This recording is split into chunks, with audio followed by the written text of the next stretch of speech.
So, hello and welcome to the live travel. We are going today to Fosnavåg.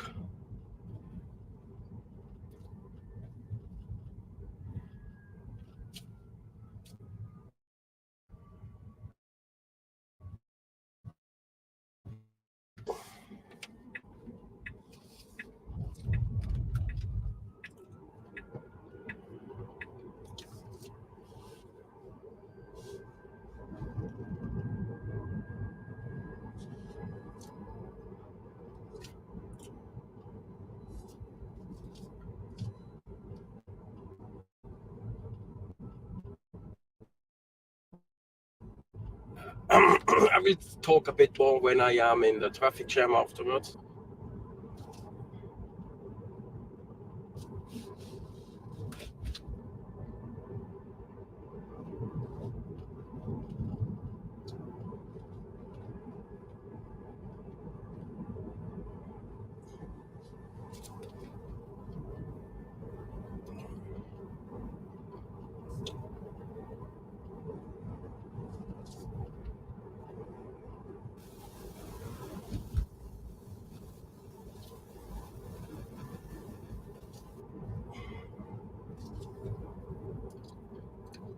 So, we have to be at 4:15 in Geiranger, otherwise, it's not possible. If it's not possible, we will skip it because I'm late.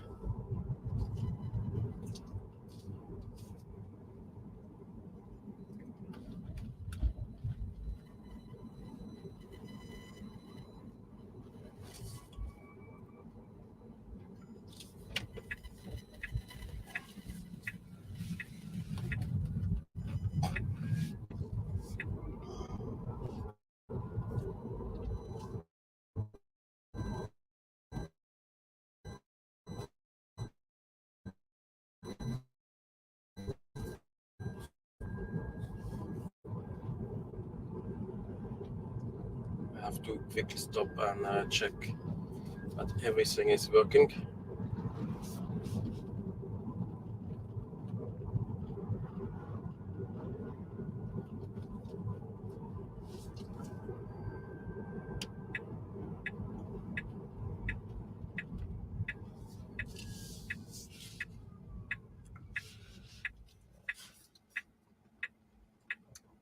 Okay, that works.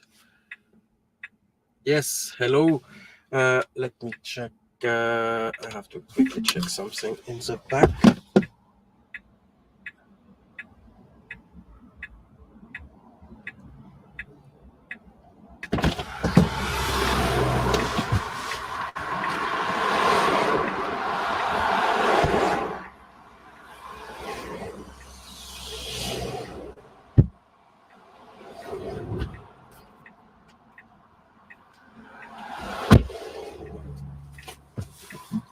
So it seems I have everything.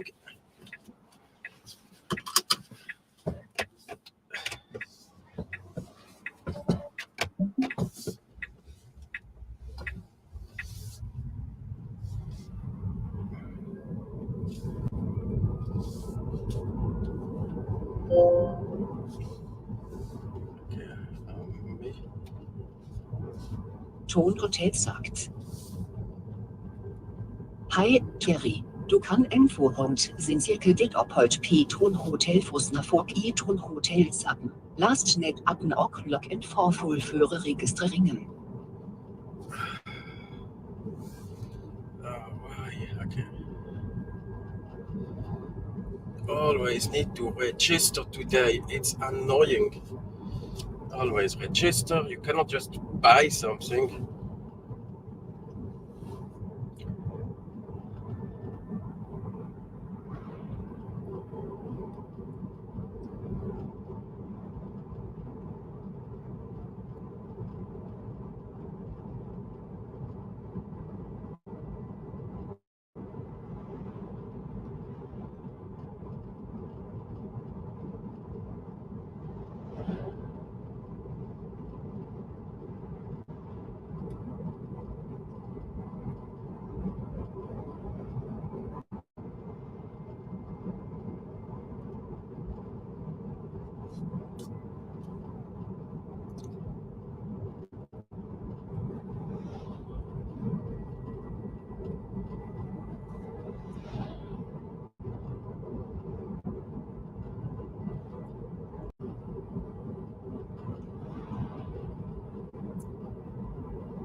foreign tourists. That never happens here. No, it's LT. It might be someone.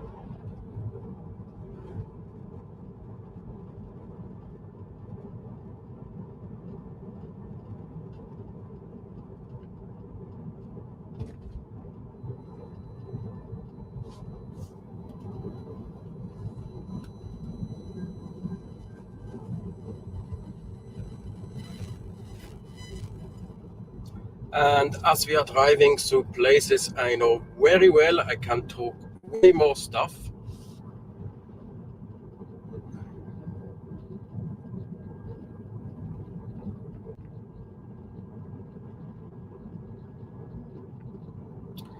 No, it's a Czech. Yes, in this region you will find normally no foreign tourists where the Explore Norway HQ is located.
Okay.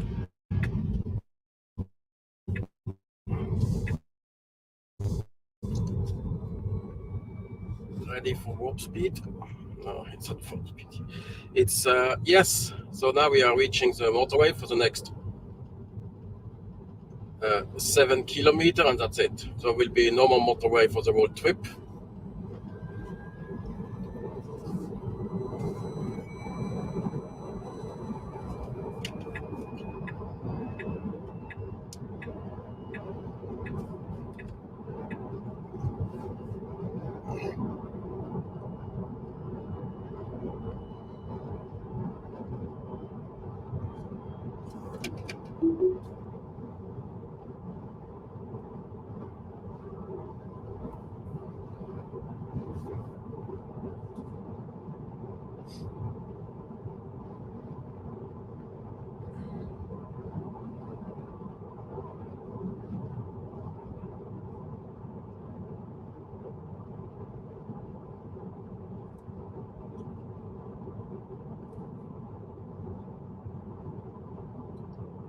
People are slow.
We might have experienced small data outage.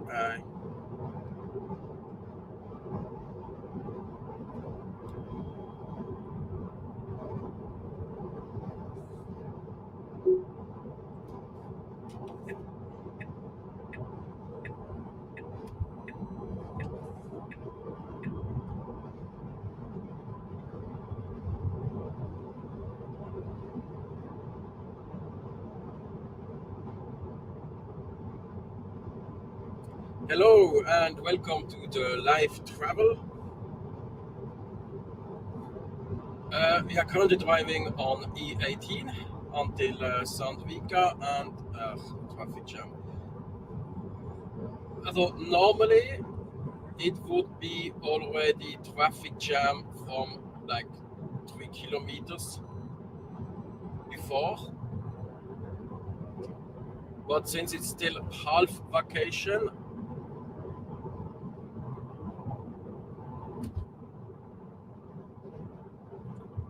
yeah, I could have driven around, but it's longer, I think.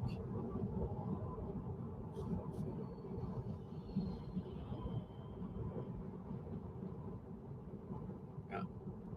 Before, with an electric car, you could have driven on the bus lane. I would have been from 9 o'clock.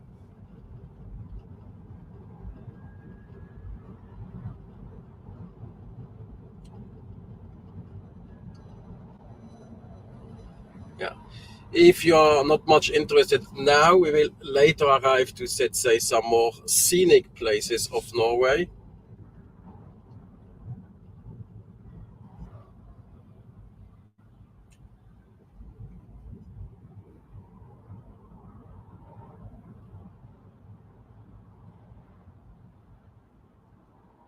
Looks like there was.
I'm going to exit the motorway. It's going to take forever.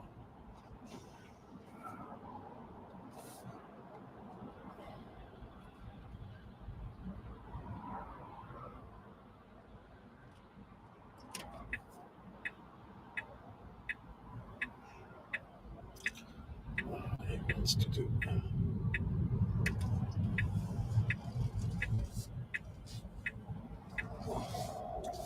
Okay, now I can. Yeah, because I'm just going to Sandvika, and it doesn't look too bad.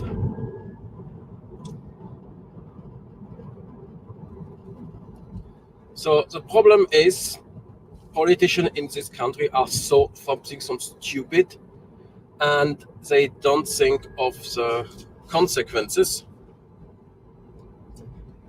So basically, before we had the bus lane which was opened for electric cars with passengers, and because they are doing some construction, and it is, yeah, they kicked all electric cars all the time out of the bus lane to the bus lane the bus can drive.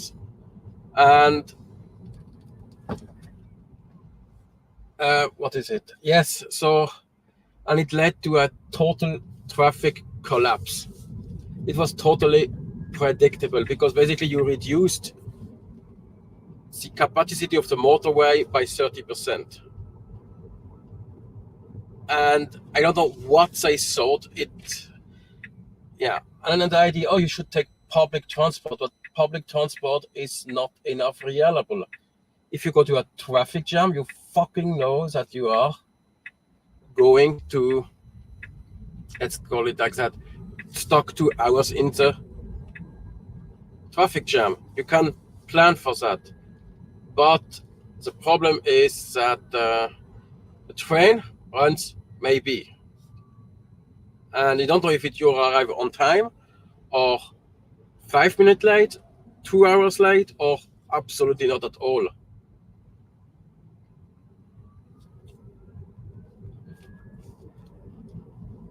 So if you go by public transport, now it's such in a state you cannot take any appointment, or critical appointment, because you don't know if you arrive at all. You cannot say, oh, just take one train earlier. You have to go there the day before. But you know that by taking your car, you're just stuck in a stupid traffic jam for 3 hours.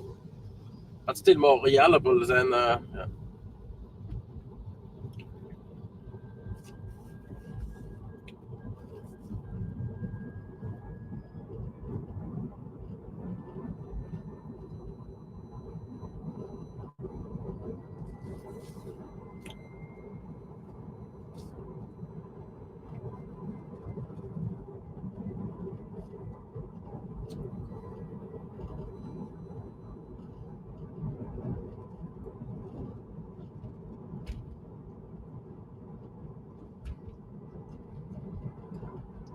Here it runs apparently.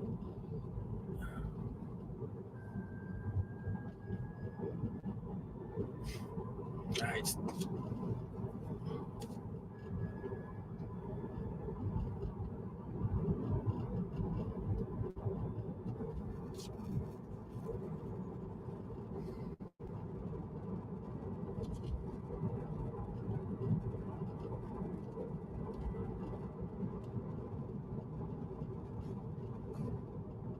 it's still stuck.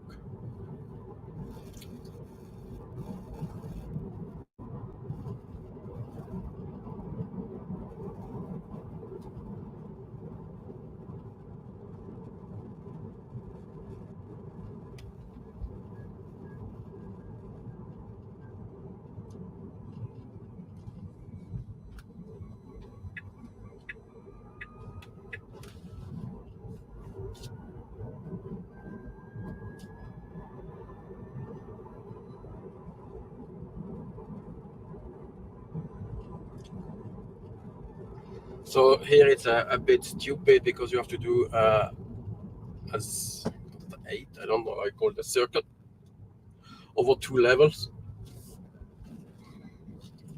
So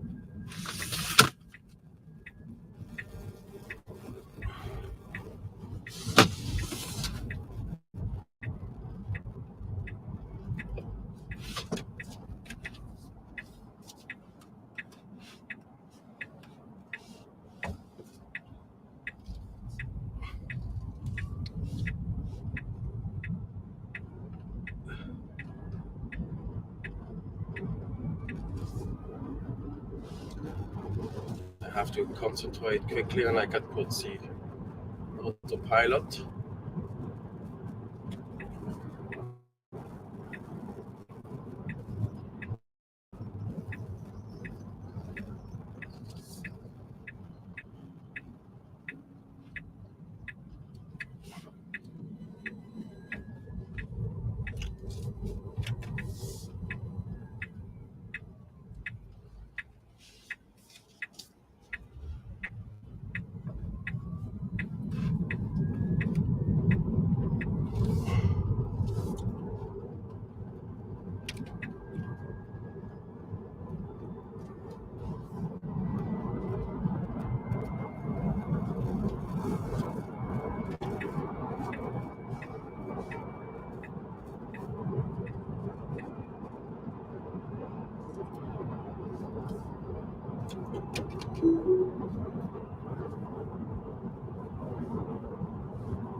We have currently lost the map.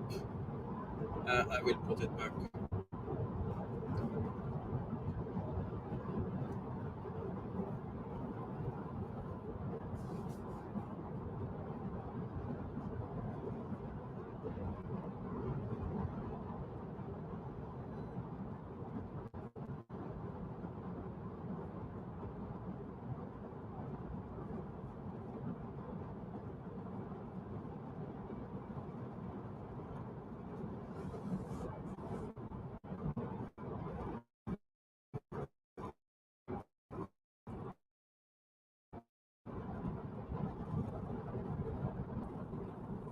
Why are the people driving so slow?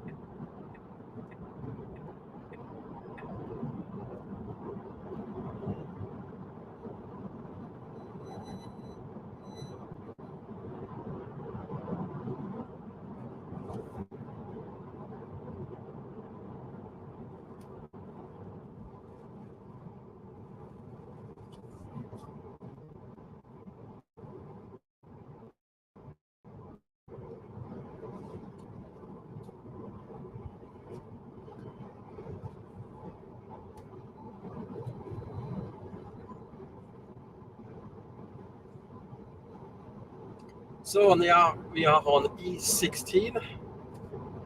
This motorway has also a stupid history because it was built in, or is being built in 4 parts, or 5, I don't know. But the first thing they fixed was the middle section. Yes, so you had nothing, then a motorway, and then nothing again. And the next thing they did was the begin part of this tunnel we just drove. And now they're doing the rest. It's this stupid system sometimes, but no, politicians just, because there is not enough money, that's the problem. And then there is enough money, but they don't want to allocate it, and then blah, blah, blah, and then that is not important, and then,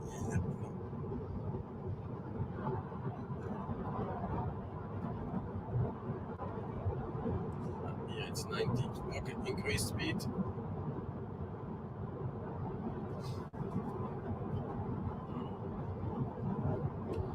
So now we will see the next part which is under construction. It doesn't understand it.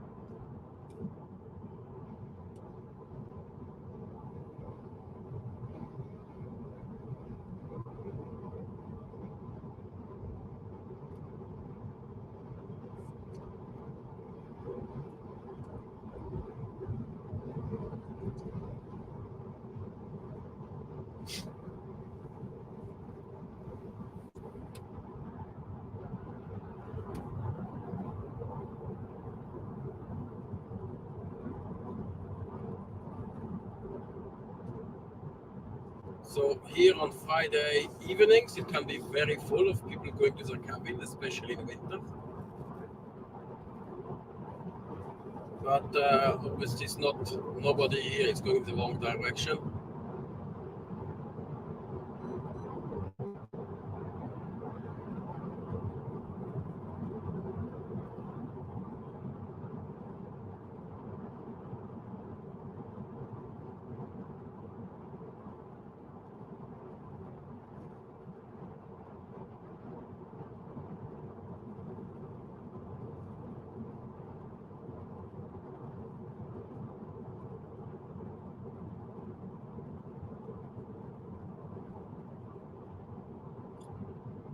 Here we arrive at the construction site.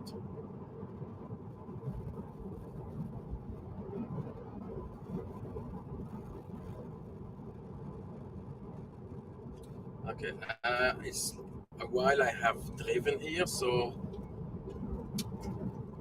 it was in March the last time. So I don't know how it looks like now.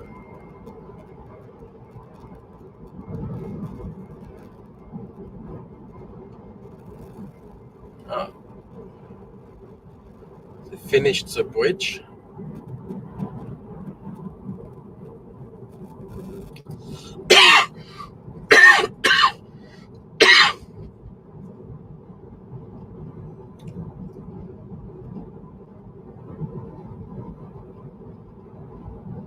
I mean, the asphalt is already ruined, and it's probably 6 months. Wonder what happens next.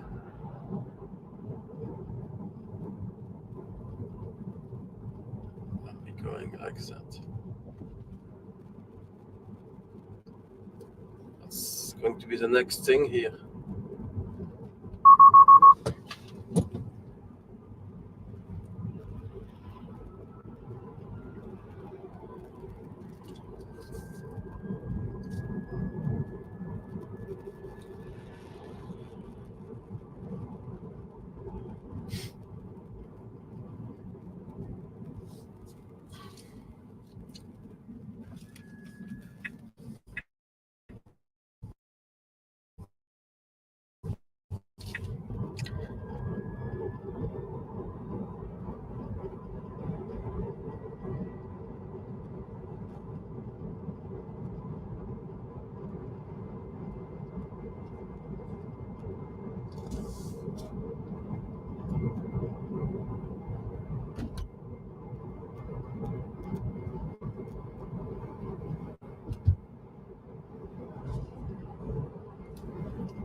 So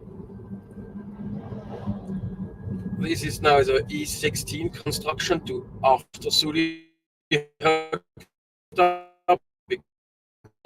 next part is not approved yet because they want to construct at the same time as a new railroad, but this railroad has been planned for 100 years and always find a reason why not to build it.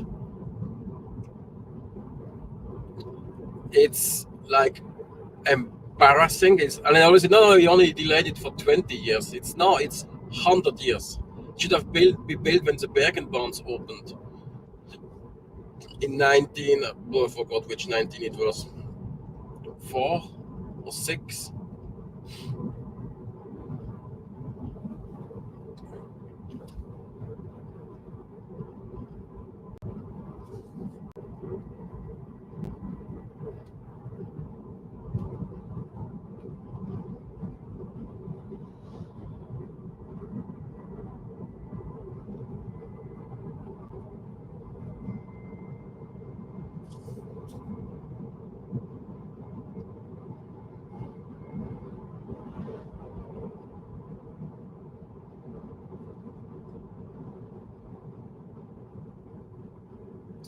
At least it seems to have been finished.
The traffic here are not tourists, if you want to know, it's just locals.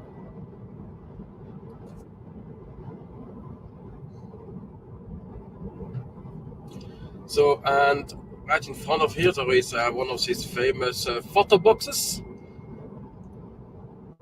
When you drive too fast, so you get a very nice bill.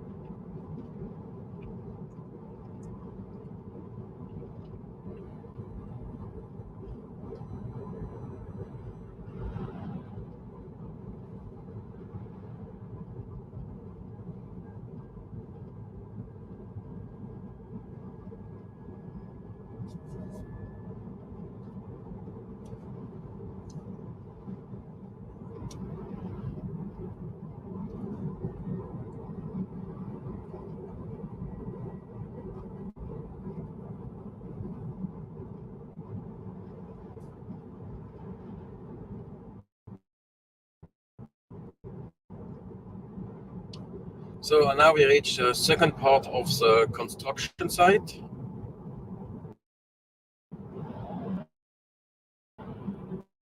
That's that tunnel we saw. No, we didn't see it anymore this time because it changed the road so often. I can't remember exactly. Now it's 18.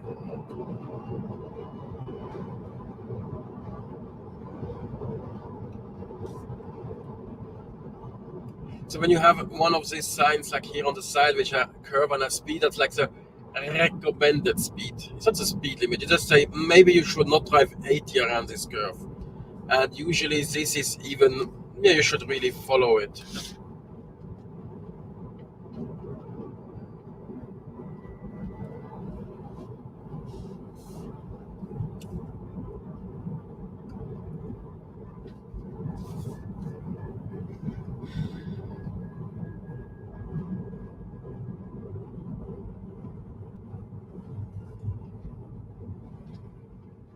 Okay, how does it work now straight?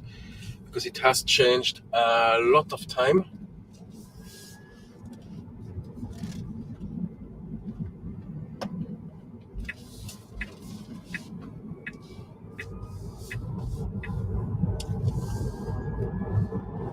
Yeah.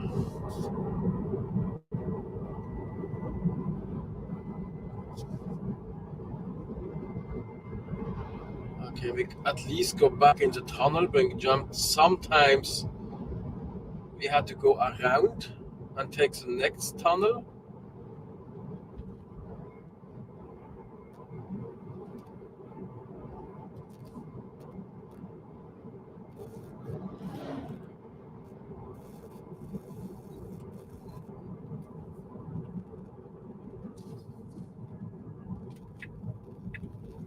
Oh,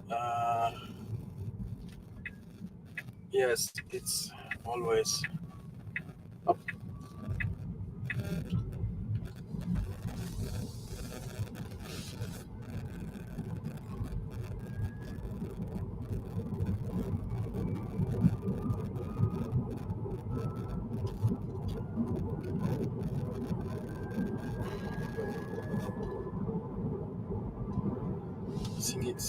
I think at some point I have 2 lanes so I can overtake.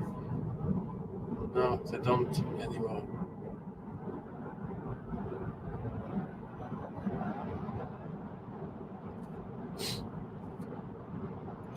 Five.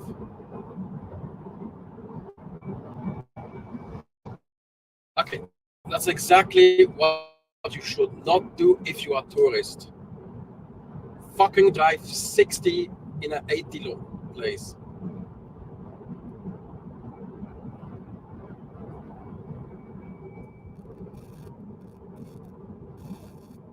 Because it's a motorway here, or let's say it's called a car road or something like that. I don't know exactly how we should name it. And it's scenic if you just arrived, yeah, maybe, but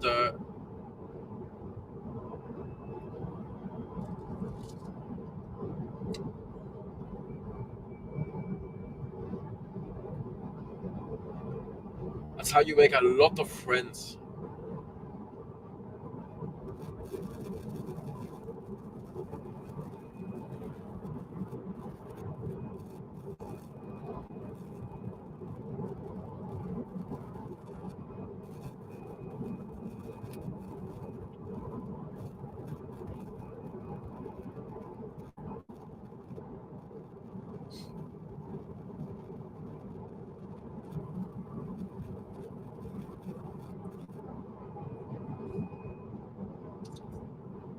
That's good. You go there. Good. Finally.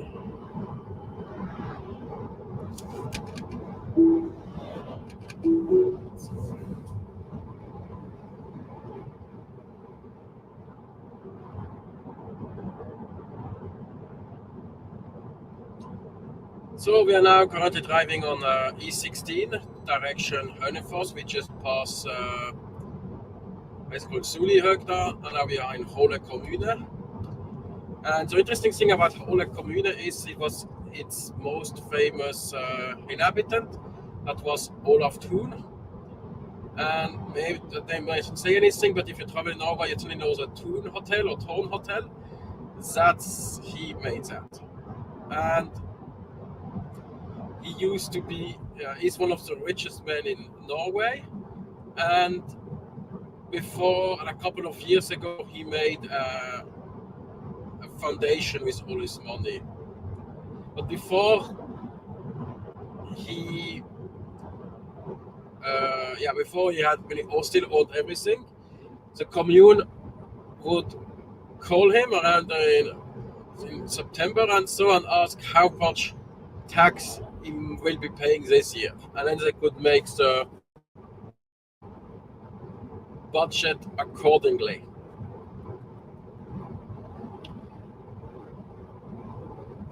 So, but now, and he used to live in Sulihögda, and a couple of years ago, I think it's more, because the guy is like 100 now, and he just retired last year with 99. And the Sulihögda up there is split between two communes, between Bærum and between Hule. And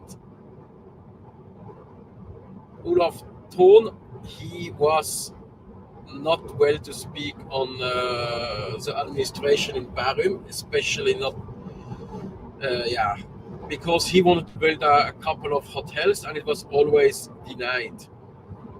So they had a kind of a town hall meeting deciding to which parts they want to come.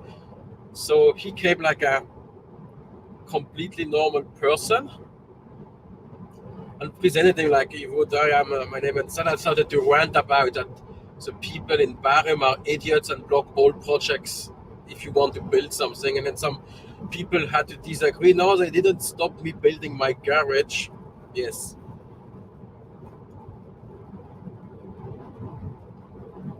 But I think he moved down in to one of his hotel he lives now. He doesn't want to live up there on the hill. And we don't see it here, but on the left side is Utøya. That is where the terror attack of the 22nd July 2011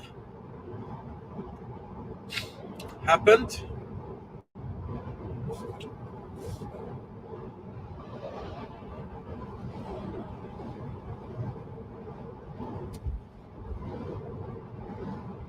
There is now a memorial. They finally were able to finish it after, I think it was 11 years it took them. Because there was,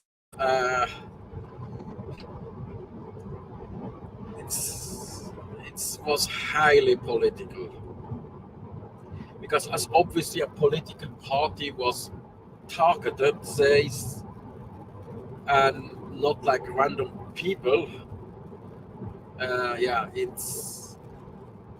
It was not like they want to see, which is correct. They say that they are the victims, which was, but they don't want other parties like to go to the celebration and so. Yeah. And then the neighbors, they had like ideas of huge things, and the neighbors didn't want to see that. So it dragged on for years with several rounds in court. It's horrible. Yeah.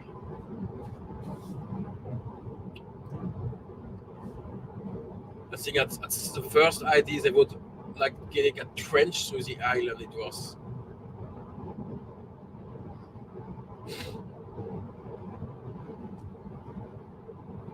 And now I've never been there. I don't drive the old road.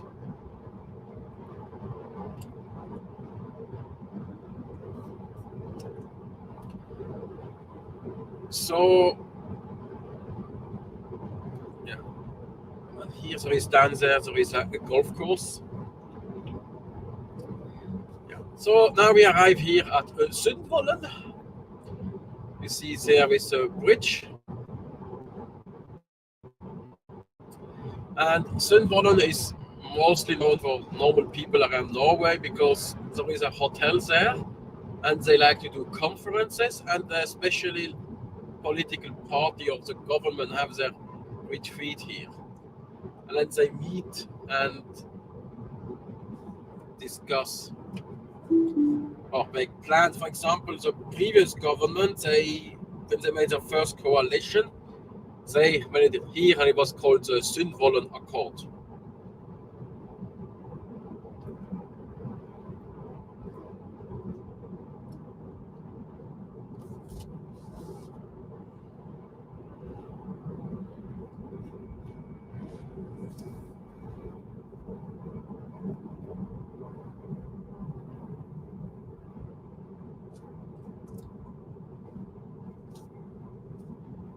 And also farther, it's here you would drive to go to Mørkganger. You can see the video about it. It would be so cool if they would automatically link it depending on what I tell. If YouTube would know that and could just link directly, put it on the side, that would be such a cool feature. With AI, it should not be possible. It should not be difficult. They can already do that to say when you subscribe and be a channel member and like, it blinks down there, or at least in the web version.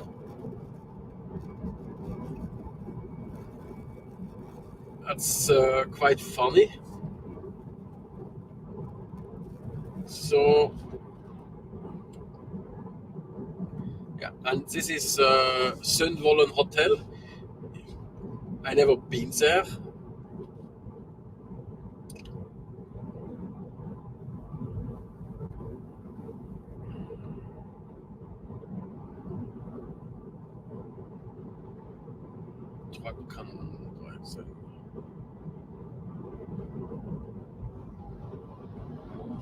And here in winter, it's completely frozen, the lake.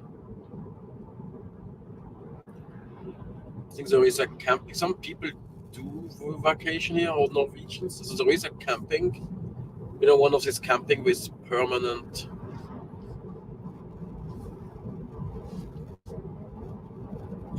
caravans.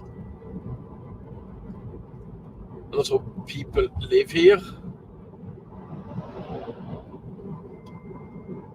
I know one guy from work, he lives somewhere here. And he also had a funny story that he was going on a hike or a little tour with his wife. Was it girlfriend then? I don't know. Anyway, at some point, two elderly women passed them, and he didn't think about anything. But then his wife pointed out that it was the Queen, which went on a stroll with a friend. And from what he heard afterwards or so, basically she wanted to go in the woods alone with her friend, and not the Secret Service or the bodyguards following them. And obviously the bodyguards were very, very nervous.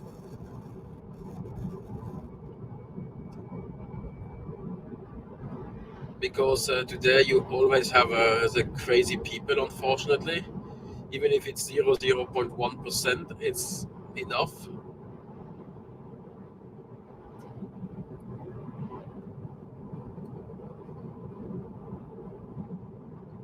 And now the royal family got one more scandal this week. So you know, we have the king and the queen, and then there is the crown prince and the crown princess. Also Håkon and Mette-Marit. And Mette-Marit had a son from before. It's quite common in Norway. And he's obviously like 10 years older than his step siblings. And he's like, you know, with them, if there is like big stuff, but he's like, obviously, since he's not a royal, he just has to be in the background.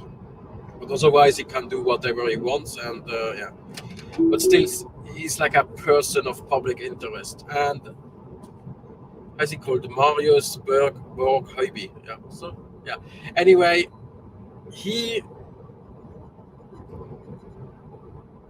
last week he got arrested for violence, and anyway he had something with a girl, and then they got into a fight, and he hit her or something like that. It's just what it was written. So she pressed charges, and then the police went arresting him. And normally this would have been would have gone under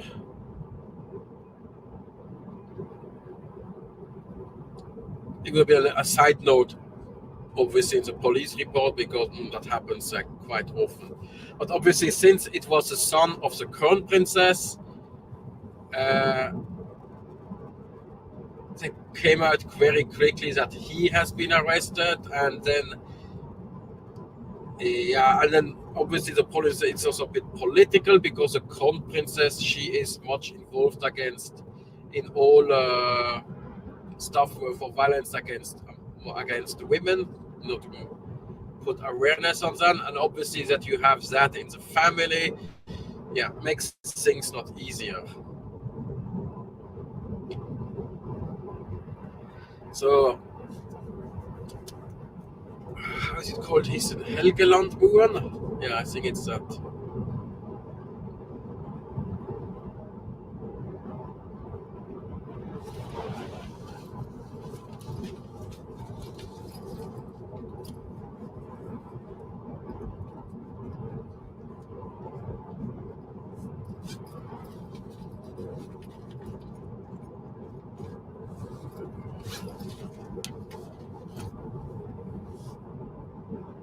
So that's his story. So we will see how it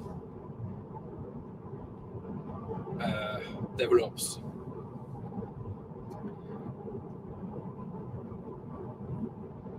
Most people here will see that it probably won't affect the royal family, because it's not, let's say, one of the main royals which did something.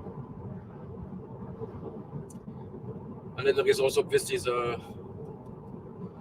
wedding of the princess with her shaman, and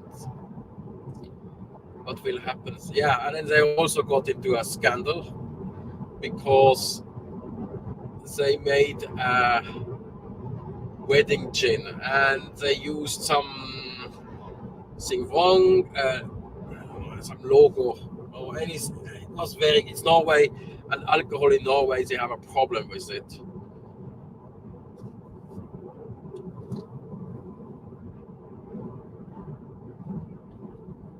So it was also big in the news, and obviously the two, he is absolutely not liked, and it's not because he's black, like some people would think, but because he still stupid stuff. He has a dubious past. Yeah.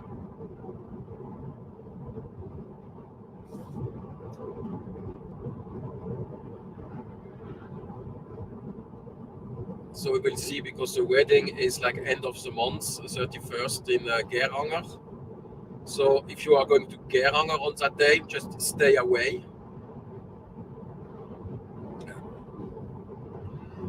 We are, I think, currently experiencing some bad connection again.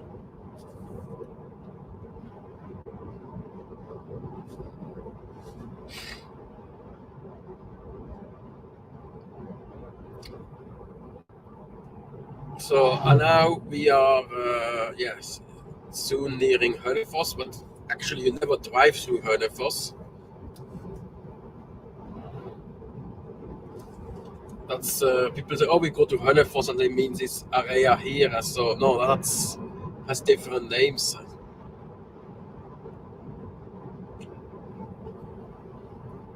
Because the commune where Hønefoss lies, Ringerike, is quite large.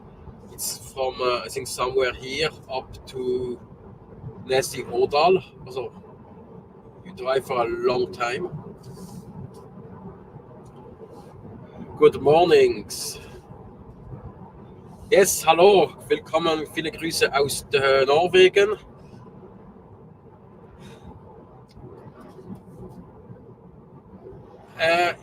Now we had a bit of boring area, and now we have a roundabout. I need to turn off the autopilot.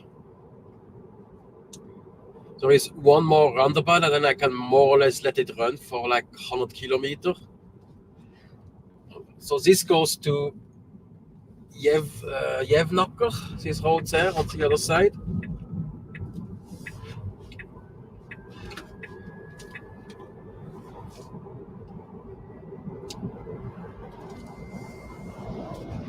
And up there is when you want to go to Kistefos, that's this famous art museum. I'm not into modern art at all, but it's really, really good.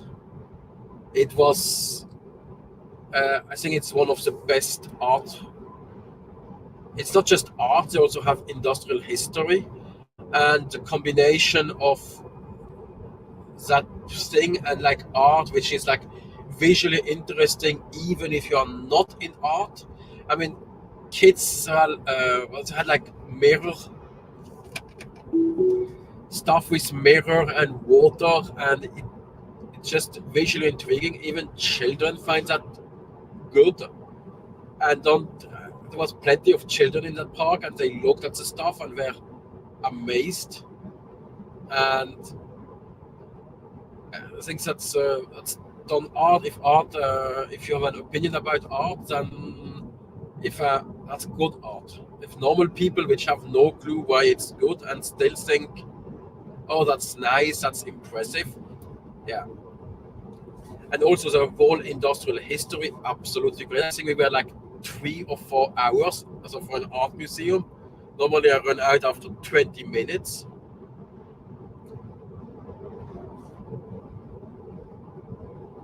Increase speed.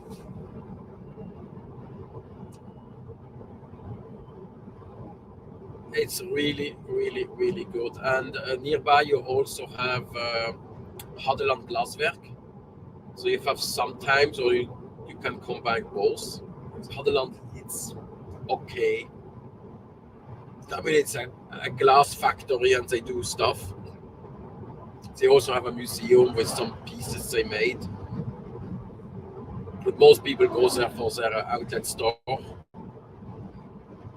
I bought some stuff for my kitchen. It's useful, and it was like not overly overpriced. So we will reach soon in 2 kilometers the roundabout where you can choose it when you drive to Bergen, because this is a road to Bergen. That's it, Norwegian. And you have obviously, like they say, oh, drive E16, and then it is look at the map, like, why is it so long? And I think it was at some point, either in the 80s or 70s, they wanted to. Police here.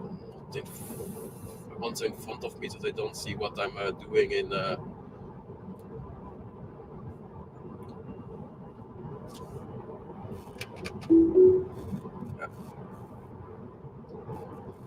Because operating a computer, I don't think we could always argue it's not a mobile phone.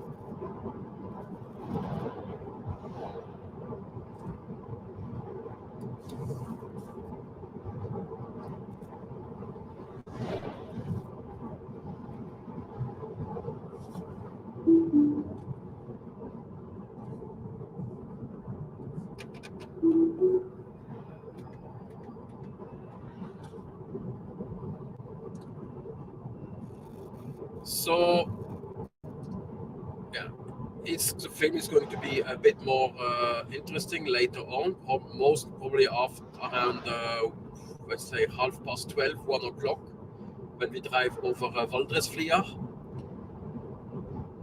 And it's going to be very interesting around, I would say, 3:30 when we reach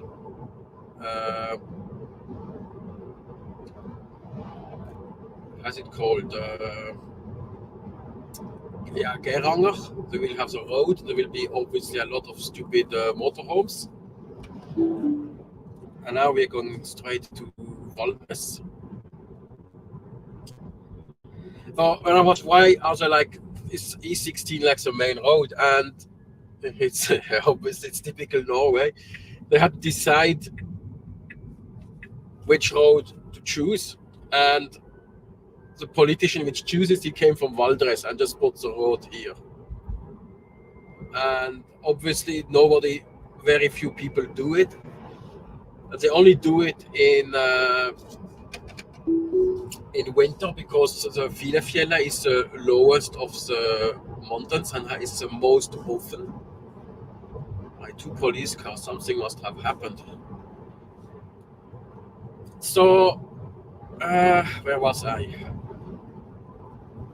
Yeah, that's why the reason why E16 goes over Valdres is because some stupid politician wanted to have it over their front of the house, which obviously that's strange today. So now we can leave the car in autopilot for the next.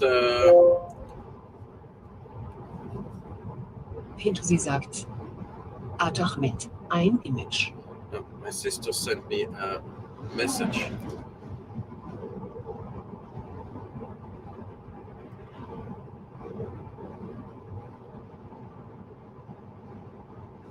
So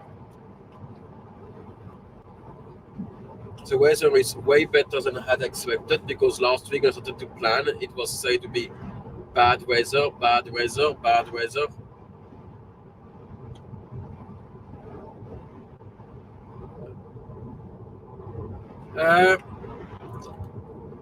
And yeah, Hønefoss is on the right side here, so you basically drive around the city. You don't go through. Vestre Årdal. Yeah, that's basically there's a valley we're now driving in. That's called Årdal, and it has mostly the lake Sperrilen. And to go to see western part, I've never been there. Maybe if someone writes it here in the comment, make a movie about Årdal, about Vestre Årdal, I will go there and make something.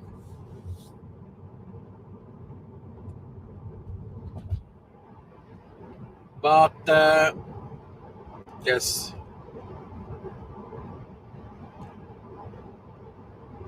actually I should change the microphone to.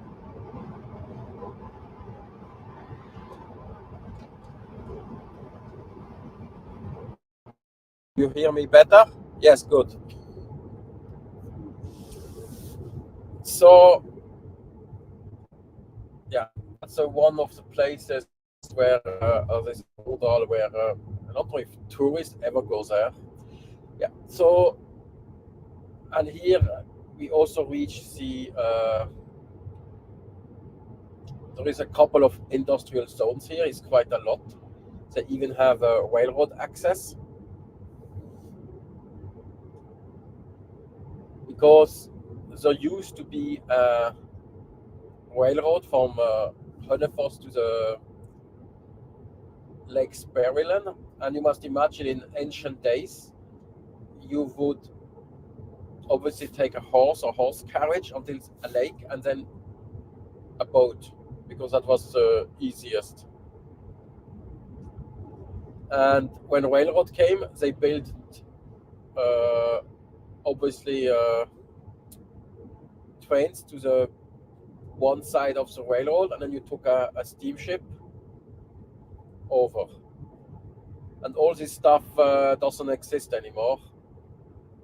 So you had several of these things. You had it was called you had Krøderenbanen, which ran from Beitostølen to Krøderen. That's a bit farther south from here. And you had obviously Sperrilenbanen, which doesn't exist. It's just some industrial lines. I think we already passed them. Yeah. And then you had Randsfjordbanen, which actually still exists but not used for that purpose. It's a line between Hønefoss and how's it called? Roa. And it was used mostly for in the early days of the Bergensbanen, because when the Bergensbanen was built, the western side of Norway still used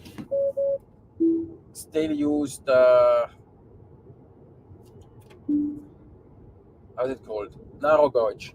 And they want to build Bergensbanen in normal gauge. So they built basically a train to Hønefoss, and then from Hønefoss they built a line over. So it also arrived at Oslo Ø, so East Station, which today is Oslo S.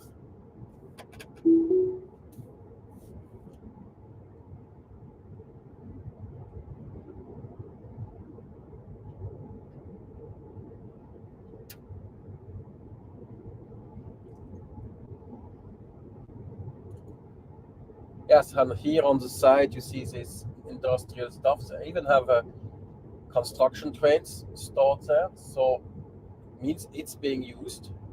Because it's not like it's rusted away, and the tracks are maintained. So this is a leftover of a Sperrillen barn, because the railroad goes down here on the right.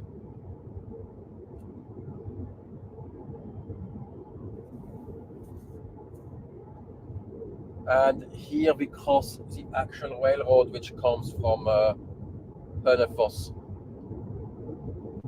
Because like this kind of industrial sidelines that far from the mainland, and that's very uncommon in Norway. But I said, so it used to be a train which went up to Sperrillen, the lakes there.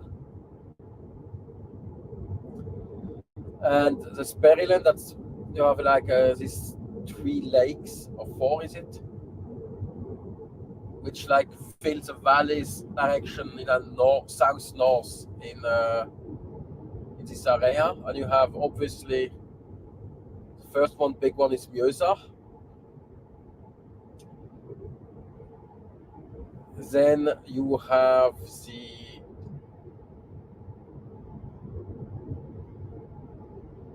how is it? Fjord. And then comes Sperrillen, and the last one I would say is Krøderen. Yeah. And they are all not very wide, but very, very long.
And here we have Hallingby.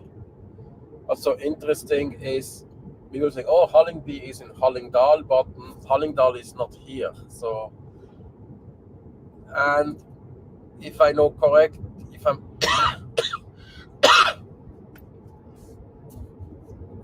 I think hulling might come from the old German word, hull or so, which is something for salt. You have like Hallstatt. Yeah, and here it also goes to Vestre Årdal.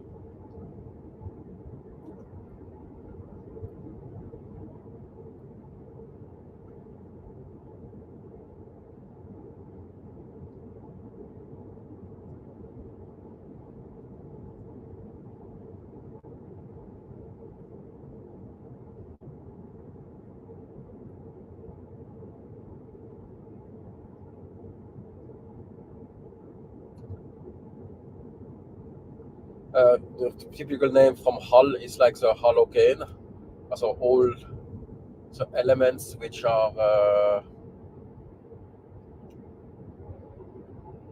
come on, now is a car. So anyway, so this is one of these new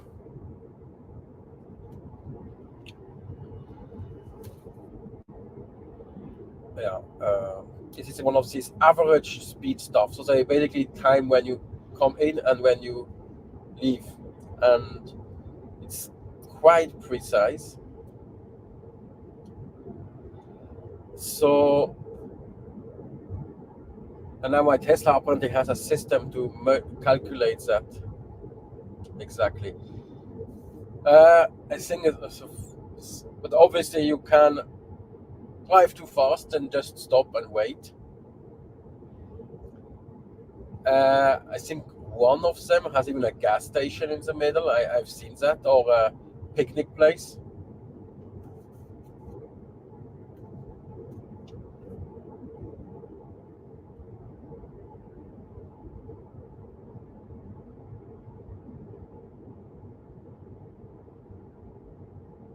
Yeah.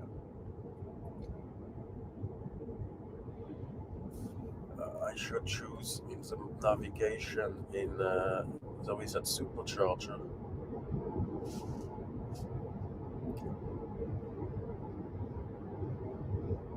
Here it is.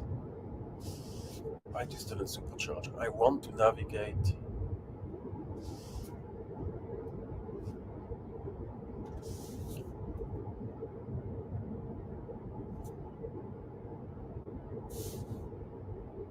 Because I need to recharge the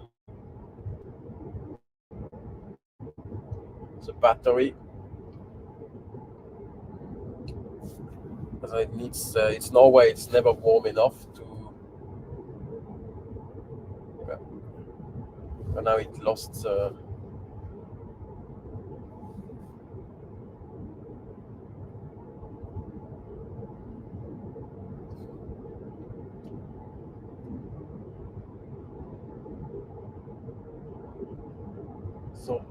from what I see here on the map, is people actually living here. It's not so much. Here we have some German motorhomes. I'm basically going home now.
I wonder how it is to live here. Probably you think it's calm, but you have that road next, but you don't want to be too far away from the road. And if you know how sun behaves, it's makes way more noise if you go up. So if you go farther in, like say to the right side, it goes up and then it makes even more noise. It's because our cabin, it's not here, it's like below the road, so it's not that bad. But if you go to the other side, which goes up, it's way worse. Also, where the Explore Norway HQ is in Heggedal, I live close to the train. I just hear it pass by and over the switch, and then it's done. But for other people higher up, like Mega Man Child, also a YouTuber, it makes so much noise. He hears like the horn of the train like all the time. I barely hear it.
Down here is a golf place on the left side.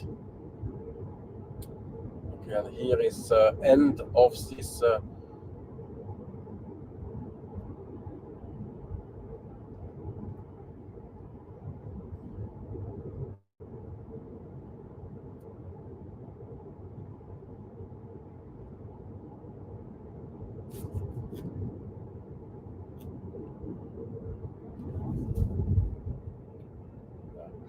The camera is not just the average; it also does the peak with the actual speed at that point.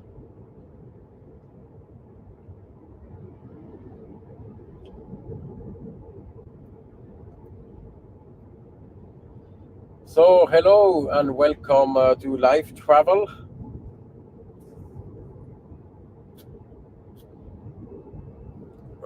This is a stupid curve here. I need to do it by hand.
So, and now on the... Someone was not happy.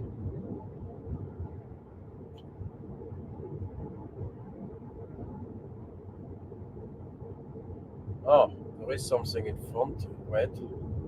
It's probably some construction site.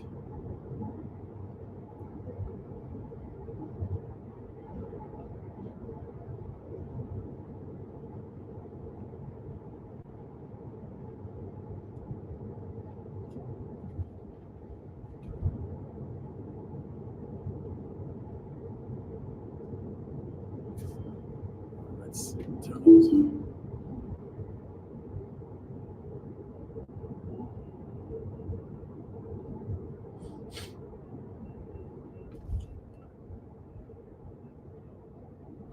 It's because there is... here you have a sign called manual dirigering. It means someone... There is a guy doing the traffic regulation.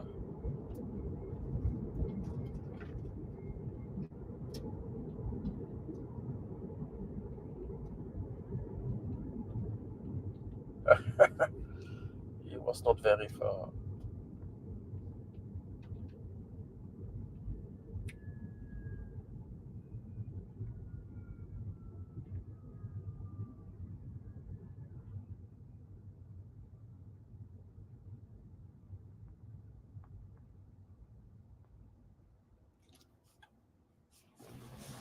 So maybe I'm finally...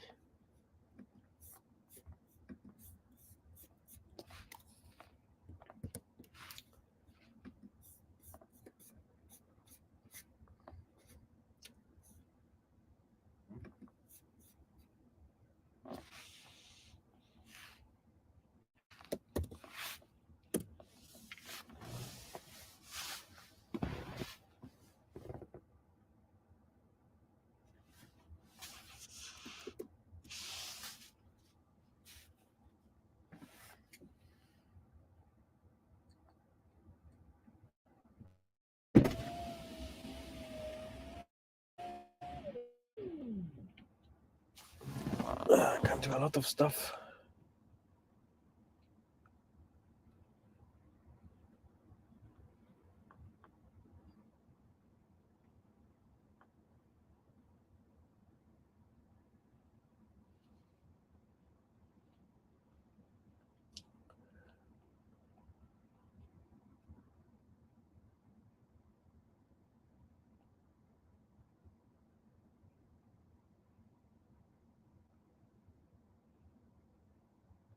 Okay, I put it to 5G, so it should always...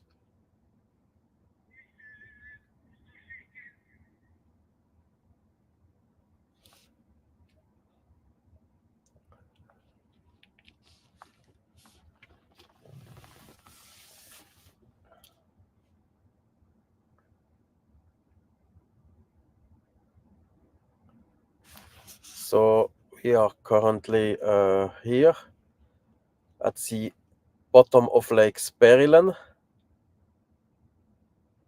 and we are waiting for some construction site.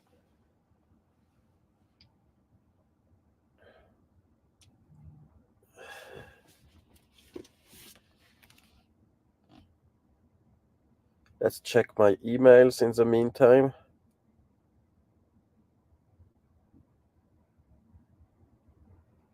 Nothing here.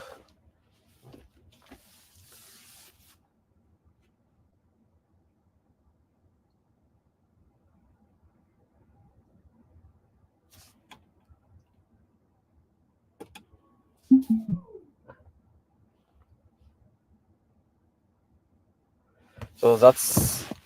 yeah, in case we... okay, I can maybe... okay, program it correctly now. Geirangerfjord. Yeah, sehr good. And now...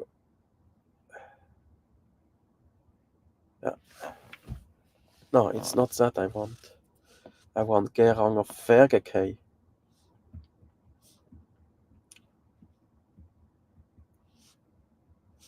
That's the one, around 50 kilometers.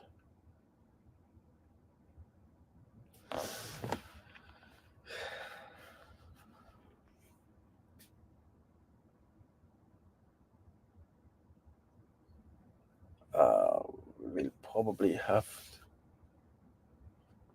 What's happening here?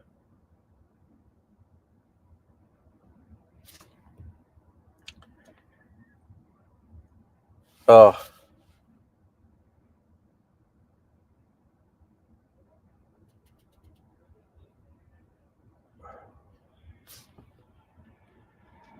It might look that we have to skip Geiranger because I'm not able to make it in time.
Now comes Ladlebill.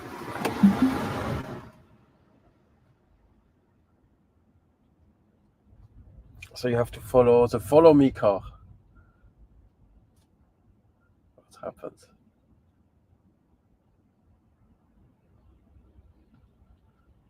The follow me lady.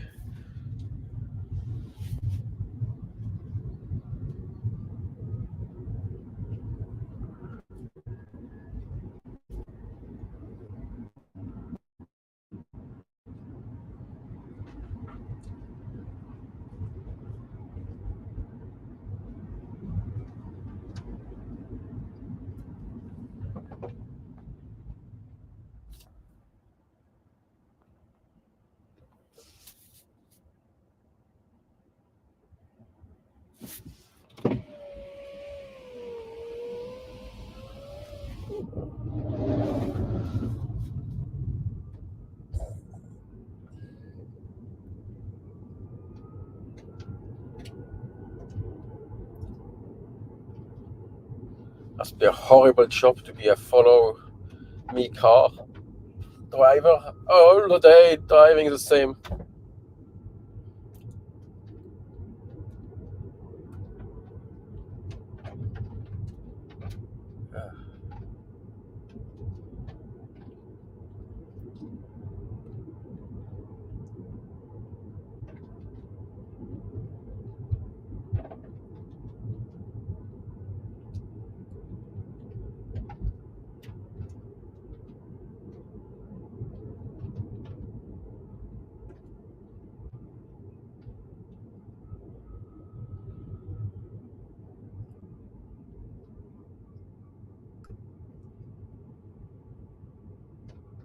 As a road here was not in the best shape.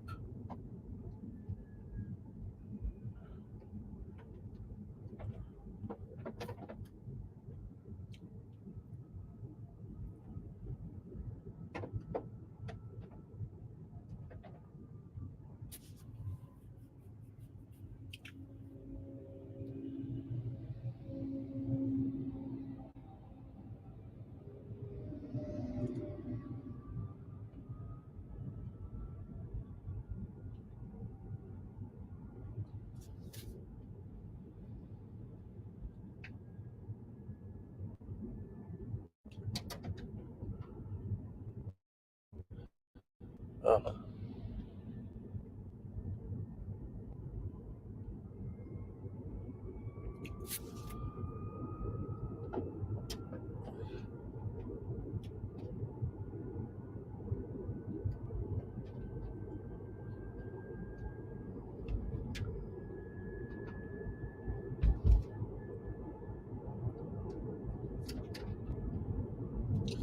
Okay, and here on the left side you have a Wildfisken. This is a shop which has specialized on the production of fish products. Also not directly fish, but all kind of processed fish like smoked fish, smoked terrine, fish terrine, and different stuff. And the specialty is like freshwater fish, obviously in this region. And yeah, they are just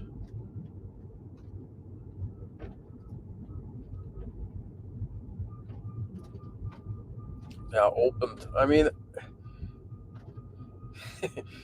for the workers, I would definitely get my lunch here. Uh, no, there is noise. No, not good noise. That's a stone. Let's get rid of the stone. Warp speed. Activating autopilot. Yeah.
In case we cannot do Geiranger, because there is obviously very close to the line. Yeah. Obviously there is a ferry at 6, but the problem at 6, I don't think there will be sun on anything. So that's just a waste of money. It's even worse than clouds, because the sky will be still very bright and it will just darken.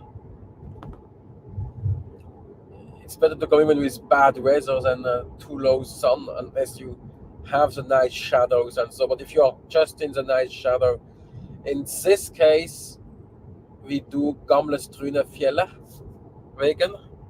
I never done that, and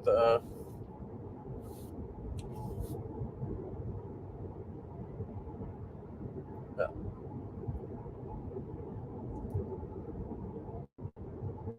Wasn't that camping flooded last year? I can't remember. There were so many campings flooded lately. And that's, you have a couple of, not in Hallingdal, where they have the camping along the river. And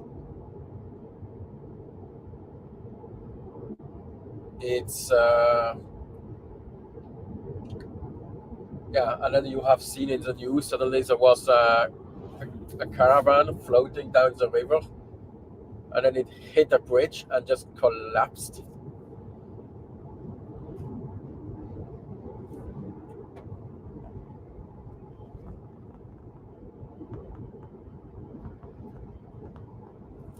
I mean, the autopilot is so much better than when I bought like 5 years ago. So there was at one time in 2020 they had a bug, and in a curve like that you could end up on the other lane, which was dangerous as hell. So it was not recommended to use it.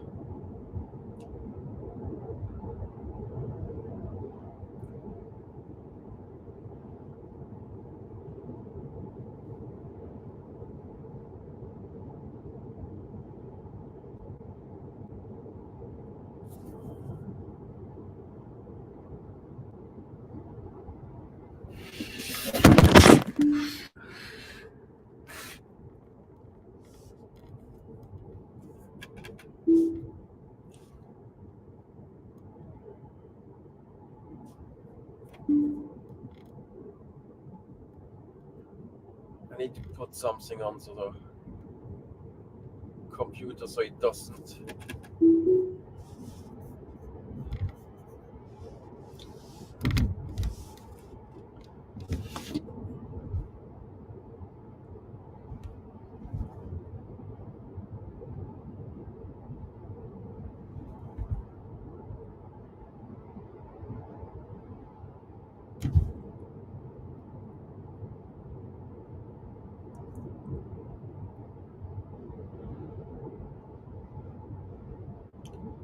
So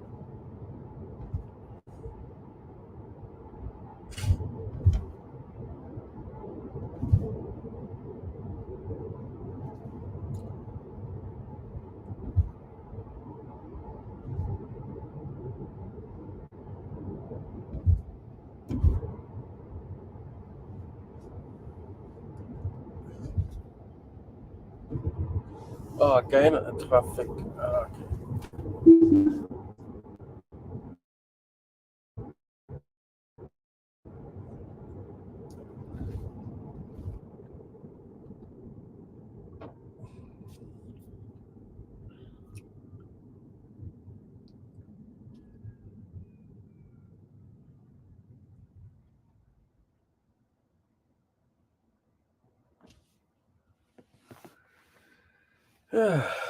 So much stuff.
Okay. What are they doing here today?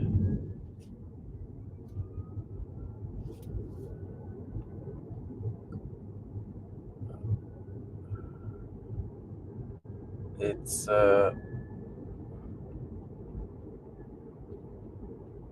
this looks like woodwork.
one more camping here.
For the person watching now, wait, this is Horn, and in Horn you can turn not on this leg, but on Ranfjord you can take a ferry over Ranfjord.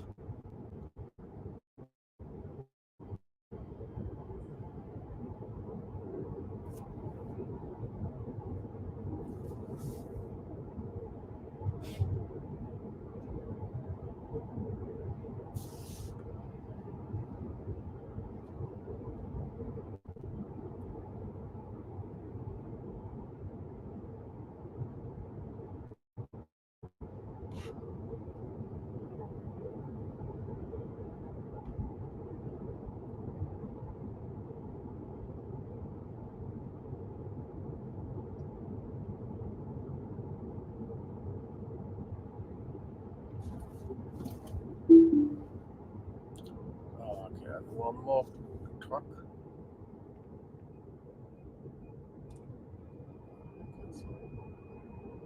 Very nice.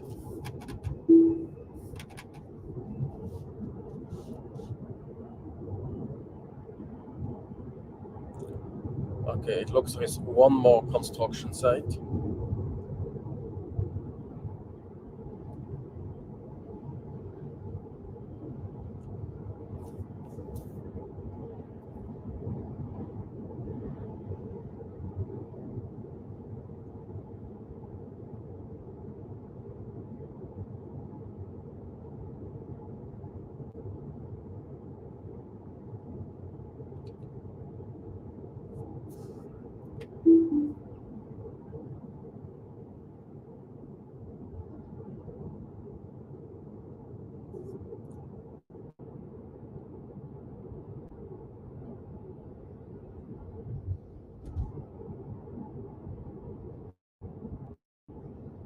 It's again a red light.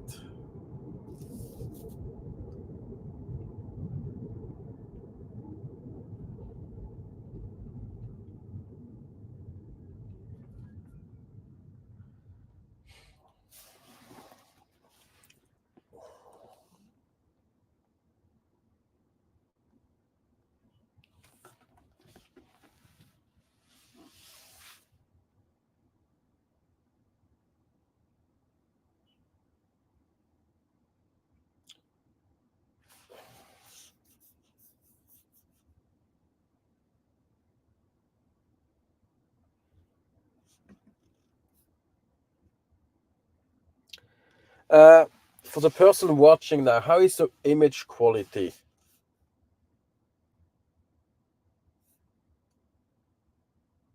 Is it good? Is it bad? Please give some feedback.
So on the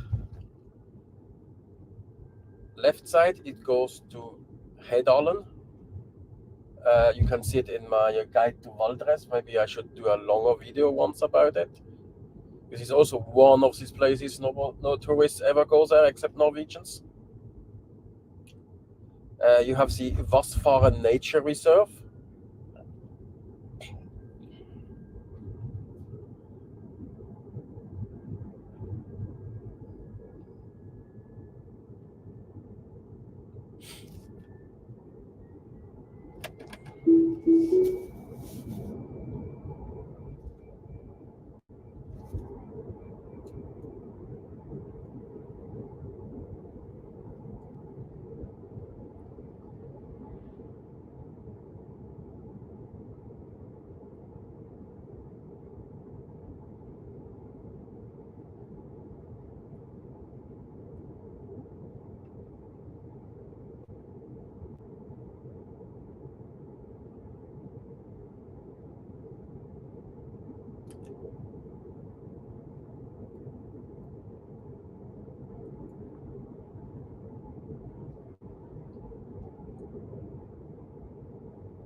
If you see a sign with a rooster or a cock, I don't know which language it is, I think, yeah, that means there is like a farm shop of local products.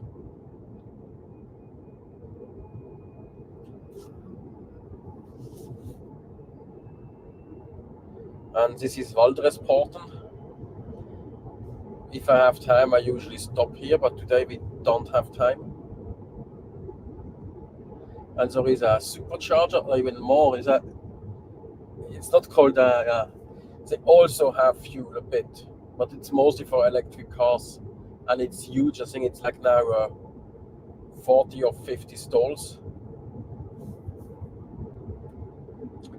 But the sea was completely empty, and that's mostly due to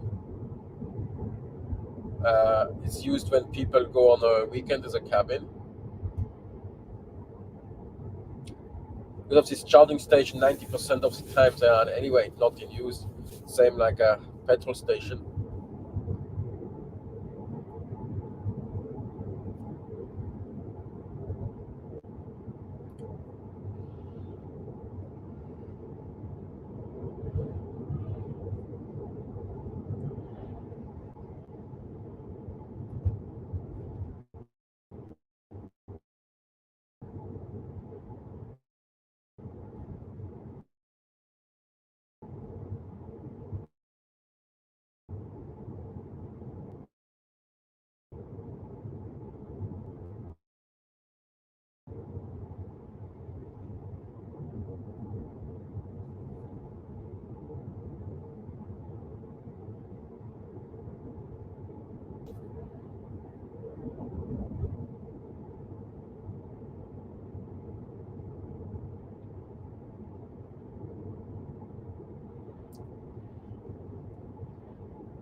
So, and here officially Valdres starts, even if I think it's an end of the Lake Sperrilen, from like geographically, even if it's not politically also.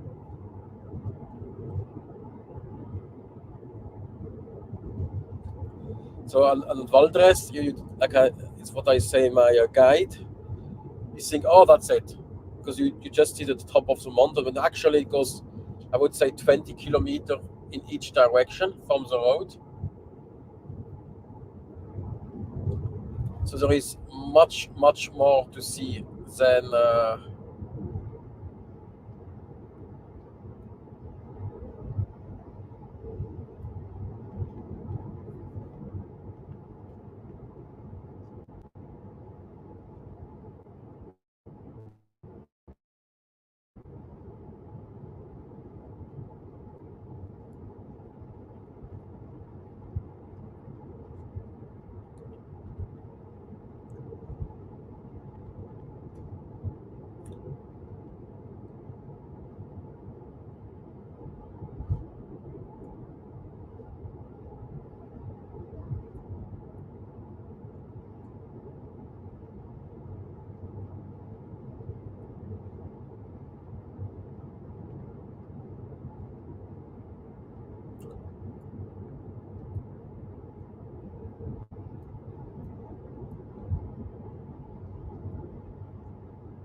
okay, does that speed thingy work? Yeah, it works.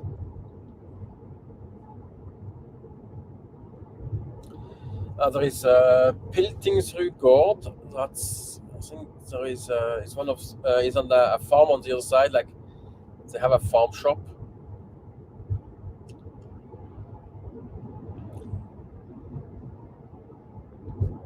A garage salg. Okay.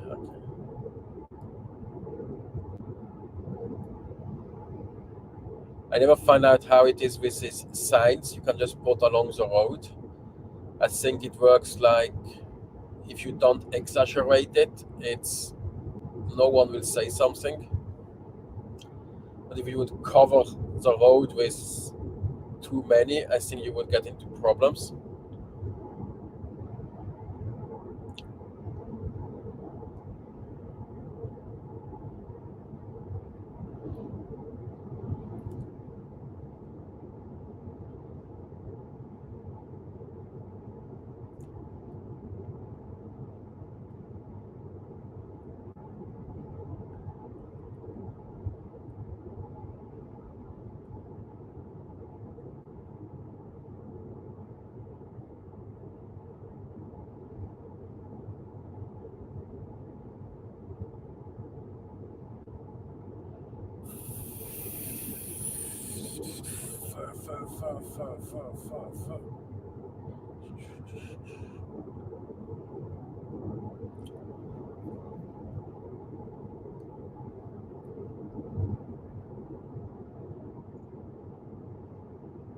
I think it's 70 zone there or 50. Yeah, here you can go to see Piltingsrud Gard.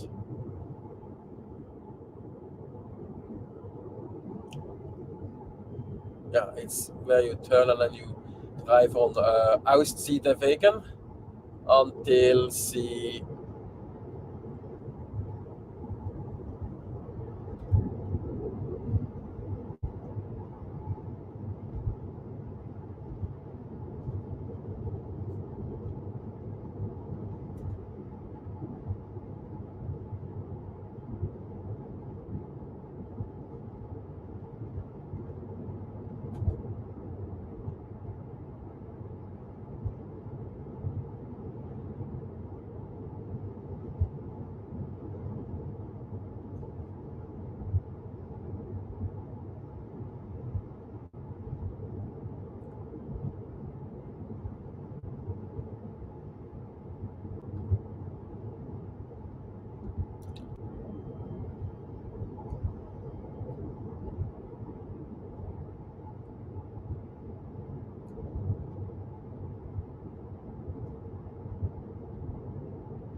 it's nice to drive on that road on Mondays. It's obviously nobody here.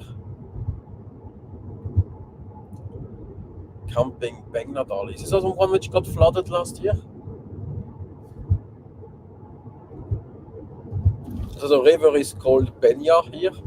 I think it changed its name like normally in Norway.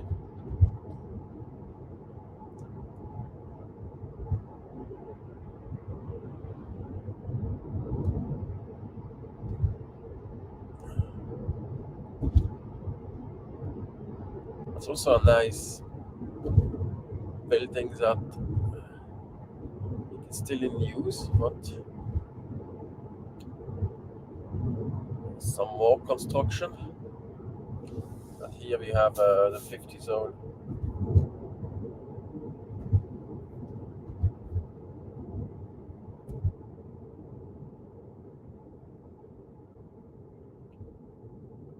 Yeah.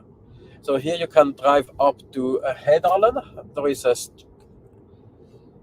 stave church. I should really do something about it. Maybe next year. Because next year I might want to go to Vid Summit, and that will use all the budget. And next year I don't plan to drive one big around Norway because it's just tiresome.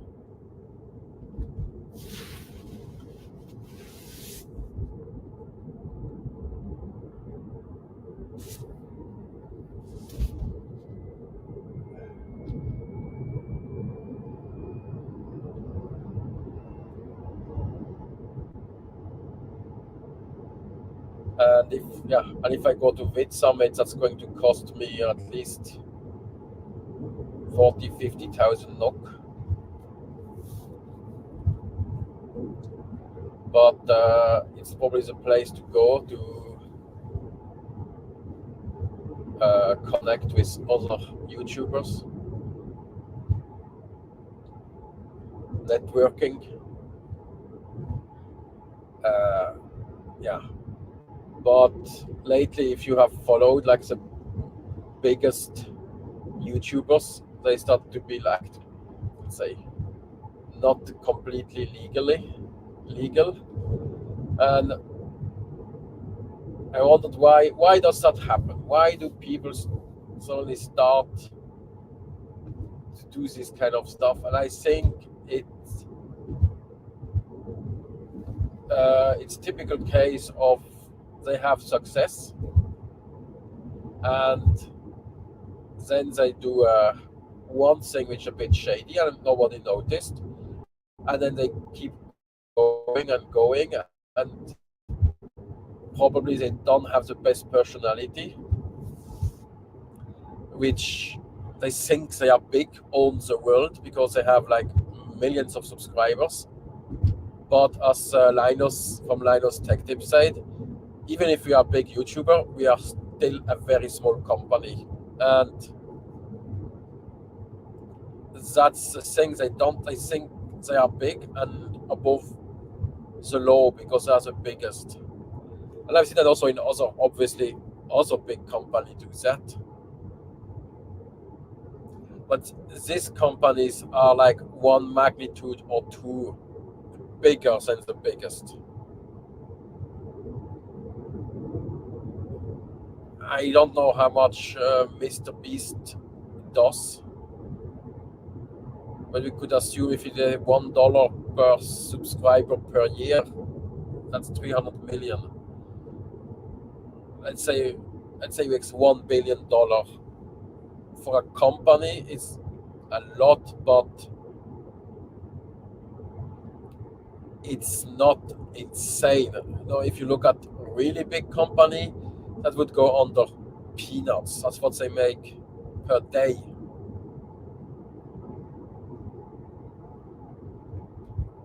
So, and I don't know exactly how it works in the US, but in Norway, if you are rich, famous, you are punished much harder than a normal person, especially if you are a civil servant. So there was a policeman. He got corrupted by a drug dealer, and they could there was like proof that he got stuff, not directly money, and he would give hints to the drug dealer, and the policeman got 21 years in prison. That's as much as Anders Behring Breivik got for killing 70 people. It's the Norwegian state hates or doesn't tolerate you screw it over. That's the worst thing you can do, and they will have no pity. There was a politician. He faked some travel expenses for, I think it was 70 or 80,000 NOK. That's around 7,000 euro, and he got a year in prison. He was just they made an example out of him to see if you screw this over, you are going to pay for it, and we don't care that you are a member of the parliament. Okay, in China they also do that. They make you disappear. I mean, Jack Ma got disappeared for 3 months and then he was quiet. But here they would do it. Yeah, it's not like you disappear, but you are made sure that you are behave.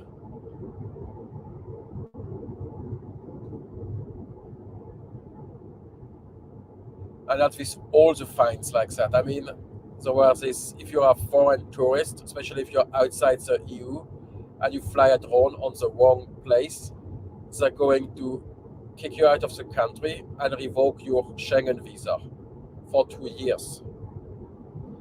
And basically you could also ruin your business, because let's say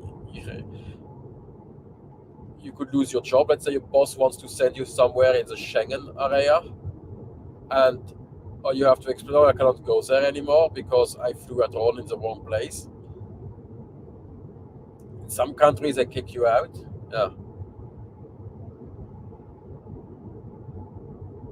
And if you see how bad tourists have behaved this year, there was like a an article every day in the newspapers about some, stupid tourists doing something. Not always their fault, but it was keep, and it was like the worst is probably that it's forbidden now to put cairns at the polar circle.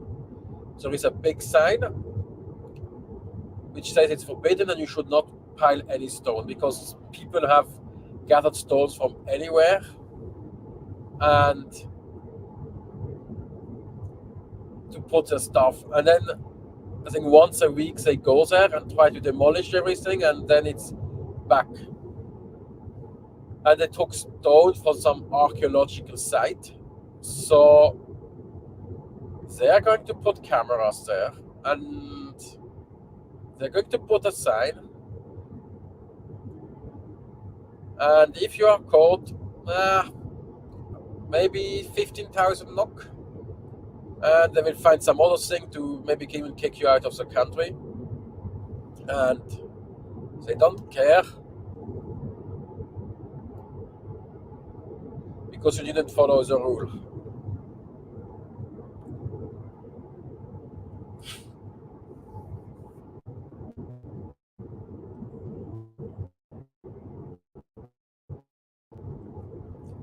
So rules against mass tourists are going to come this winter, because it was totally out of control.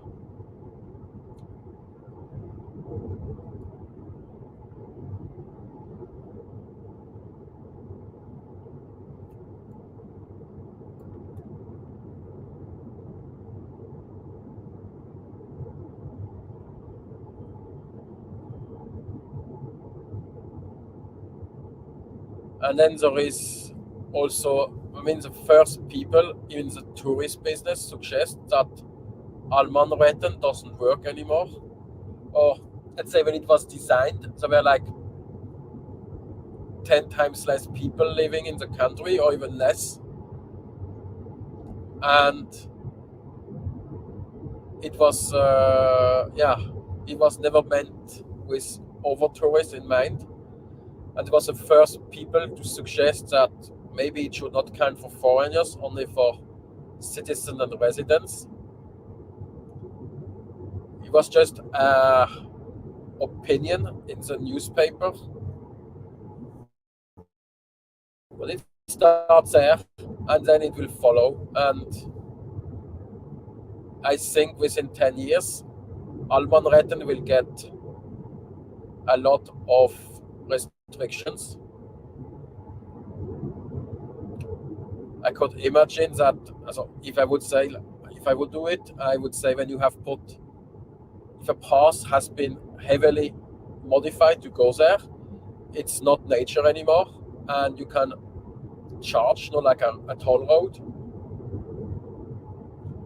Example, Beitostølen, they build a lot of stuff.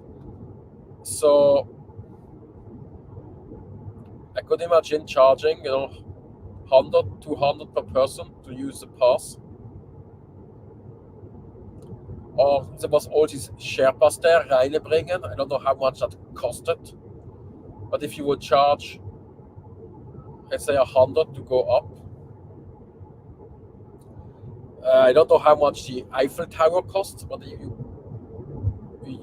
think you have to pay even if you use the stairs.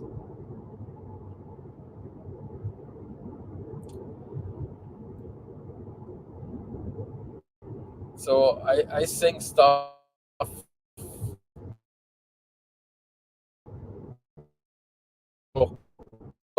started to be limit on certain places, because tourists go all to the same places. You see here, it's nobody.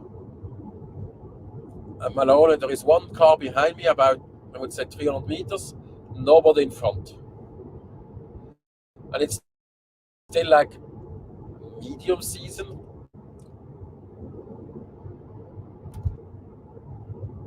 In mediums, yeah.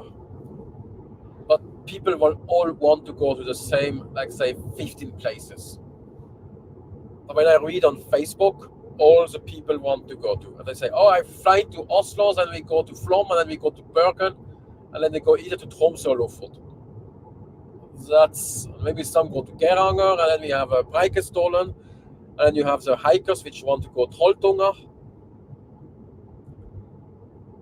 So, and then you have Stavanger, and for motorhome tourists, they all go to Kristiansand because they want to take the ferries there.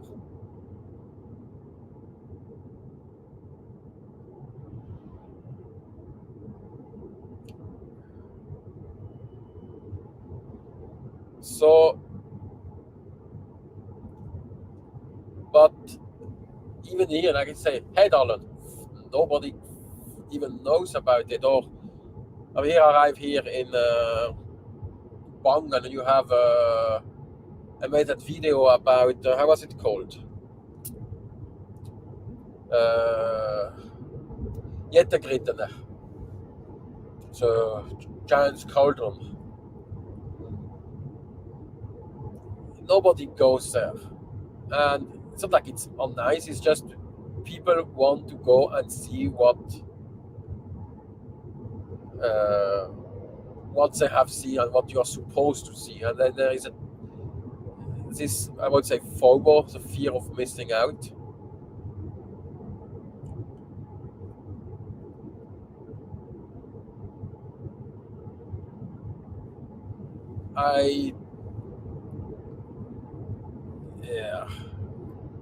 When I go on normal vacation, I just don't care anymore what I see. Even if I think I have more fun watching the strangest stuff. I mean, we went to Madeira last Christmas, and we had booked a private guide, and it took us seeing every, how is it called, nativity scene of the island. Because it's like a tradition that they build huge things, and it's insane what they build.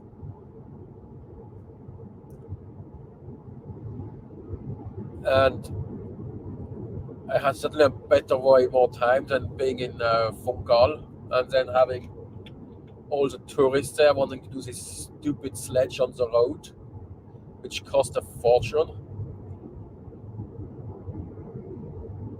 And what was it? So, or going to the Cristiano Ronaldo Museum.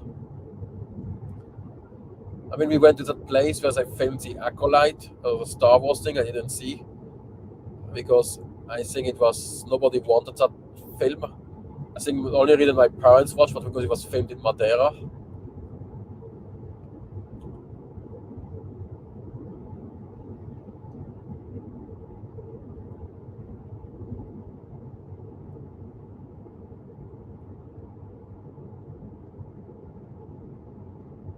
It's like now you cannot go to it. I'm so happy I went to a lot of places before it got wind, like Paris.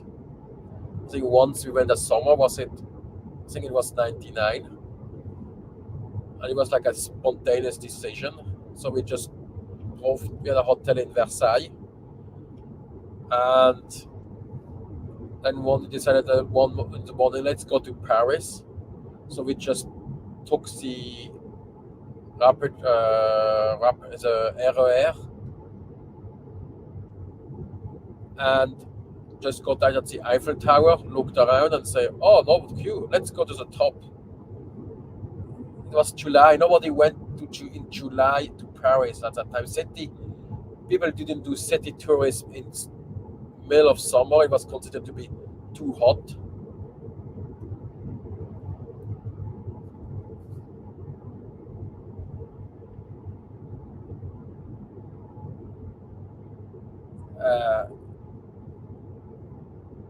And then when it was off season, it was just, if you went outside season, it was empty. I mean, like that in Norway, if you went before September was the end, and then it was nobody fucking coming. Everything closes down, and now you have people saying, I want to come in November. They don't know what it's awaiting them. That's on my list to do a video called "Why You Should Not Come in November." I'm going to go filming out the days where it's the worst weather, where it's so unappealing to come.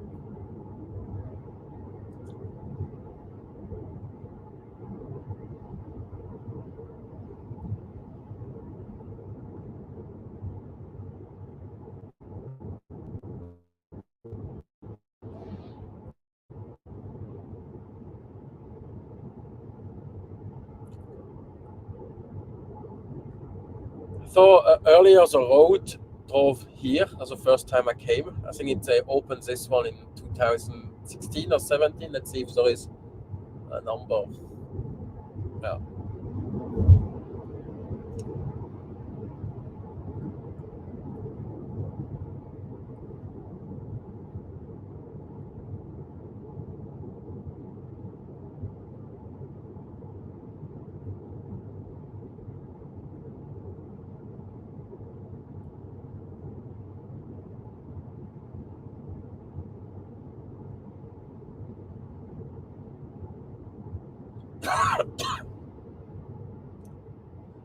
And we are in Bang, but before you drove also along, and I had a guy. I know a guy. He used to collect buses. I don't know if he still does it, but at that time I think he had 3 old buses, and to store them, he had some old shed here from Oslo. So he drove like at that time it was probably 2.5 hours. I'm thinking I'm late now,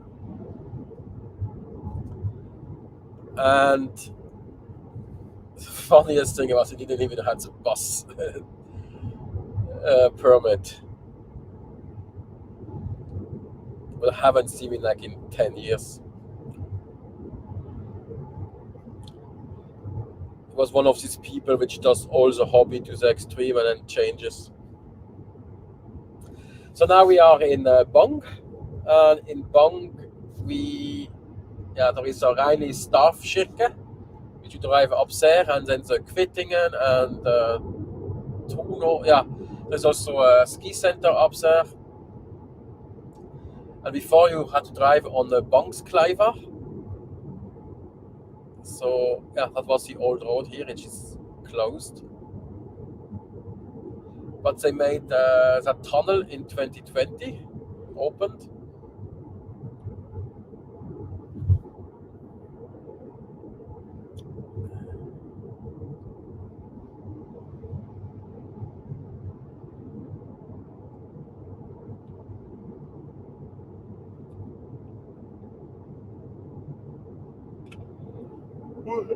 I thought it's slow today, but it's not the slowest. It was like 2 years ago when I had organized a tour to Vestsekken with guys from work, and then there was like 3 accidents, and it took us fucking 5 hours instead of 3.5.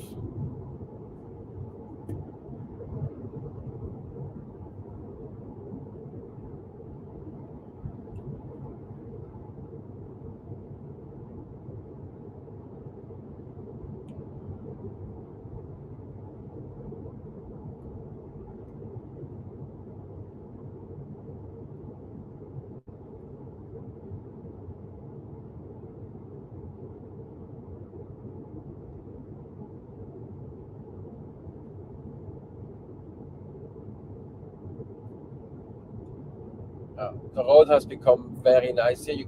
I can basically hit on the autopilot, and it just goes fine. So, and here we see again, is Norway overrun by tourists? Yes and no. It's not the whole country, but like very specific places.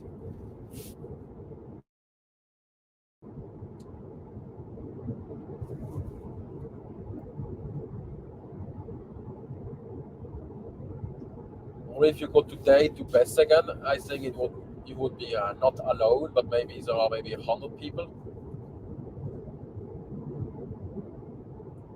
One boat.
Now we start to condition the battery, means warming it up. Because I've seen you only don't need to condition your electric car when it's like 30 degrees and up. Or you drive on the motorways, it's not getting really warm.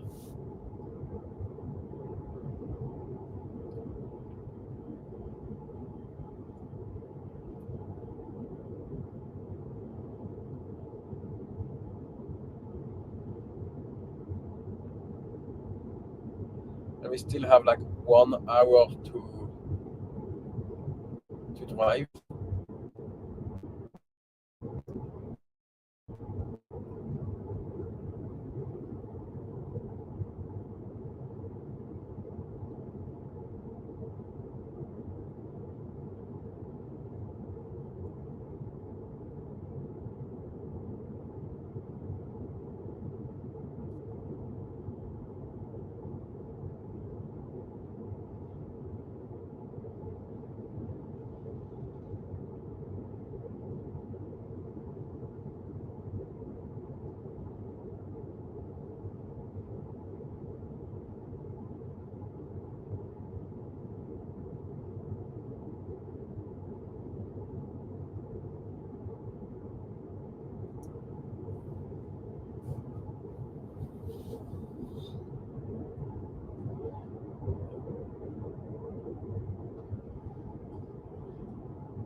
Should reset trips.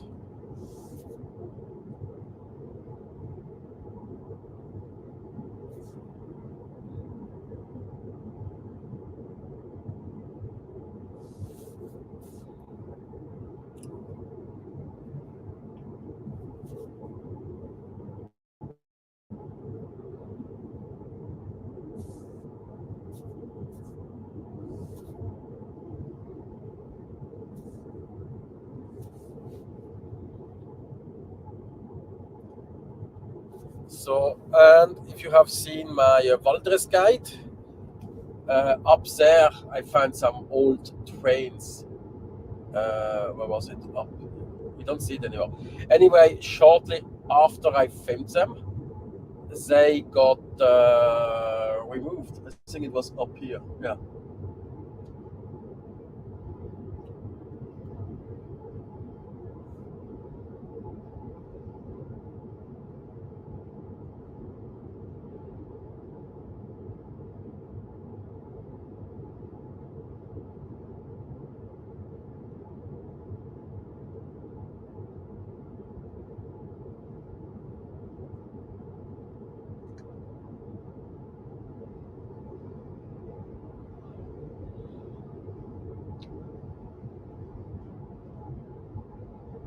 So, and yeah, here the like road ends in that sense. It's the modern one, and it's back to the old.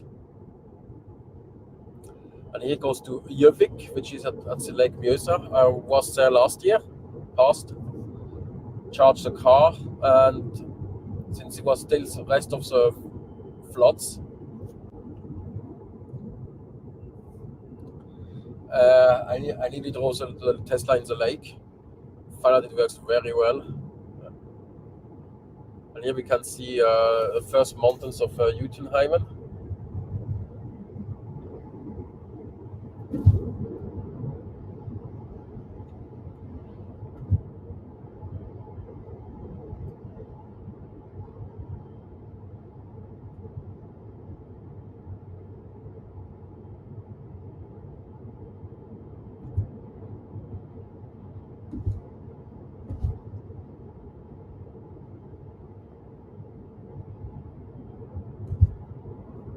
And now we are in Aurdal.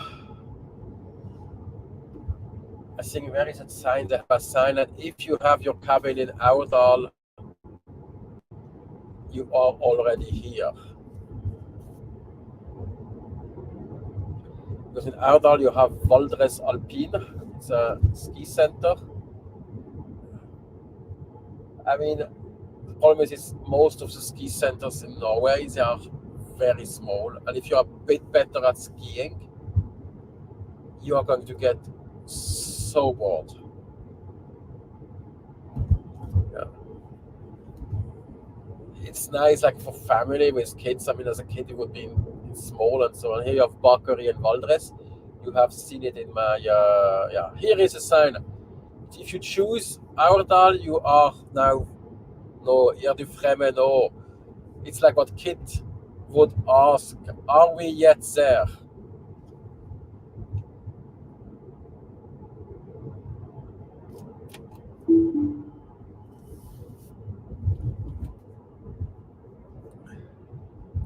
Are we yet there? So yes, that would be the thing.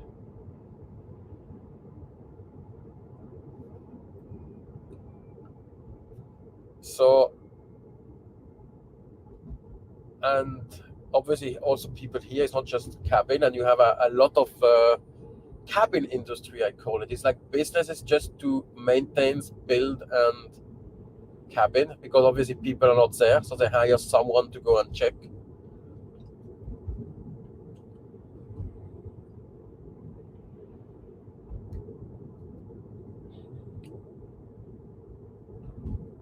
That's a restaurant there. And one day I need to stop there and see how it is. It looks like a, like not a chain.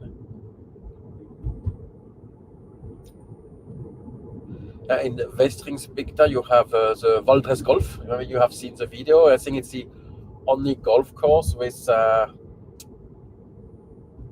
one green, is it called? Yeah, is on an island, so you have to hit over like, oh, opened. Mockery. It's there. It was quite good.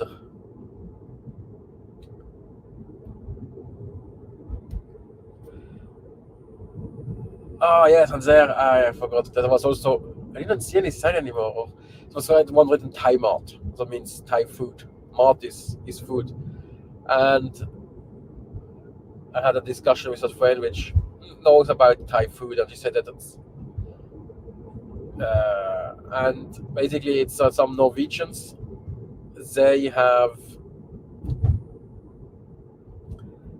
brought a woman from Thailand, and obviously if you live here, it's boring. Yeah, if you are used to, let's say, Bangkok. So, and I know a little bit of cooking, like everyday people, so they start to make Thai food. And since the people in this area probably have no clue what good Thai food is, they think, oh, that's nice and homemade and so, but it's not really good.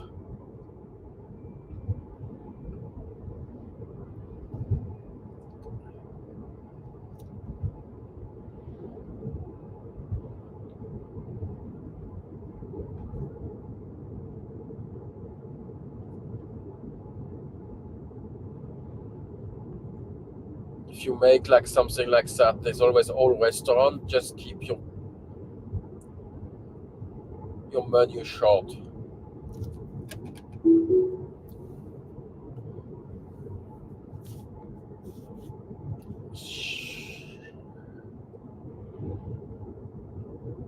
And here down, I cannot get the camera. You have the golf place. I'm still invited to go once there, but I just don't. I need to go with someone. Going alone, I would get bored.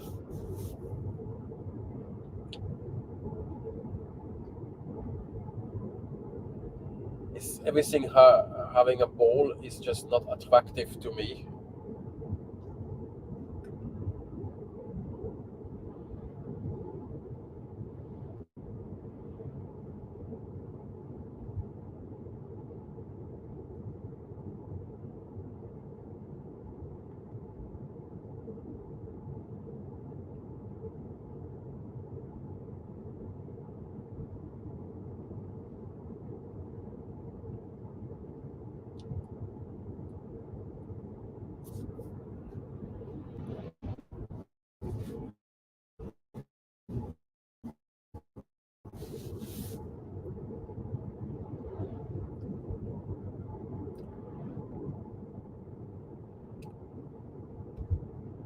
think in the future it's probably also going to make the road a bit more straight. Because farther up the valleys they needed to do something and they had no money or just a little bit. So they did barely what they could, and it was actually very good. So here we have Norway is one of Norway's most famous companies, the Fjord, where they make rockfisk. It's these white houses below, and then you have the fish tanks. And yes, it was not last year, but 2 years ago we went to the Rockfisk Festival, and it was yes, they won.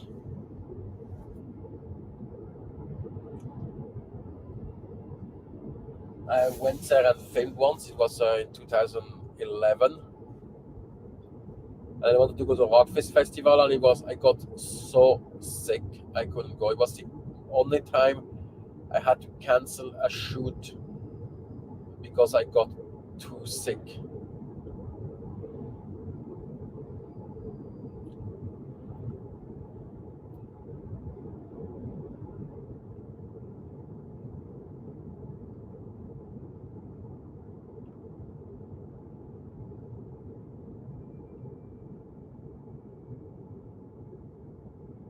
Valdres, yes, thank God. I should talk.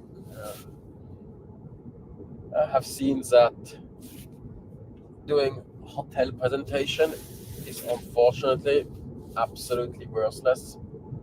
Nobody fucking cares. It's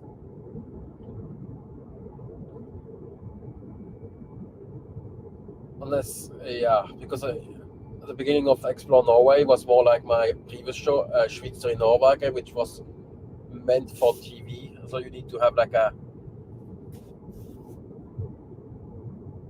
story which is appealing to a very broad audience, and if you have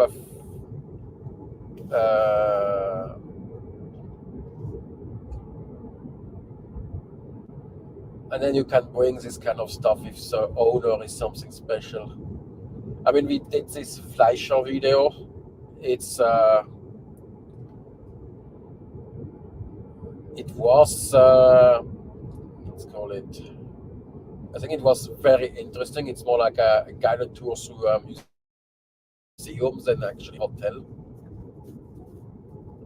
But it tanked. I knew it was going to happen. I should have said that's not going to work. If she wants to promote her hotel, it needs to be like sponsored and affiliate links. Instead of wasting, and it was not so much time, it was like 1 or 2 hours.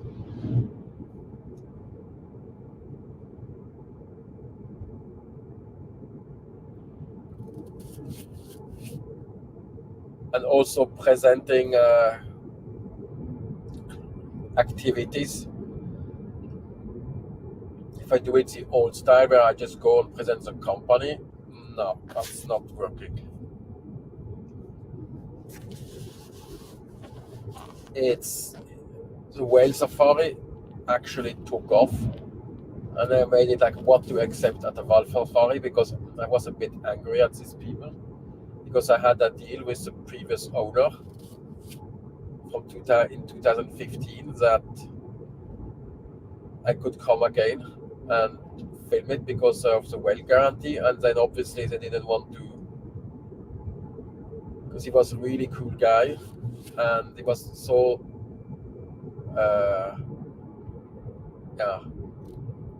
but then at least I paid only the total price, but the video didn't took off at all. But after a couple of months, finally YouTube understood.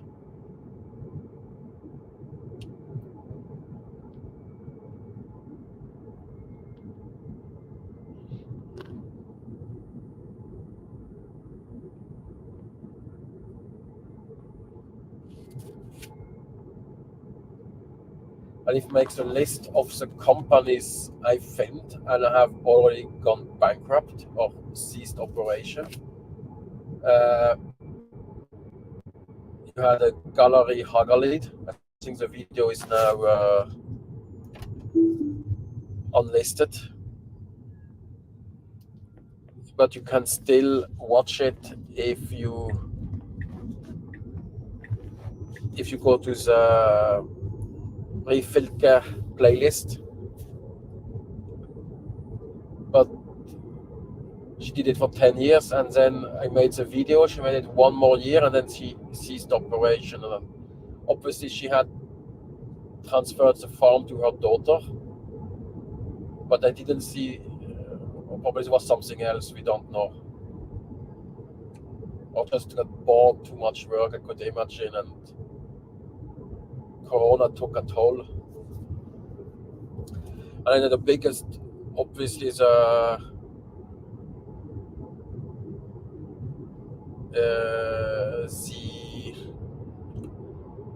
most prominent for my videos is obviously the Geirangerfjord, which operation has done 2022, and so in 2021 they did. I was there in 2020, filmed it, and in 2021 there was already issue because they didn't do this guiding anymore. There was Corona, but tourists were back because we had all this vaccine and so. And the next one was, so they ceased operation, I think, completely in 2023. And Örjan is now, I think, from what I saw on his Facebook profile, back to the military or civil protection or something like that. And then, what was the next one?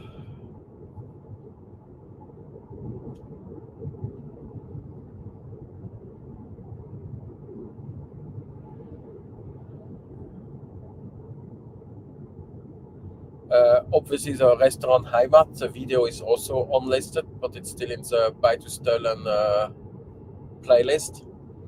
And the food was good, but obviously, if you go there and you ate with the wine package, it was like at least 1,000 to 1,500 NOK. So if you went with 4 people, it's 6, 7, depending on what you take.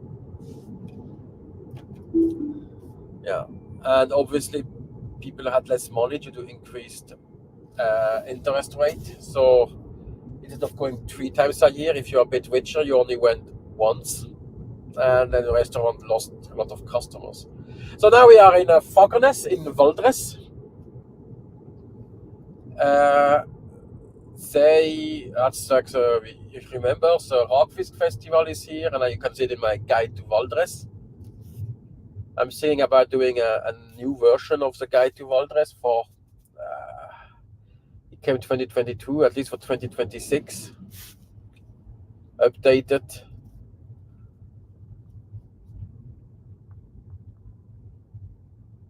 I should also do an updated guide for Besegen, because it's now next year is 5 years.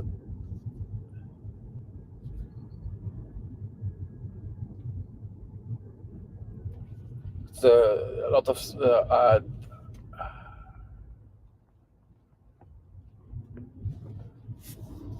now it's a bit more people. German, this giant thing.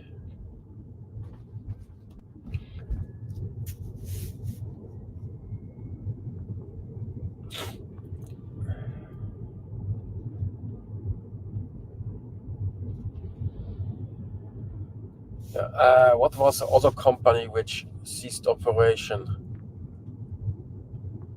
Okay, it was not in Explore Norway, but in Schweizer in Norway, and it was about a mini hotel chain called Pure Hotel,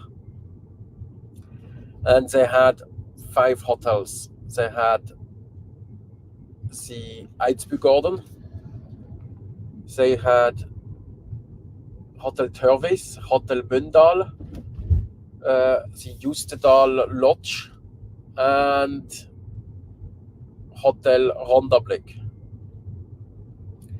And I No, I got contact because the manager is Swiss and I know him.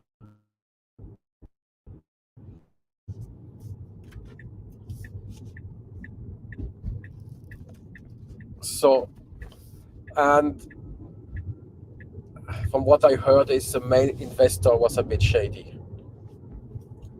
Big, typical big stuff. And also, what I was finding interesting when I visited all the hotels, most of the staff were like interns from Germany or Austria and so.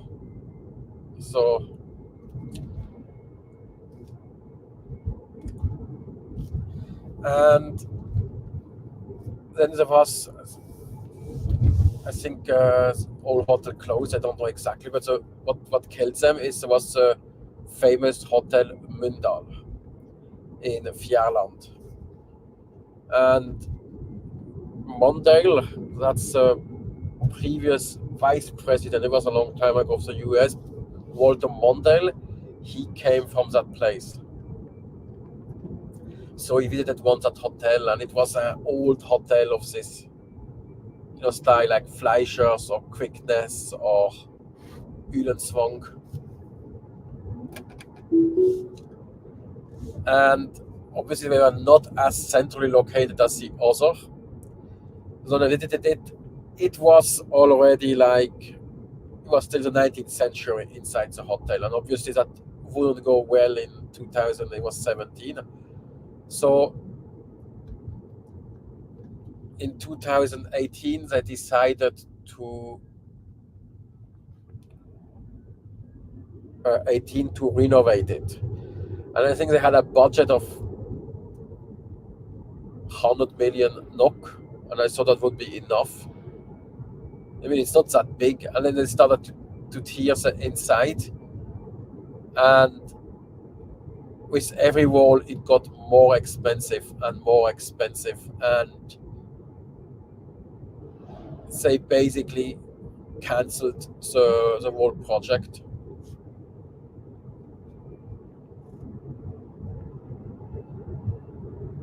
And I don't know the hotel how it looks like. I'm probably going there driving by to see how it looks like.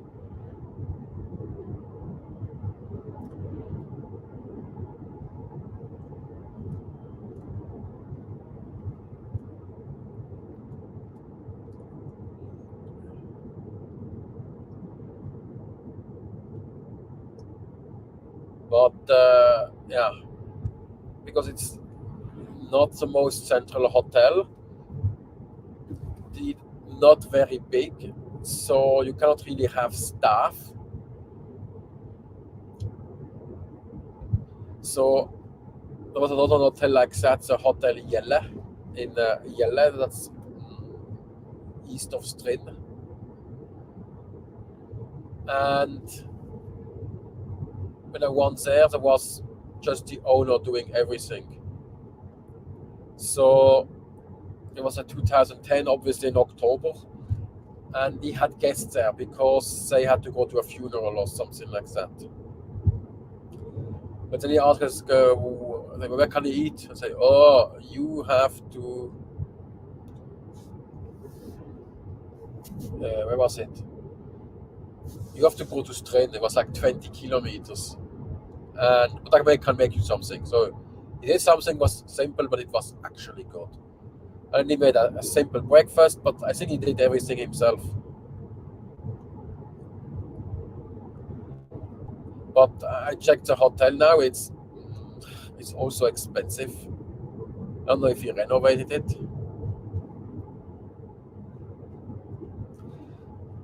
But it was like going in October, mid of October in Norway 15 years ago. You had luck if you actually found something open. Okay, here are more tourists.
So, and which company also stopped, I think.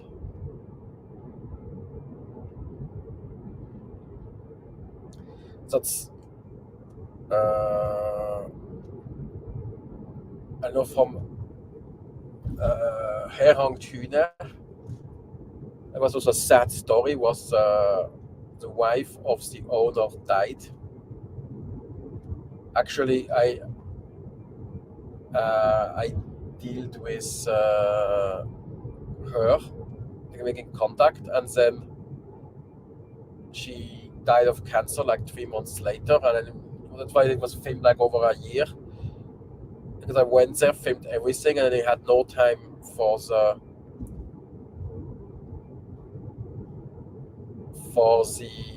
interview. So we did it like a year later, and in the meantime she had died, and he was not over. He spoke like she was still living. It's totally understandable. I mean, it was their life achievement, and I think he still owns it but doesn't run it anymore.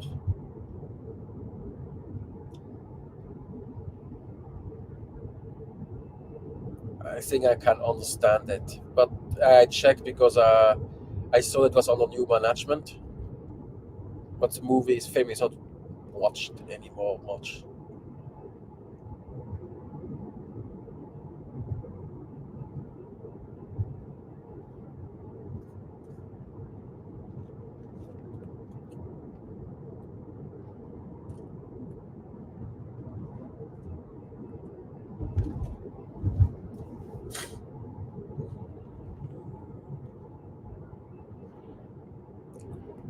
Now we are in Øystre.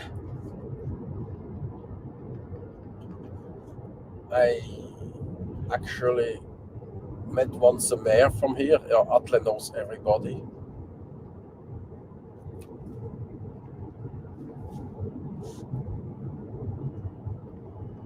It's so small here, everybody knows everybody.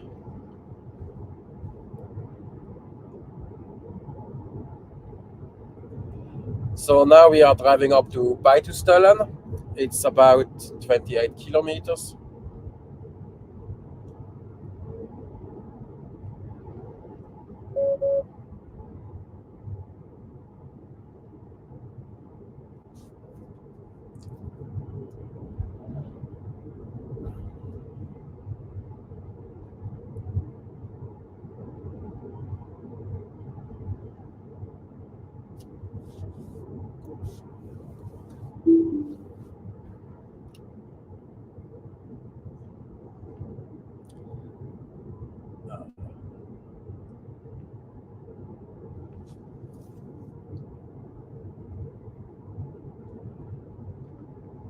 It was also the father of a friend of mine. He runs like a local news site called Langsveien, and he has like 2,000 subscribers, and he gets some money from companies supporting it. Yeah, typical local news. And he thought he wanted to promote my model railroad, and I have like there 8,000 subscribers. So, and that's a problem with YouTube. If people just I would say that pity subscription, no, not so. They just subscribe to be nice to you. That's utterly useless. It's way more what you want today is not subscribers anymore, is views. You subscriber is just vanity actually, because the algorithm will promote the videos anyway. If you watch 5 videos of a creator, you are going to get at least the next 10 video he posts until maybe If you like it, you will subscribe. But that's the only thing. And if you have subscribed to someone and you just stop watching them, then they stop being promoted to your home feed, and you need to go to the subscriber feed. Oh, it still snows there. It was not a very warm summer. And we have peaty horn. Yes.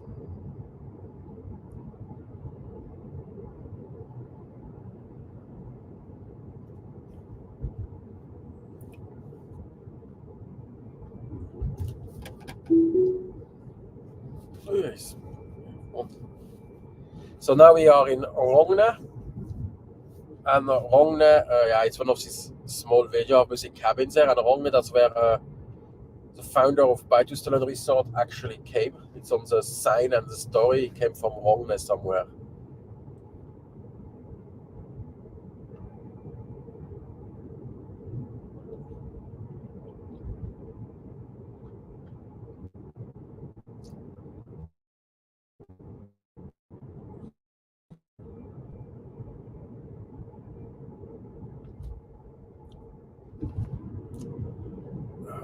So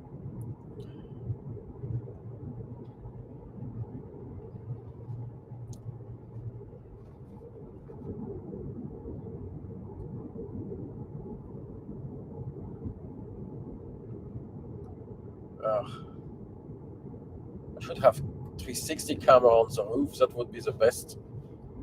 But obviously streaming with 360, I wouldn't need better connection.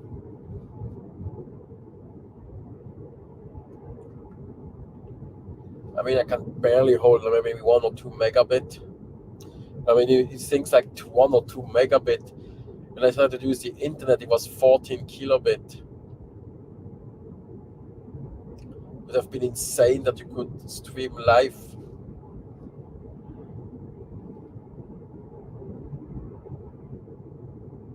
I think we have already Skage there.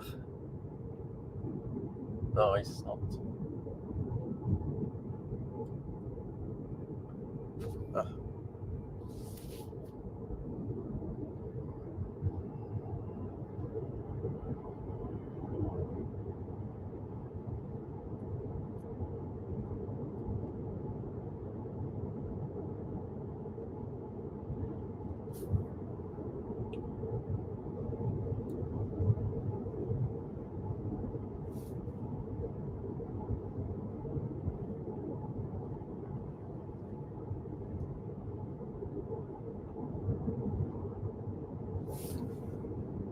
Trying to slow.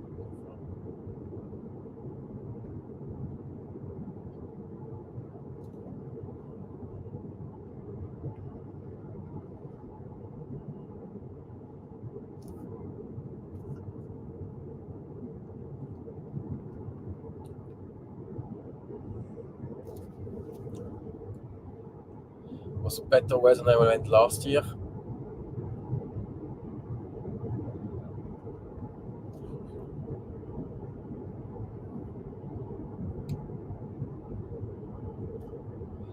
So we are soon in Beitostølen in 22 minutes.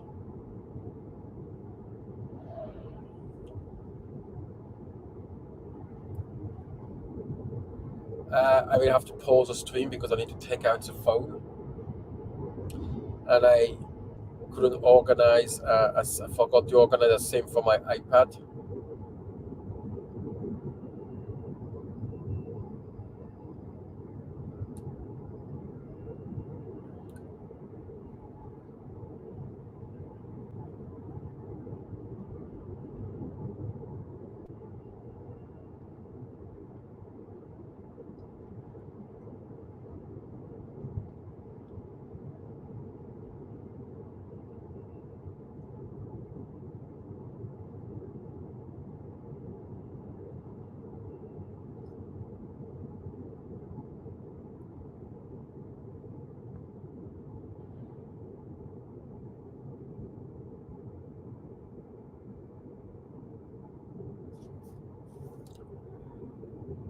So, yes, now we are in Hegenes. I think that's the next one.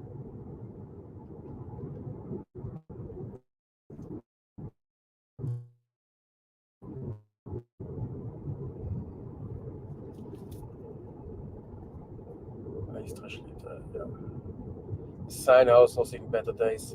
Basically, if you see a sign with an information and the name of the commune, it's basically a big map and writing what you can see. I find it today not really useful. Wangschön, that sounds like there is a lake. I need to ask Atle what's at it.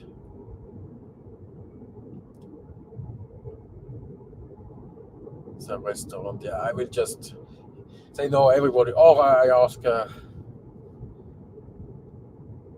my friend's father, my father's friend. No, my friend's father, yes. So, and down here is Geiranger. That's a fancy hotel. I recommend to a friend, and he had a really good time, he said. It's his hobby to go to fancy hotels 1 or 2 times a year.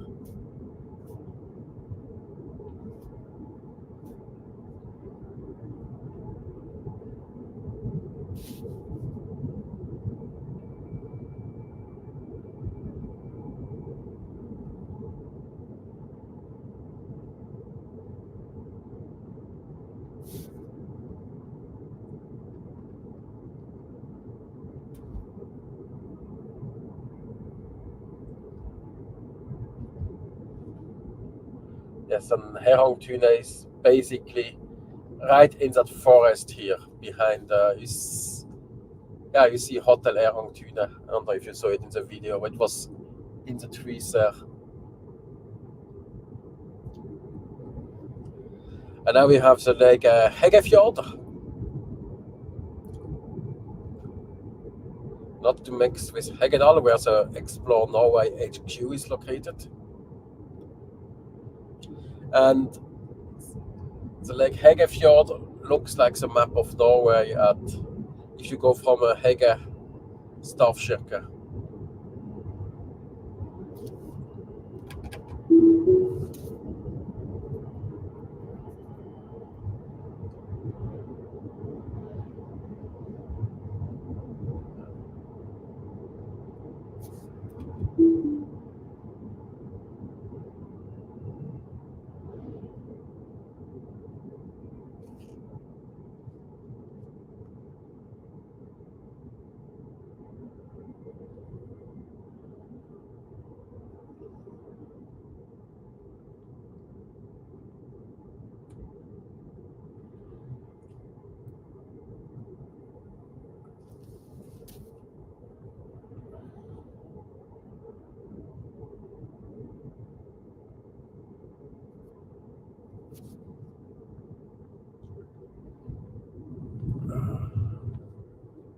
Okay, and up there, where it's written Longshore National Park, it goes to Skage. You can see the video about it. It's also one of these places nobody goes. Yeah.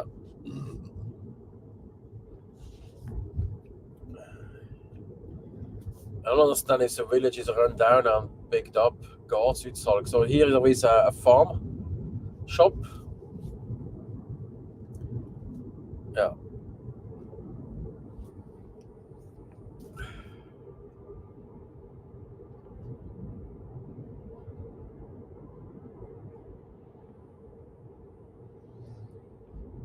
Local water. Maybe next time I drive here I should stop, but today.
Rubel, I think that's also a place up there with a lot of cabins.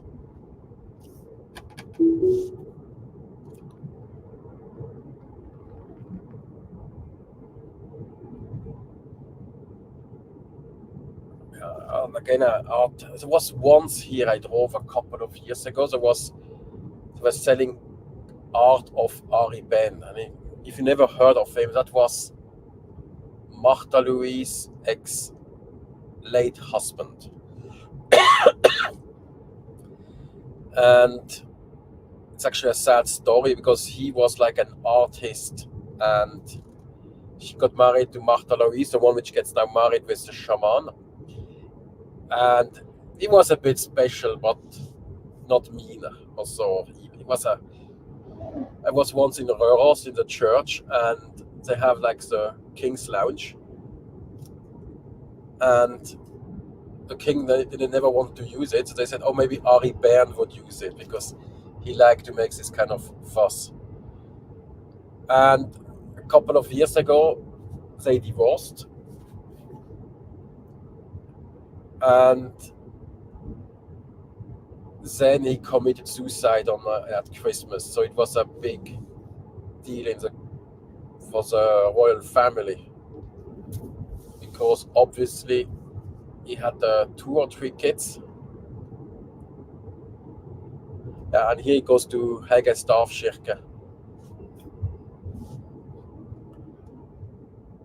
So, and there was a lot of rumors on why, because he was like, let's say, was bi, and so she never accepted that. But then she got together with a shaman, which apparently is that, and she accepts that. And I heard a story from a friend that she didn't come over that.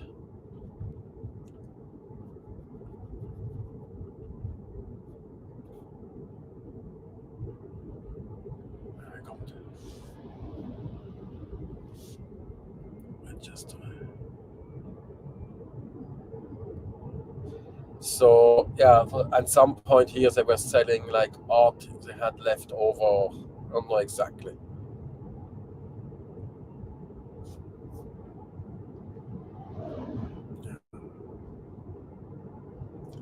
So why do everybody which overtakes me?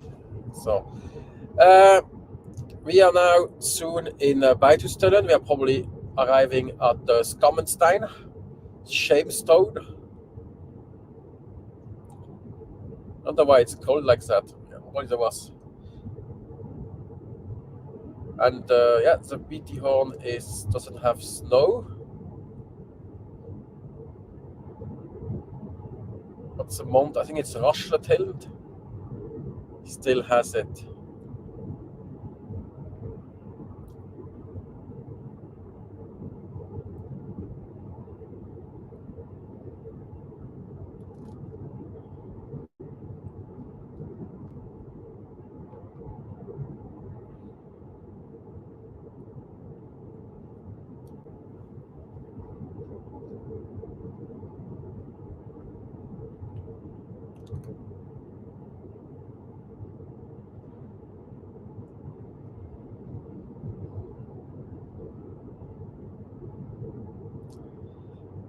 So now we are approaching Muregård. And Muregård, we have a video about it. It's a horse center.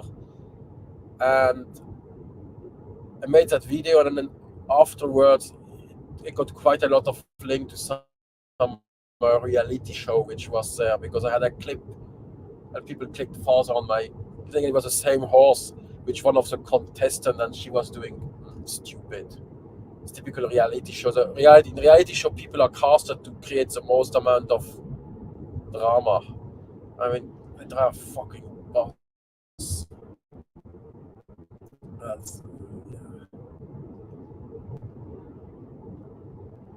So, and where is Muregård? Yeah, that's it's a bit further up. And also up there, it goes to Ullestølen, micro-ysteri, if they still exist. Apparently they do. But she, how should I say that? She was the most difficult to work with afterwards because she thought she was getting an image film, which is not the case. An image film costs you at least, it's 2 days' work, so that's probably 30,000 NOK. But then you have full control, you can decide everything. This is an editorial stuff. I come and I make something which is interesting for my viewers, or I think is interesting for my viewers. Here we are in Skammenstein. So, and then she thought, because it complains that I had checked everything, the websites, and I said the opening hours are wrong. But and I checked the Norwegian, the English, and the German website, and they were wrong 4 times. They were 3 times different. So, how can you make something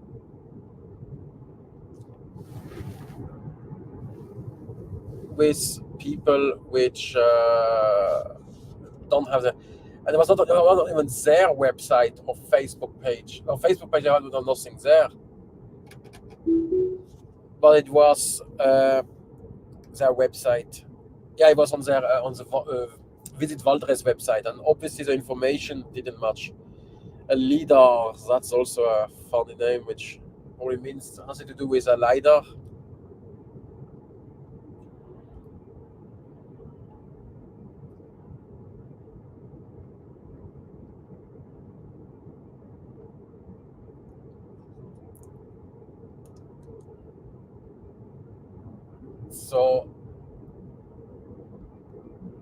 So I, since the video was already uploaded and everything was made, and it took her like several days to react, I just edited that part out within an hour. So I didn't want to re-upload and change all the subtitles, and I even ran it on TV afterwards because I thought it was interesting, but obviously heavily modified for TV, meaning it's more her story, not the thing, because yeah.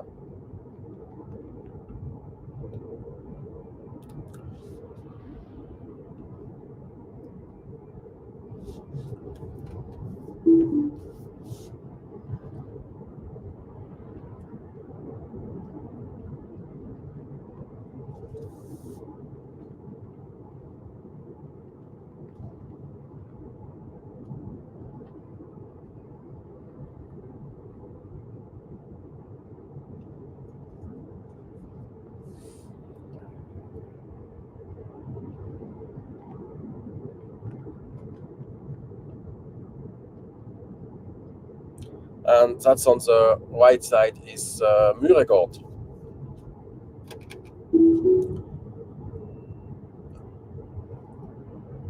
And the Beitostølen microhistory is also on the right side. Where is it? It's not here.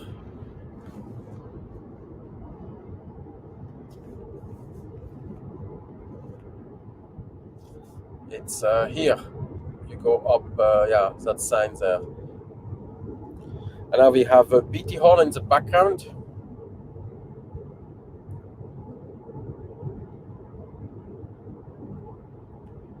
It would be so nice. I could just point it and the AI would automatically enhance things.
So we are arriving now in Beitostølen, which you know from so many videos I made. On the it goes down to, I don't know, Beitostølen, that's a recycling area.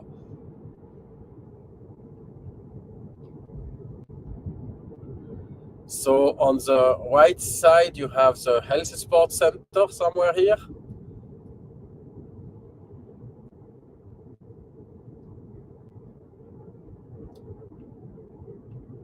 And let's go to the supercharger.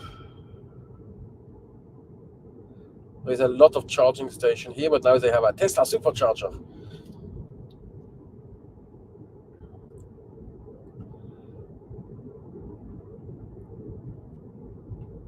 Is the lift running? No, probably the main vacation is over, it only runs on the weekend.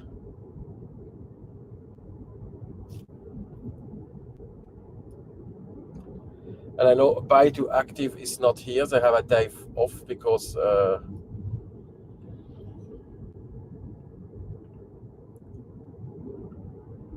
and also if you're a petrol car, the next is in 90 kilometers. There are more charging stations on Valdresflyet.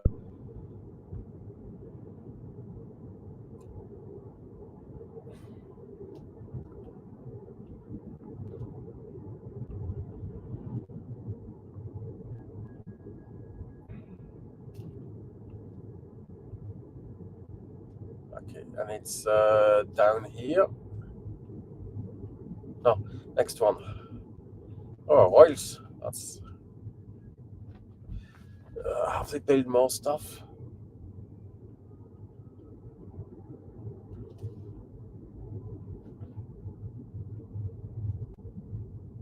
There has been no new restaurant here.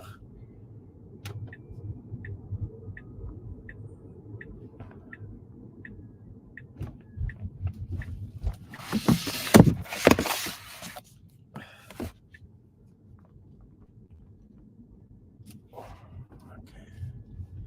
It's farther down. Ah, it's behind the Radisson.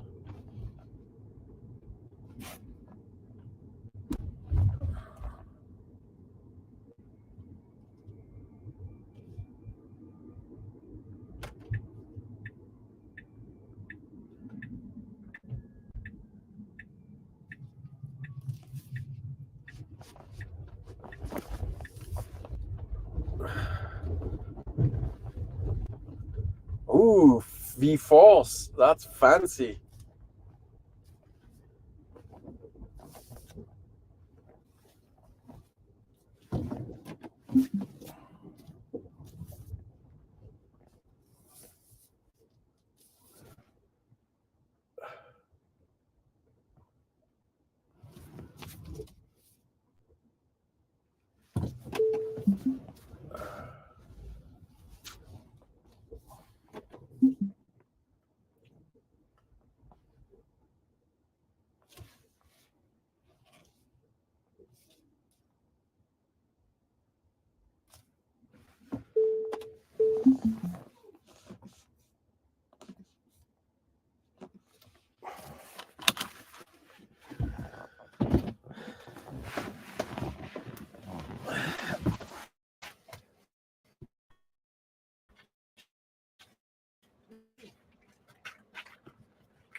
Okay, I have to quickly see. When do I arrive?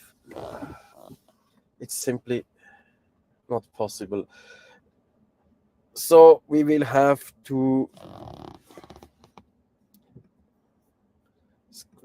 skip Geiranger.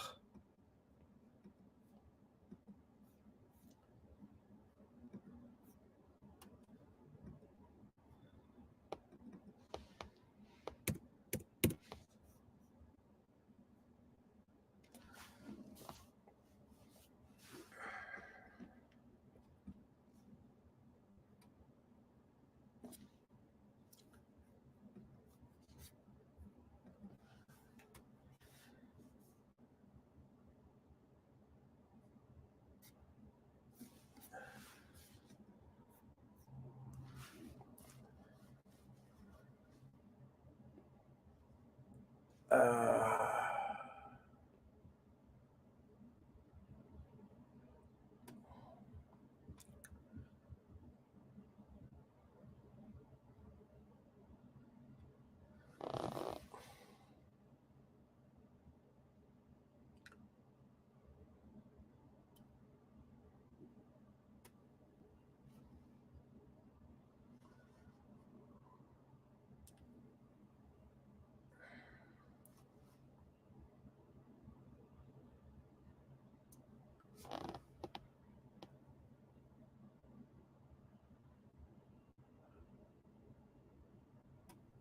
why does it take so long?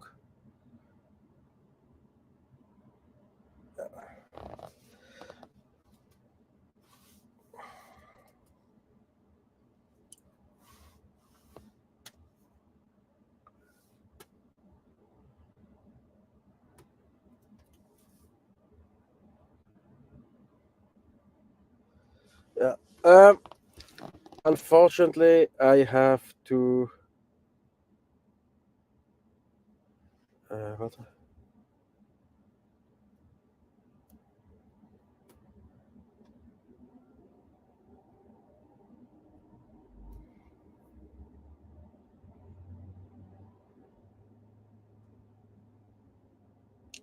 Yeah. Due to I have to remove the.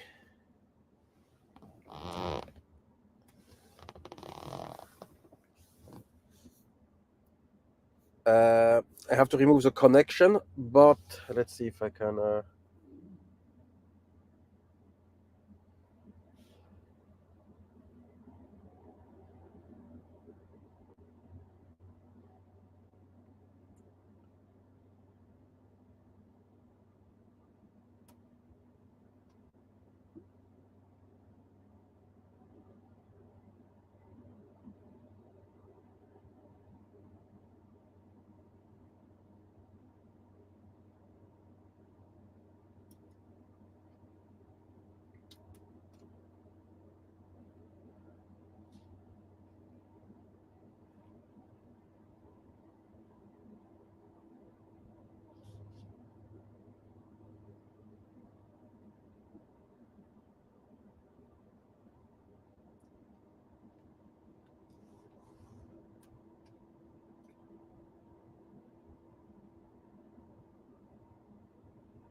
So so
So I just need to eat something, and then it got so fast to charge.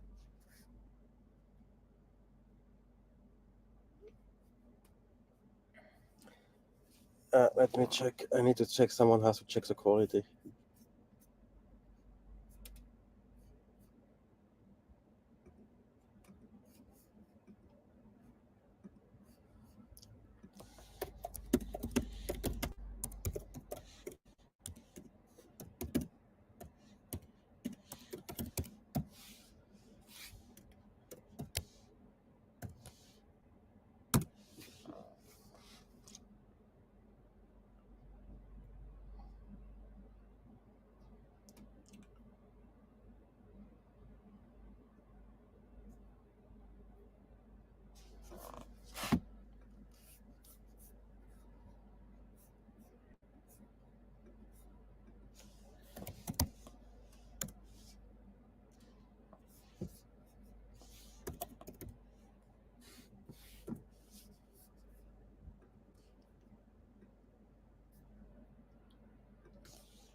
So hello, we are now back. I had to pee, I had to eat, and in front of me is a Dutch motorhome, something very common. Looks like they're going to hike. I finish my tea and then we continue because let's say the cup holders are below the computer.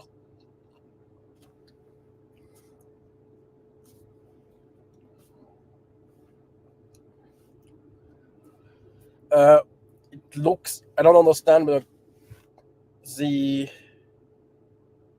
Tesla says 1 hour more compared to the Google Maps to Geiranger. So I'm driving and then we decide when we are at the crossing what's happening. So, time to close the thermos. Oh, scheiße. I also have my food closer, but I don't. So, okay. Ready? Activate engine. Leaving the dock. Maneuvering thrusters and Unique Enterprise.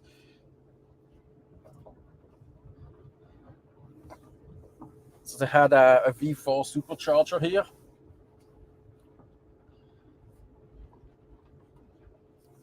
Check it. Money is here. My pullover is here. Okay, close. And the car is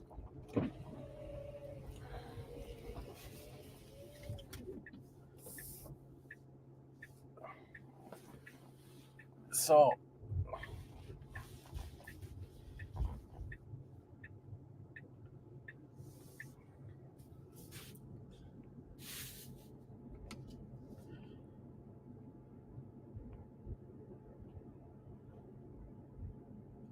Yeah, the fan is a car which just overheated while it would be so nice to fly the drone today, but unfortunately no time.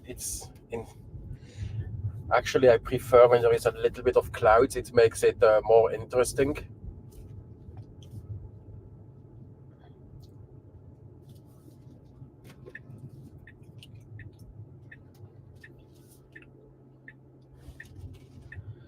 I want to pass by Beitostølen, but I read that they have closed down the first time, a first day in this season, because I don't understand if it was like 7 days a week. But from what I see, there is like some sports schools on visit. Yeah. So now we're driving to Valdresflia. which is Norway's second highest road.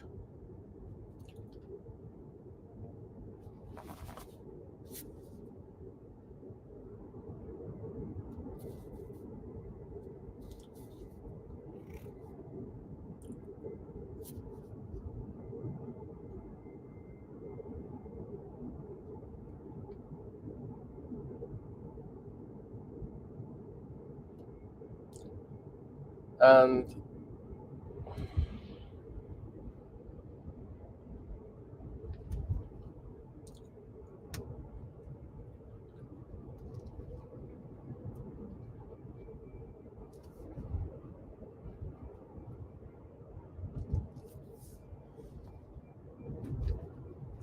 so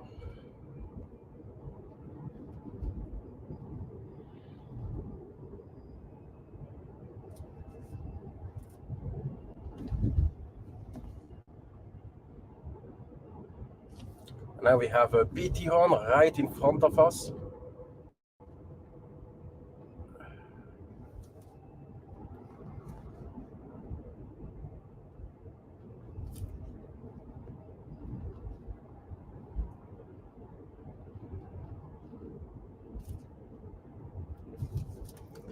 I should do one. No.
So and here is Garli. That's where the road. Oh, they put a fancy thing now to park with easier to pay. It's good for foreigners.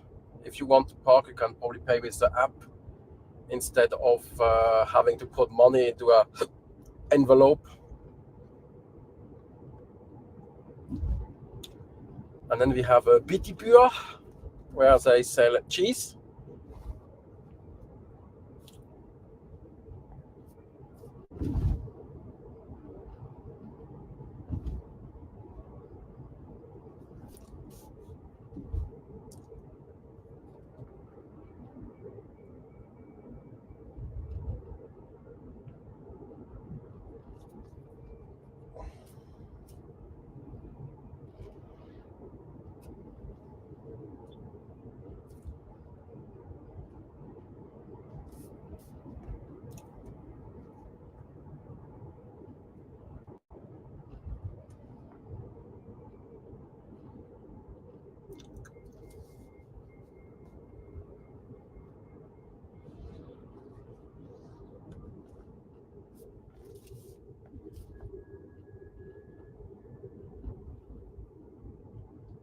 What do they transport here? Pipes. So you see, these mountain roads are not just for tourists. And if you say, "Oh, my motorhome is too large," that's for a freaking 40-ton truck.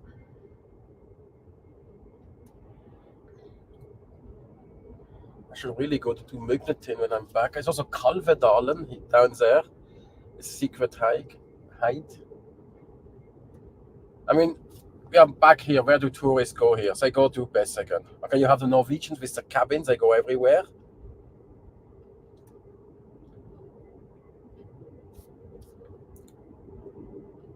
But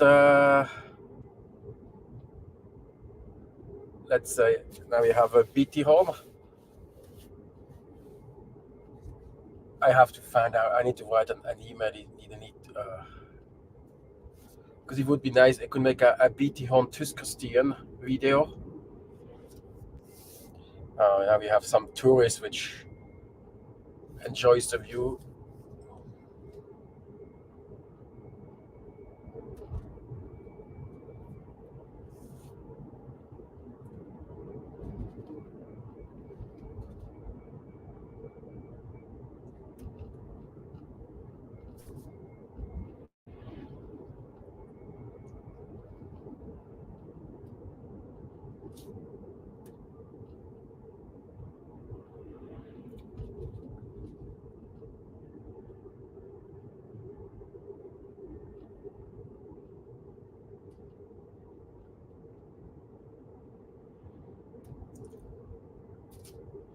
And this thing is called Bootskarre.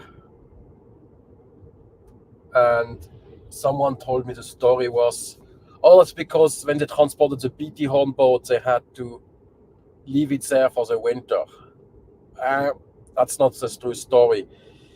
It was people, from what I understand correctly, it's called Bootskarre because they stored the boat the moment where you das winter up there, so nobody could steal them during winter.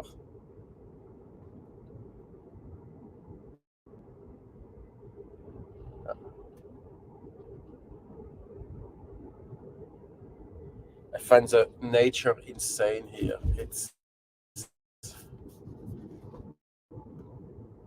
I don't understand why not. It should be full of people. I mean, okay, it's nature. It's less accessible than, like, say, Flom.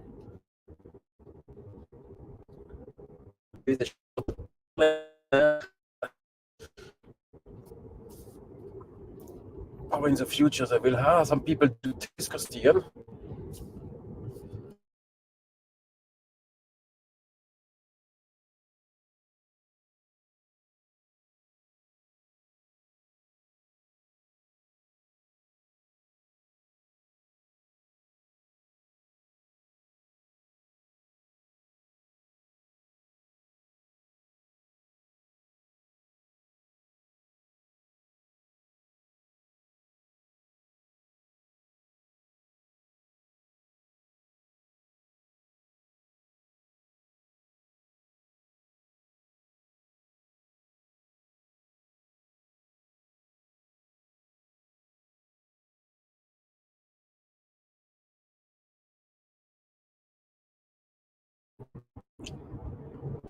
Yes, so we are back. There was a hole here. I mean, if you have watched the other live stream we had in May with Atle, and we brought up the question, can you rent camping gear not to go hiking here? I don't know if you have seen the stream. It was quite interesting because he just started to sing like a businessman. It was obviously something missing, and I don't know what he did or if he sent it further, but cows here. I mean, I have a cow field next to my home. Anyway, I saw on the Beitostølen's website that they have started to rent camping gear.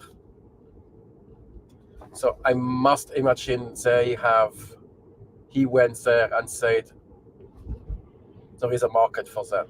And I totally think there is one. Because if you come from far away with a plane, you cannot bring your tent in your bag and so on.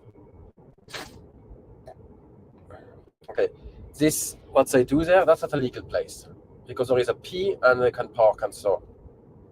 Let's see if we find an illegal camping car today.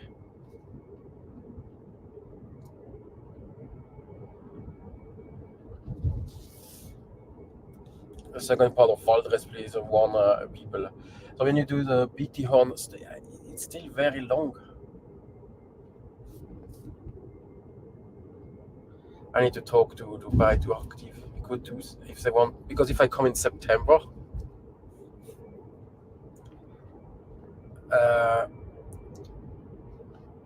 we can do a guiding video even if no, I think they have so few people.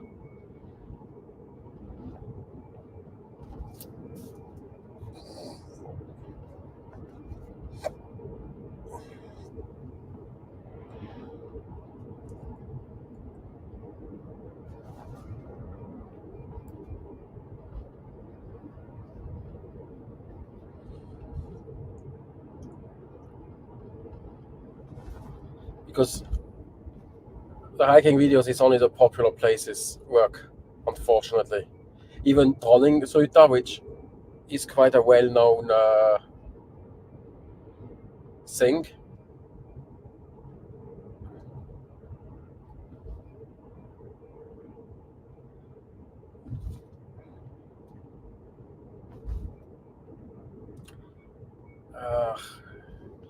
Is he going to the Sami souvenir? I hope so. Please go to Sami souvenir.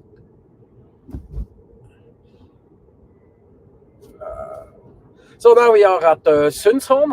If Mohammed is or Hassan is watching, remember that's the place. There's a Via Ferrata, and you have two sync at cable always with two, and it didn't at some point on cable both. So one wrong step and it's 100 meters down. No, it's a Danish guy, not a Czech. He is afraid of the mountain, probably.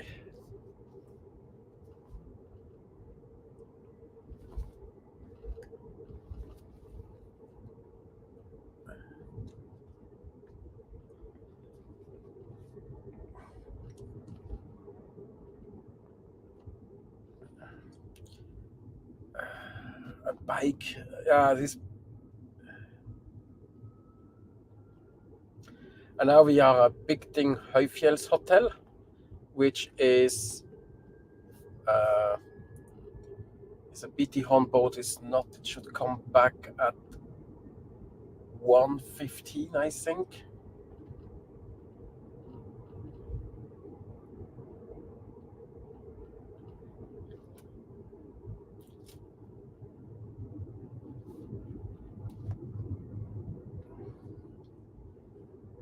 Oh, they made a new parking. Okay, nice. It's always too many people. It's not so many. I mean, compared to Beitostølen, that's nothing. That's typical. It's probably you have to pay downstairs, and they want to be cheap. Okay. Here we. Okay, it's a road, but I don't know if you're allowed to park there. It doesn't look like it's forbidden.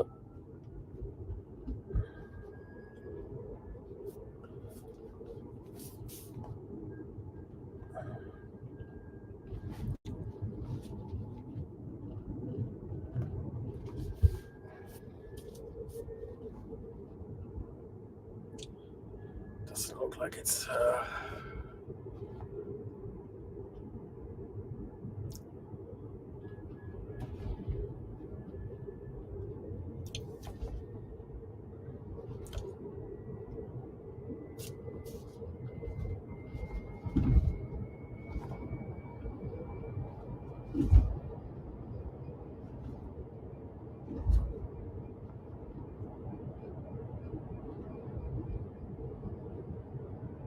So now we come to Valdresflia.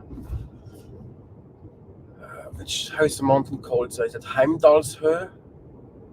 I always forget. Okay, here when it opened until Bygdin, they close it down here.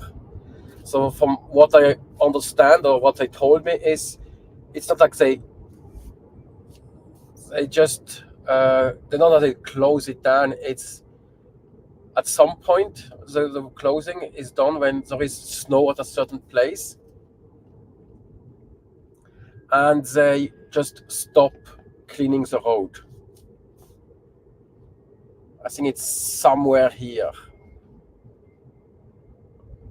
And that can vary. It can be in November if it's a lot of snow, or it can be at Christmas. Usually, yeah, because we went here on the 24th of December. It was so insane. I mean, the road was still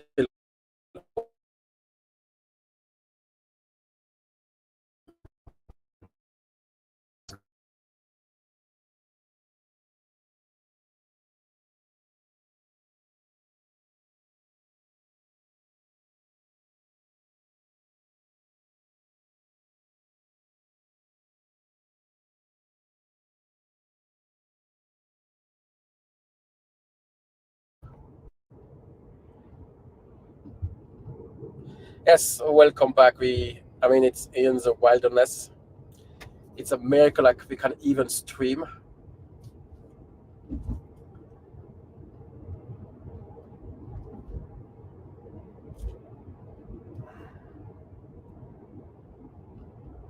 So, and now we can give the speed.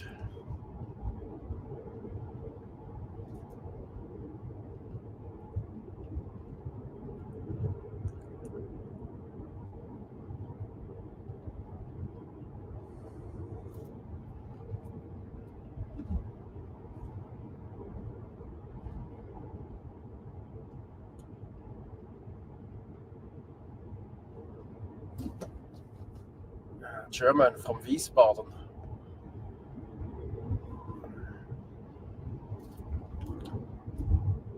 So already prepared for winter. I mean, if you have seen my film called Skiing in Valdresflia, basically, if you park your car, there is still like 2 meters on the side.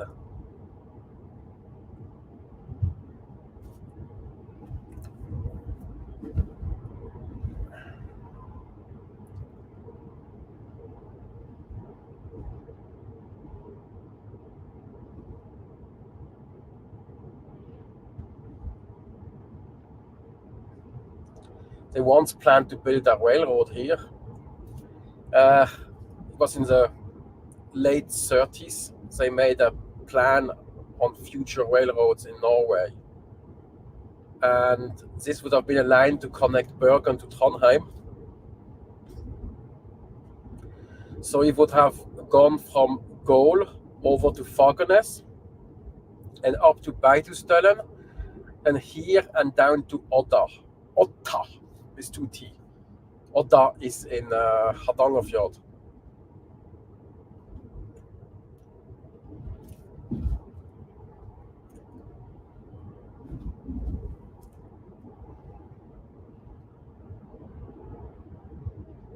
I have the impression that every second tourist has a motorhome.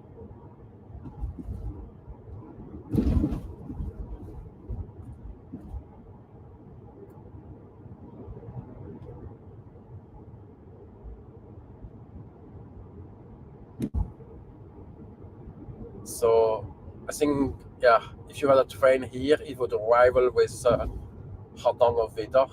So yeah, this is to park when you go skiing.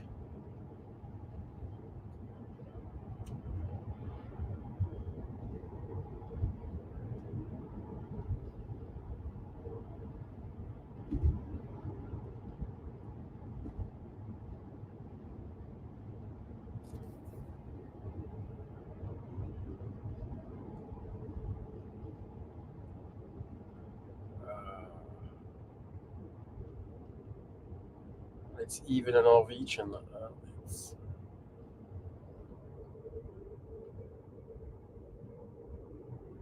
Okay, and here we are at the Flie 1389. This is the highest point on Valdresflia. You can have waffles. Oh, they increased. And here you have a charging station.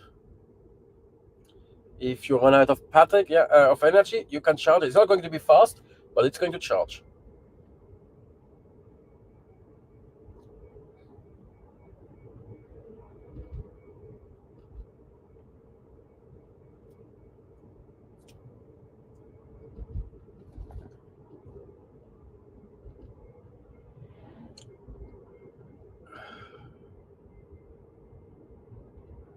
The road gets a bit wider afterwards, so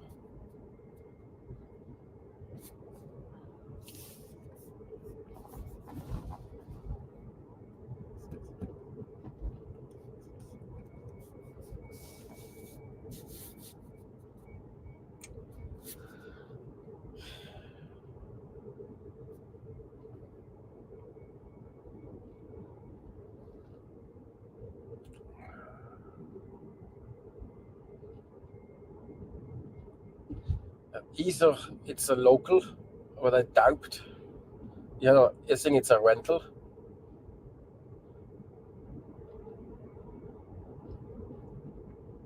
And then comes one big one again.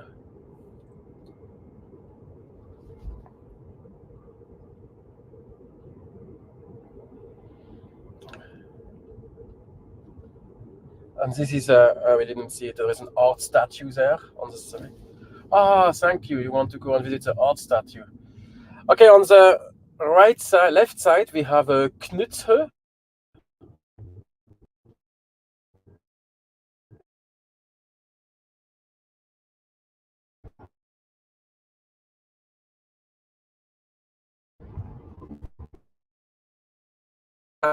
And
So hello, we are back on. Slight issue with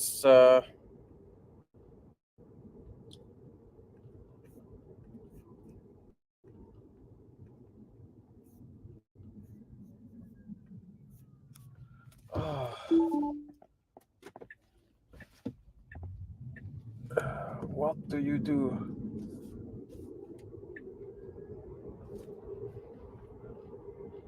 Yeah, so we just passed Knutshø and it was so many people. So it's definitely, we need to do a film about that.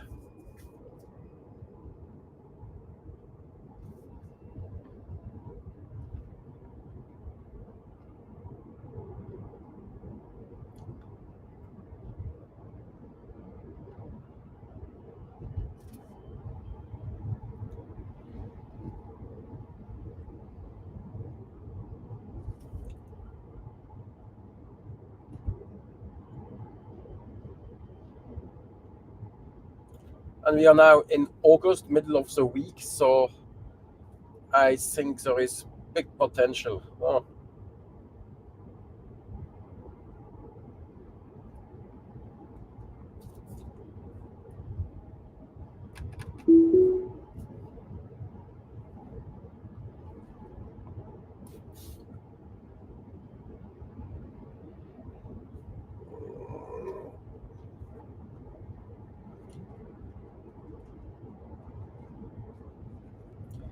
So another issue I have, which will probably unfold later, is that the computer is using more power than I can deliver.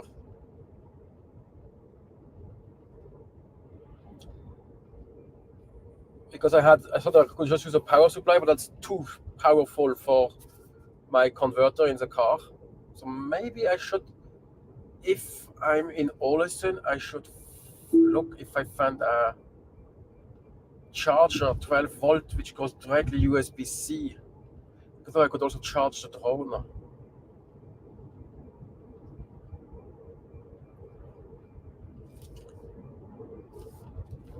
So now we have passed Bessegen, also Jendesheim.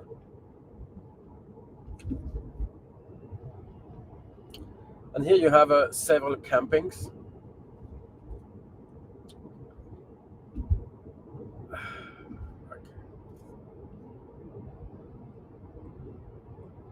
And here we have one from Belgium.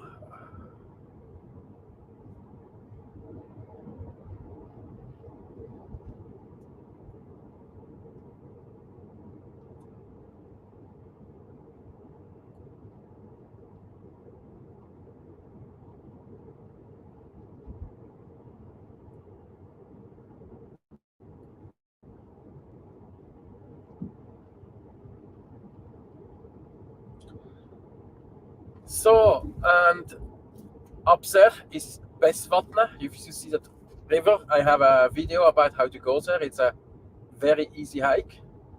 If you never done something, you just walk up. You have a feeling of being in the wilderness. And it's like 1 hour from the road. So, super easy. Especially when you read about the ridge, then it gets nice. Before, yeah, but that's always like that.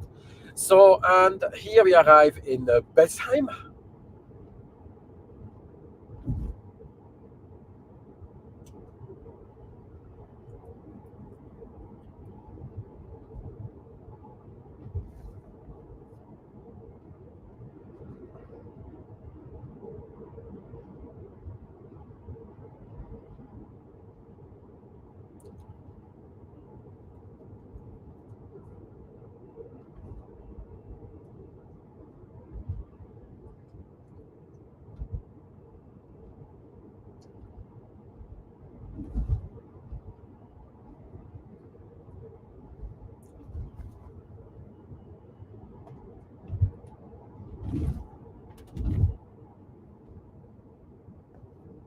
So this is also one of these cabin/hotel. If you don't want to, if you don't stay at the hotel, you have to park here on the right side.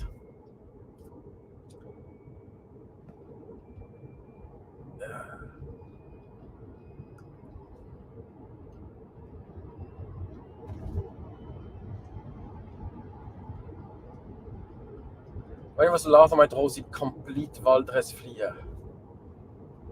And I went to London, that's 4 years ago. That's, yeah. But I've been a lot to the Waldressflier, but only drove like to the top, or maybe to Jendesheim, and once I drove to Glittershaw. I was to Ranswerk, yeah.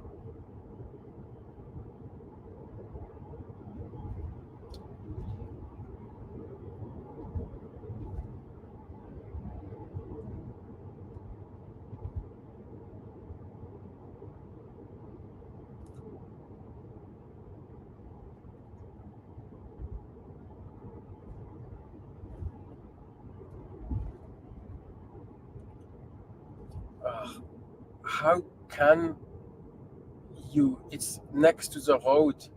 Look, drive down there. Okay, but there is someone there already. That's an official one. Okay, the Tourgauer.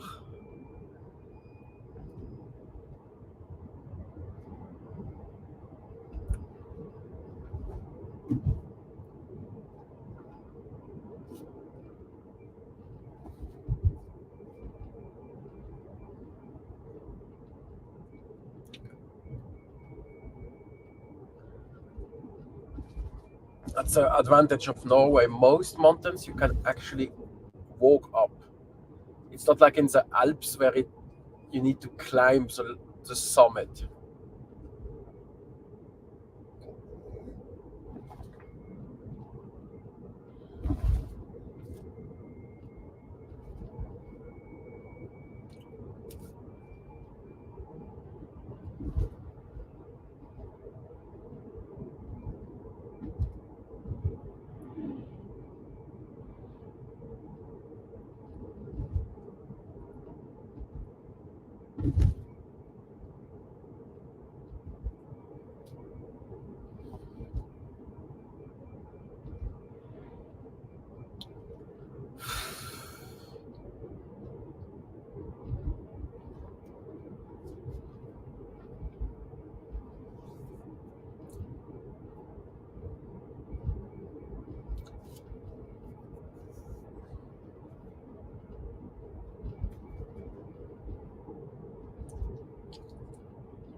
Some people want to go swimming.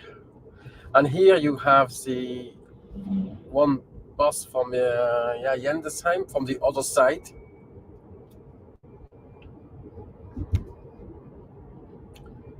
So, how is it called? I haven't been so much here. Sjuadal Stugu. Stugu in some places also say Stua. It's like a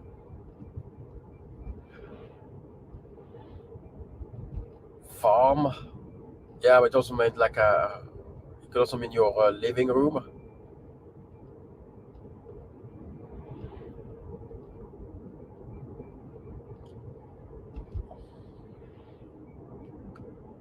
It's a restaurant. Okay, that's the Swedish. They call the cabin. It's not hitta. It's Stugu.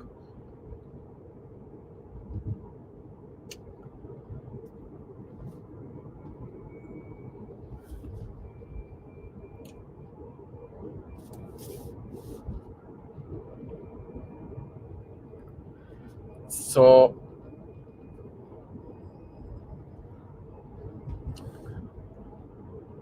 Postfyry Fjellkamp. It looks like it's a camping. You must imagine all these places. They are maybe open 3 or 4 months a year. So often it's run by as a side job. Sheep. Be very careful.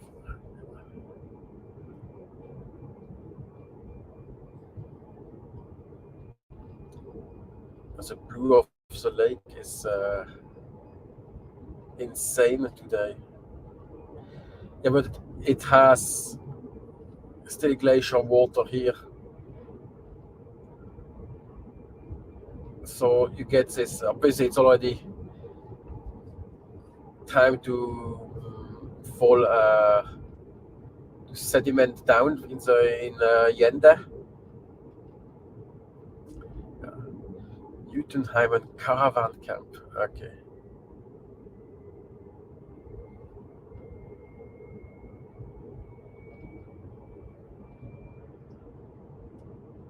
So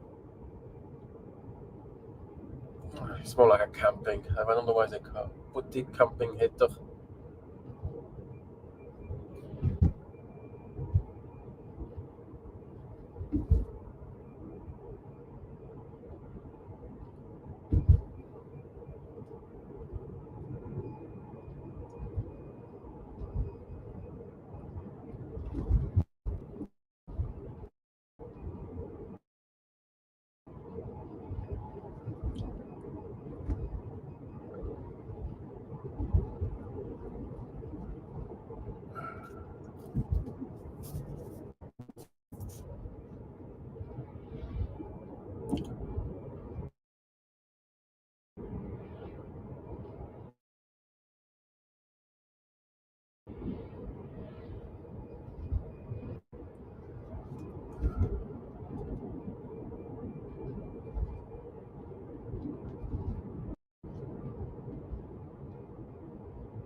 Ni hitte til salgs. Okay.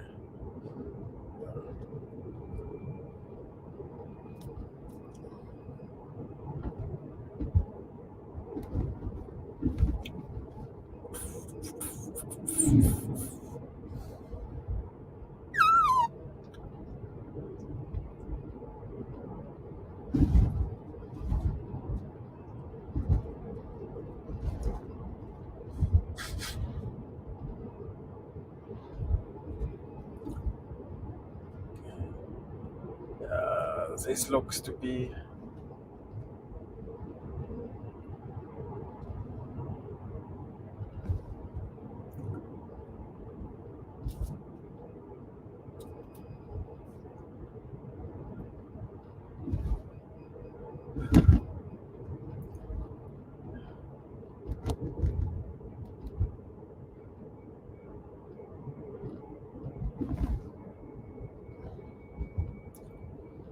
behind me. The guy is super nervous.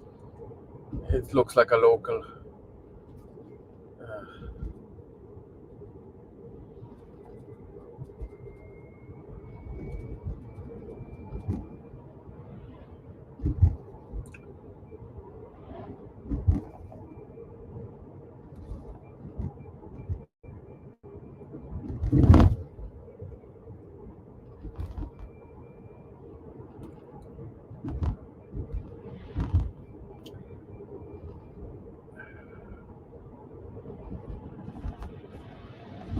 Yes, he's super nervous. Oh, that's fast fucking dangerous. Live on stream.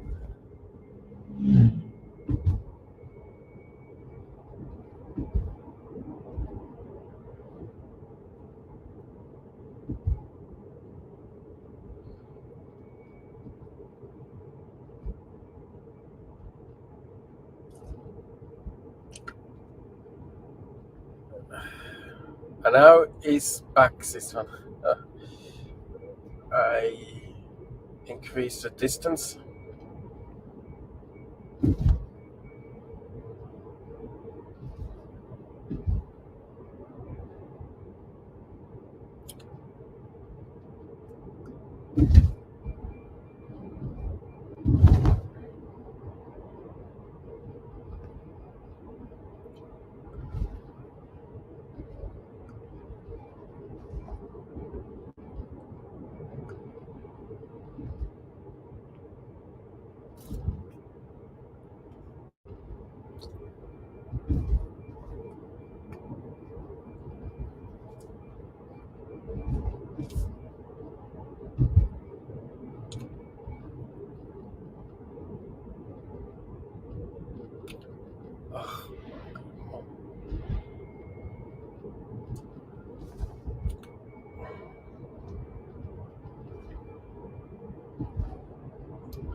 I probably will overtake him here.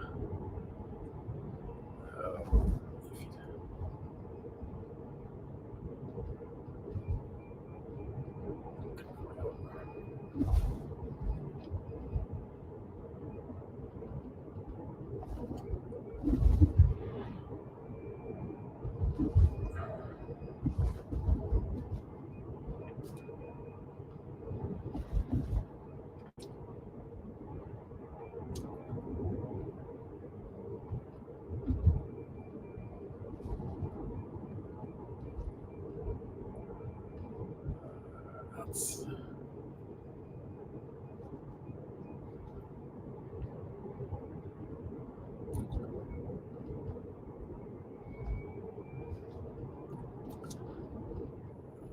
okay, now we arrive at the Hinsetter.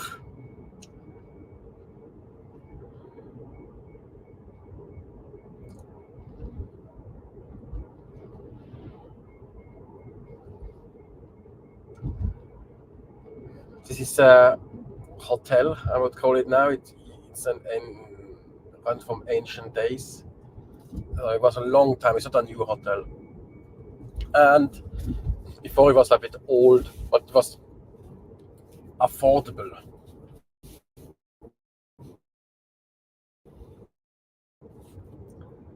And then the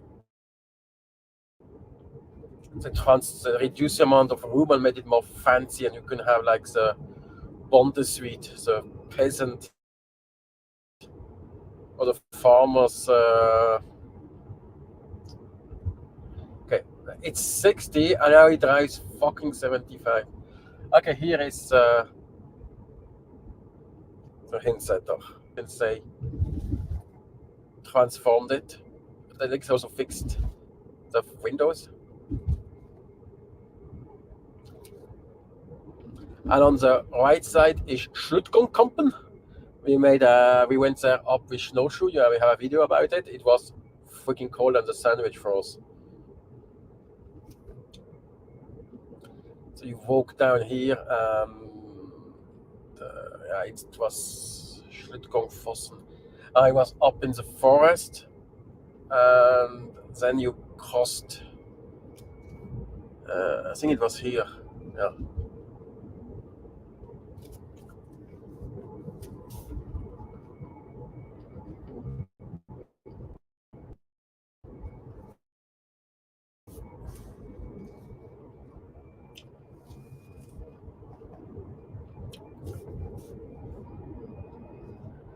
So then you need the cross-country skiing, 21 kilometer here.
So we are back.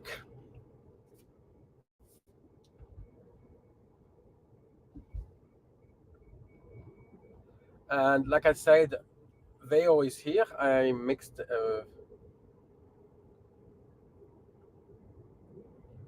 I thought we had already passed it, but it's here. That's where we went doing the gorge jumping, or they call it, or like canyoning. It's something like.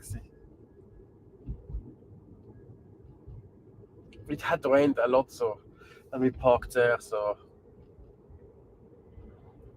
but they came with. It was a school which came.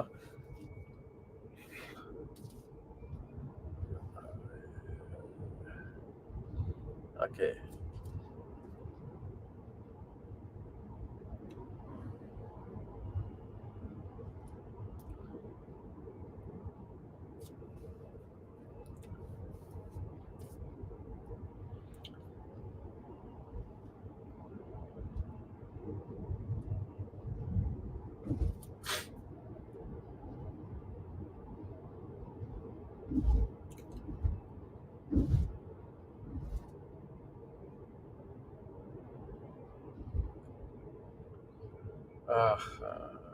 What is it?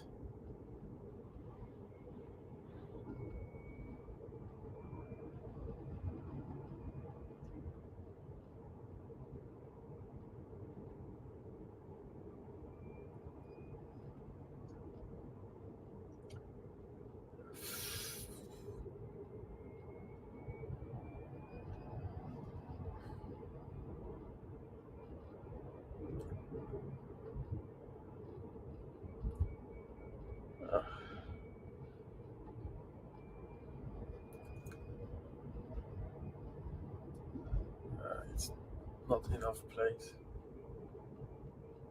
Okay, now we understood.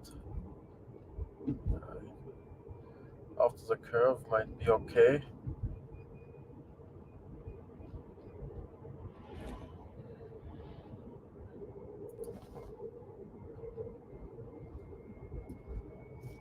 There's still a lot of traffic.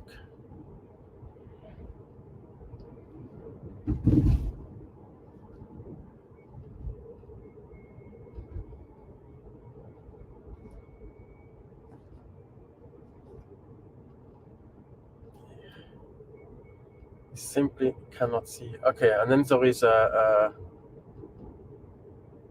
viewpoint.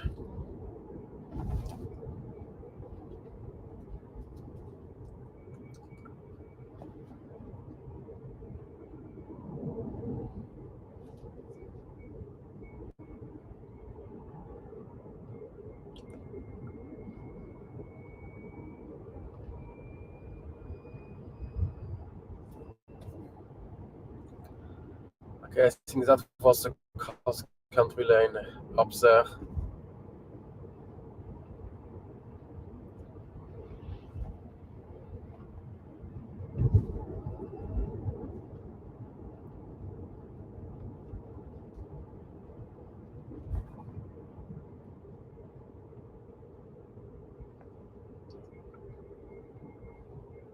Because we went down to Lemonsjö.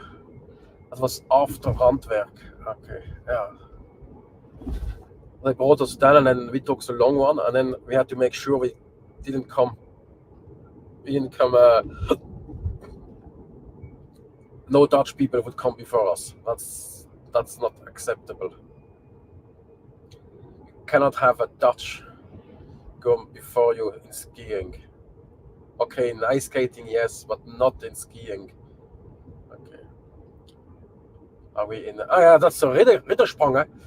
So basically, it's a very, very narrow gorge, and then there is the history that the knight jumped there to flee from one of his rivals after he stole his woman or something like that.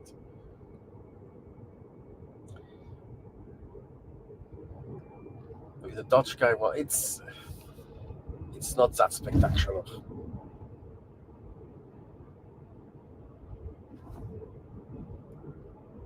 Is it a bus? No, what's that? I think that's probably something doing a rally or motocross and so. taking it surf.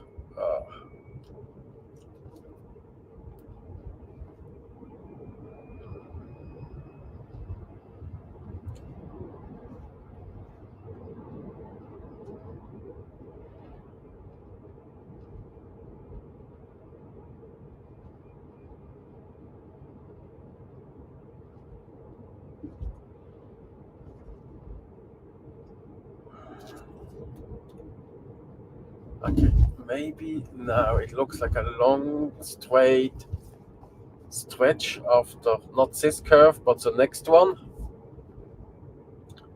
Finally get rid of the Danish. Okay.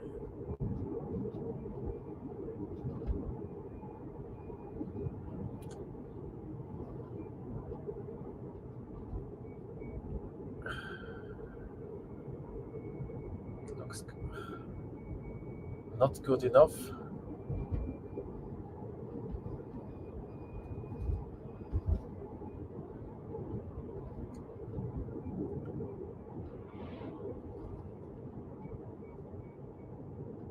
Still it's straight. 3 people coming.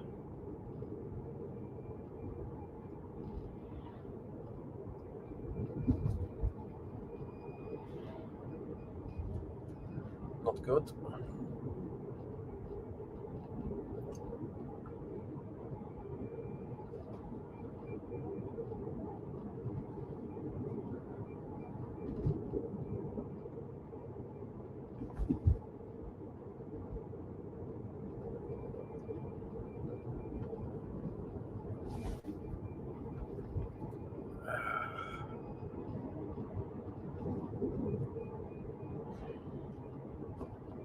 Here's a map after the last incident. It's not good because I sit very low, so if it goes up and down, I cannot.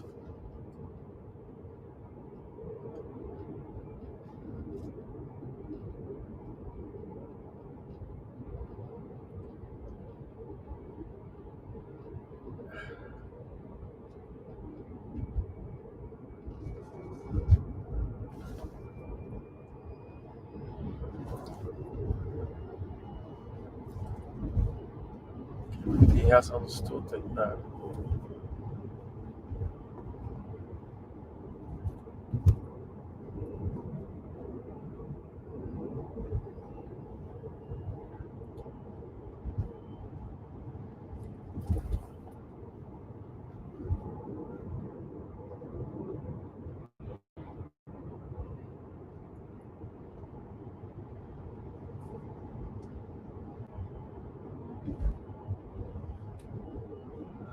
Okay. Is it good now? The road is good.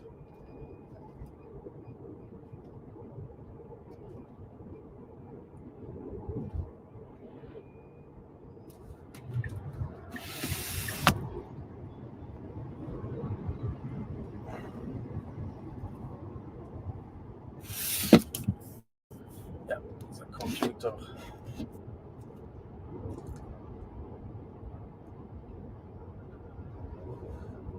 60.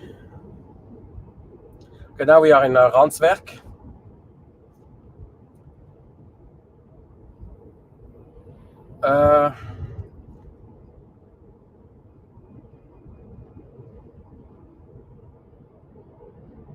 Not so much to say. There is a restaurant there. You can drink coffee and go to the Glittertint. That's here. So you drive a bit up, then you have to rent a bike and go the rest. So it is because the cabin is in. Here it is. It's still 23 kilometers from here, and then it's still 8 more.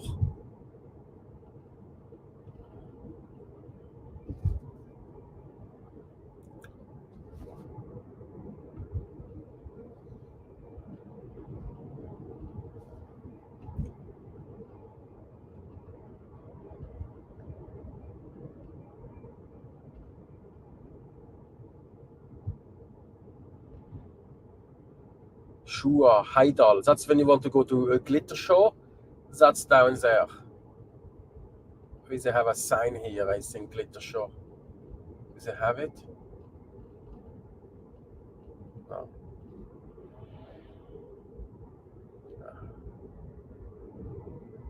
Bike and hike area.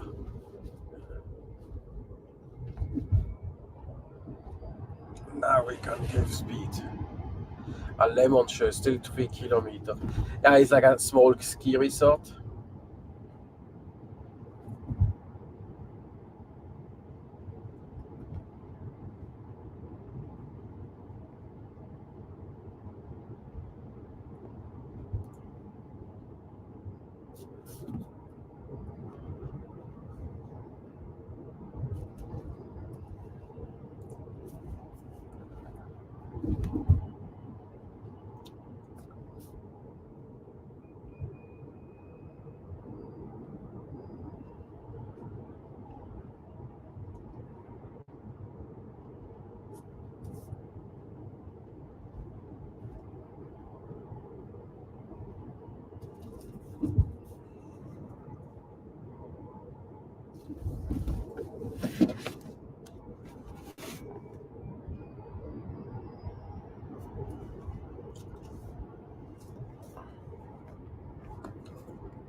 Great one from Switzerland, from St. Gallen.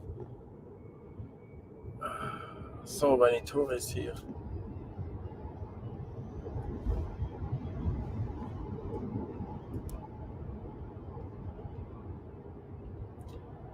$50, that's because it's lemon show.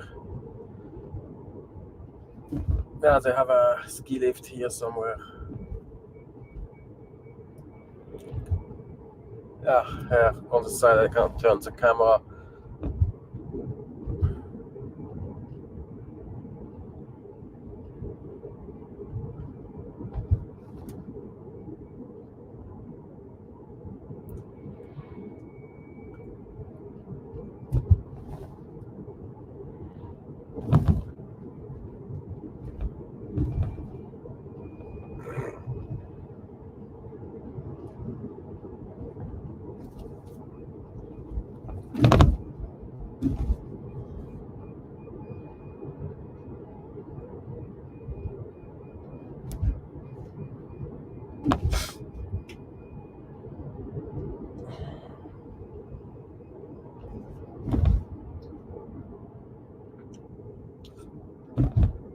Lady go for nothing, so yeah, if you come to this kind of place, empty.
need to have a system to rotate the camera. That would be so.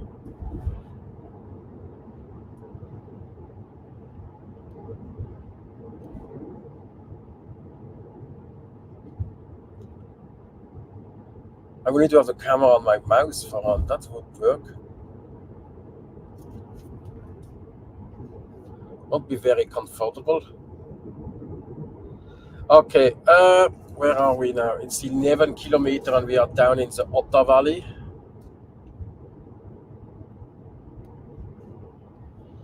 And there is a curve at the end where you go down or up. Yeah.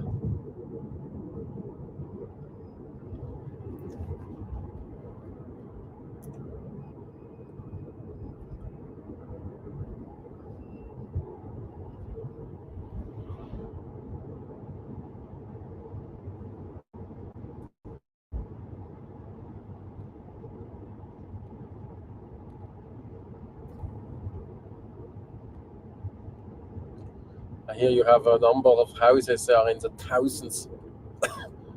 Because they just, yeah, it's probably a very long road.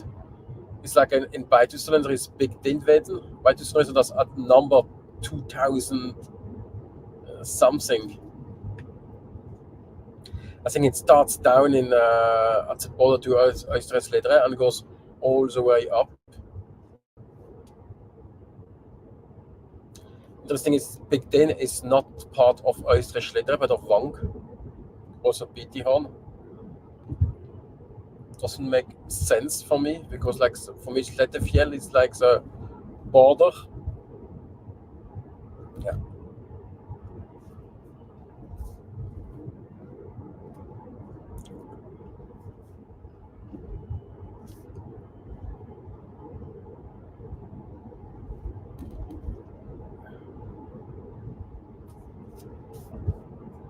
Storvikseter, one more camping.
I always forgot how long it stretches here.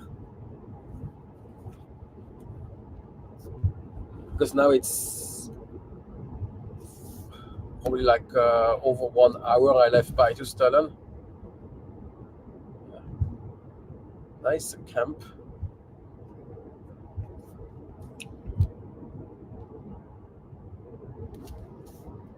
But the problem is obviously if you don't have a car you are stuck to the touristy places. So there is a bus here, so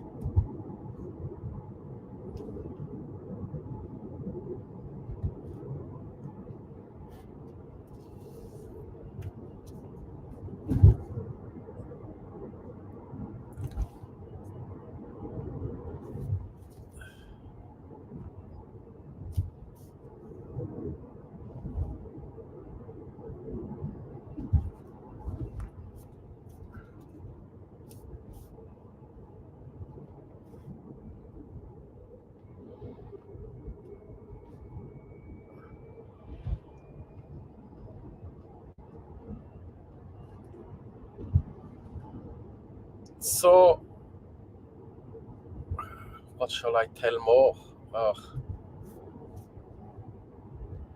Can someone, where are you now? Okay, yes. We are now in just before Otta, about Lom. We are going to Lom. So you should know that you drove there when you went to Galhöppingen, Mohammed. Yes, I will have to put the mat back on when I can put on the autopilot. It's because when it disconnected, it removes the map.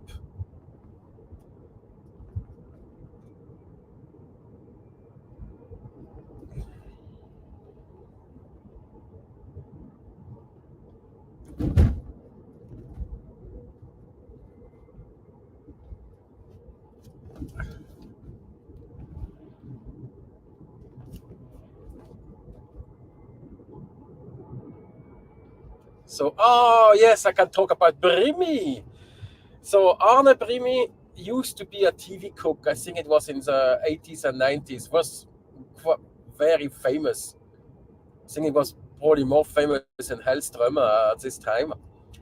And afterwards, he started to make. He had a restaurant, hotel up there, very gastronomical, and it's called the Brimiland.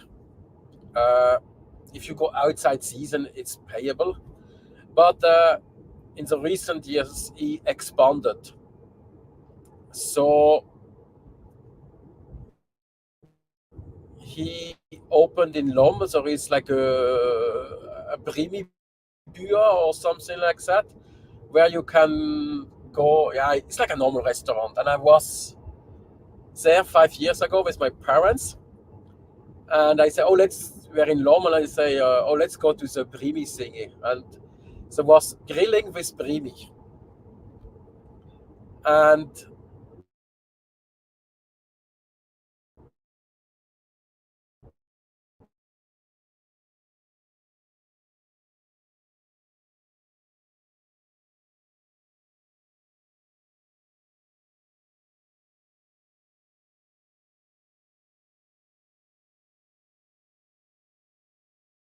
then the mom had ordered how's it called, the Lachs burger, a salmon burger. Brimi brought her that. Oh, I saw a mouse on the side. I don't know if you could see it. I think it was not good enough resolution on the camera.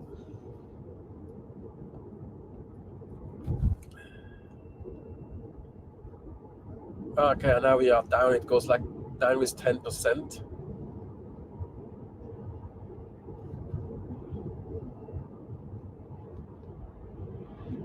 Region.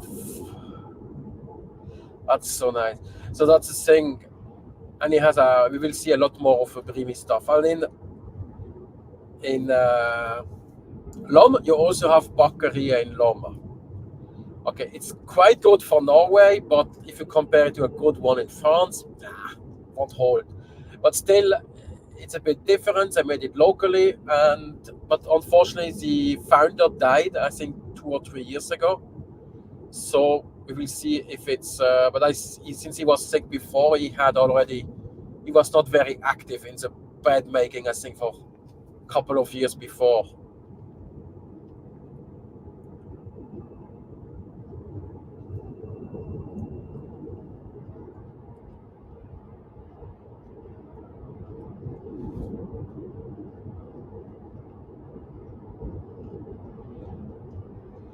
I'm not accelerating, I'm actually braking and regenerating power.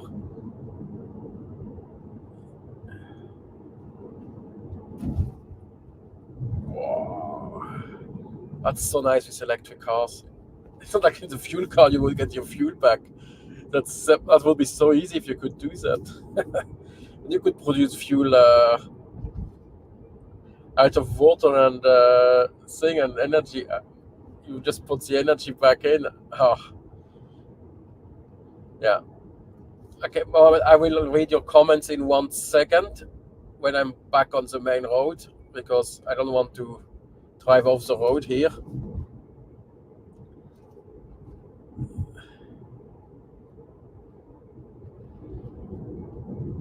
I'm not going to stop at the bakery because I was a bit late this morning. And if I have to do some calculation, I will have to do calculation if I can arrive to Geiranger before 4:15. If it's not possible, then actually I might stop at the bakery. Okay, now we can see clearly where I am.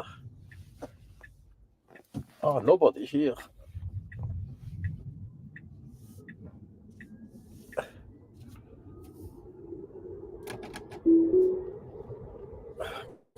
Let's do.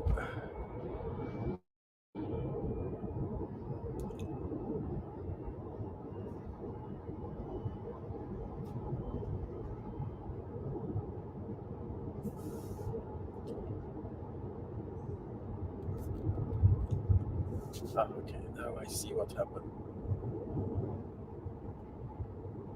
Okay. Yes. Okay, I can still do. Yeah. So it looks like I'm able to go to Geiranger on time.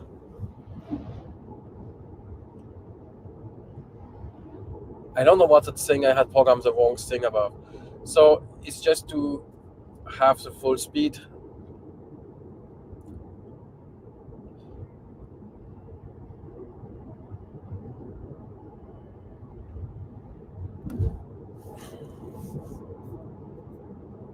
Wow.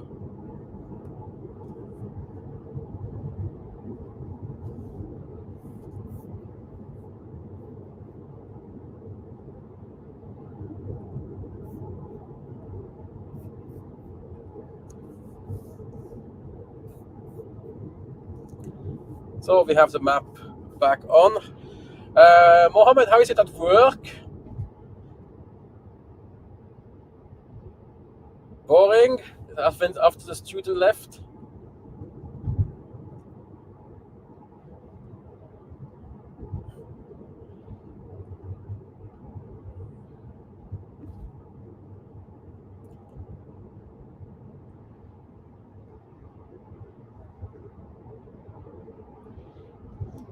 So, okay, what can I tell about the Otter Valley? The Otter Valley, especially the upper part around the Shock, is one of the driest places in Norway.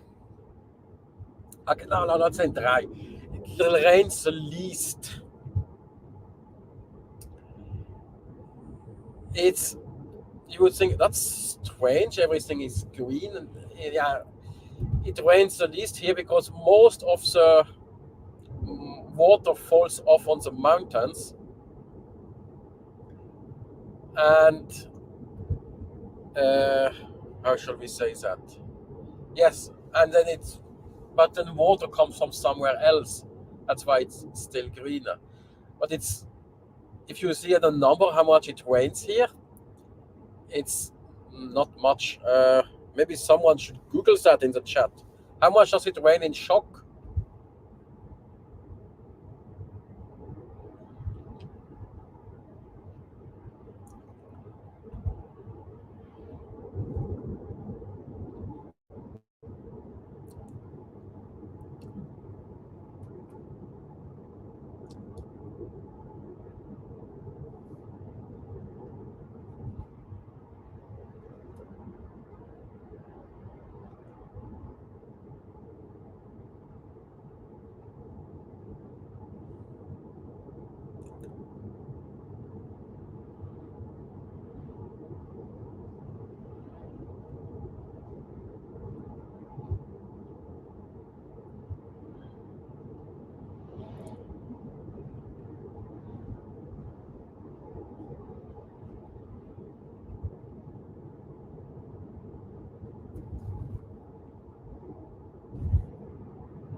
So,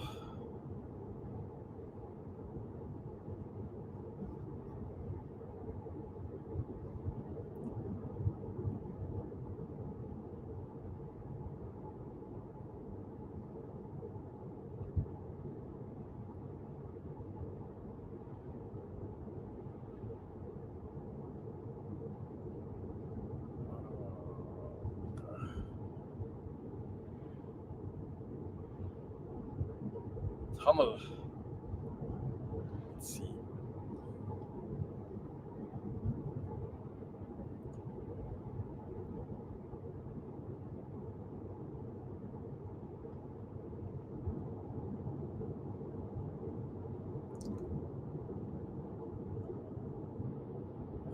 Someone drives slow again.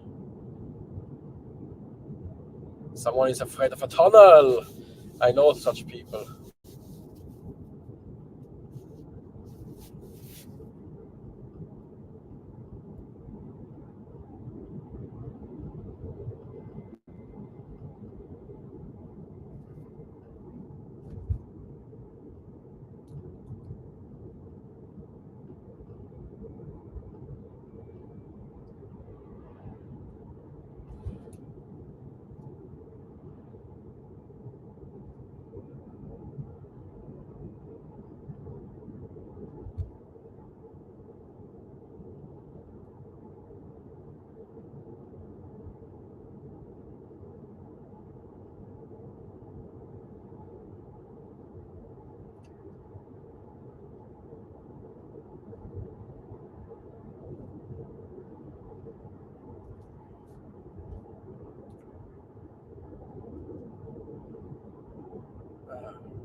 And it's not the camper van in front, nor the bus which is slow. It's someone, one more.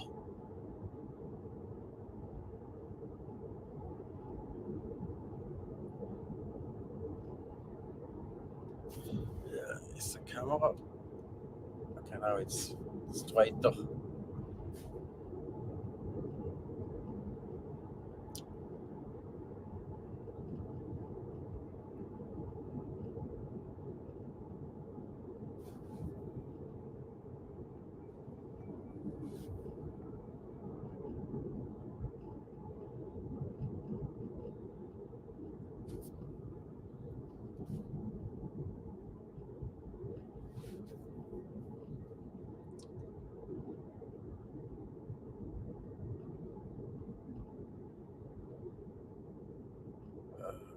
It's 6.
And here we have a Brimi Seter Utsalg.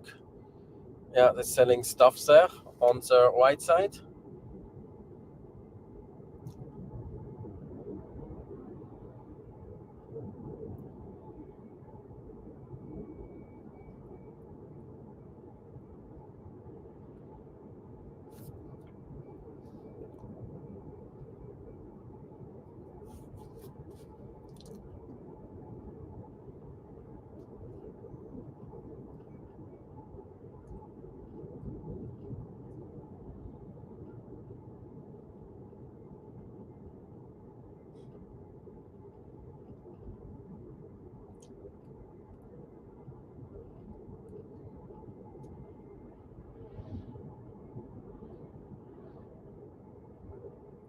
I'm losing time again.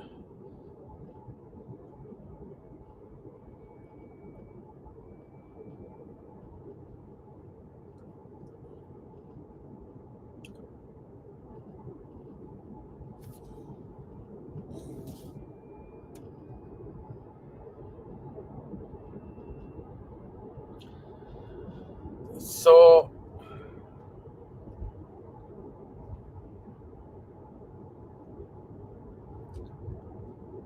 it's still going to be a long day with a very long stream. I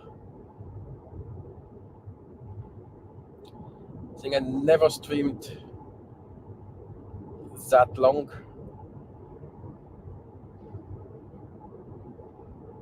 And there are gamers which do that all every several times a week, and they do the 24-hour games. I don't know how they do that. I don't think a gamer is watching my stream because obviously they are gaming and not watching other people.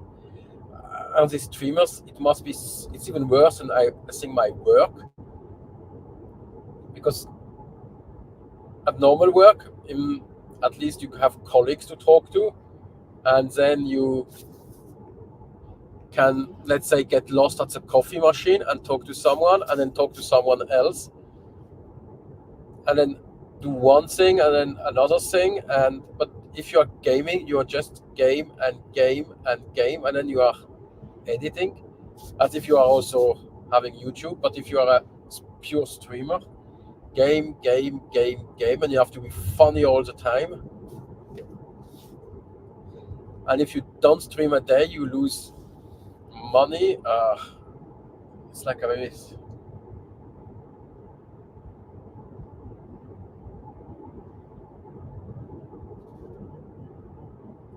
because I don't need these streams. They just cost me actually.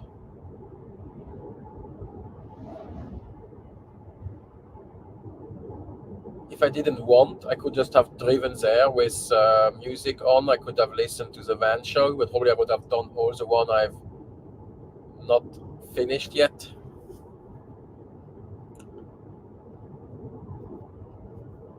I would need to have a guest in my car. It would be much, much funnier. Someone funny.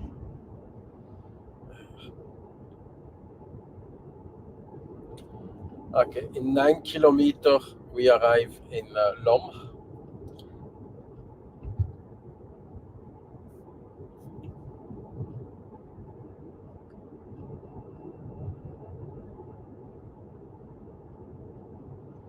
Next bus, which goes to Jendesheim. Yeah, we have seen the number of cars. I don't. We were just a dropout. No, I'm not staying in Geiranger. I'm staying in Fosnavåg. It's way too expensive to stay in Geiranger. For what? I can spend 4 nights in the other place for the same price as one in Geiranger.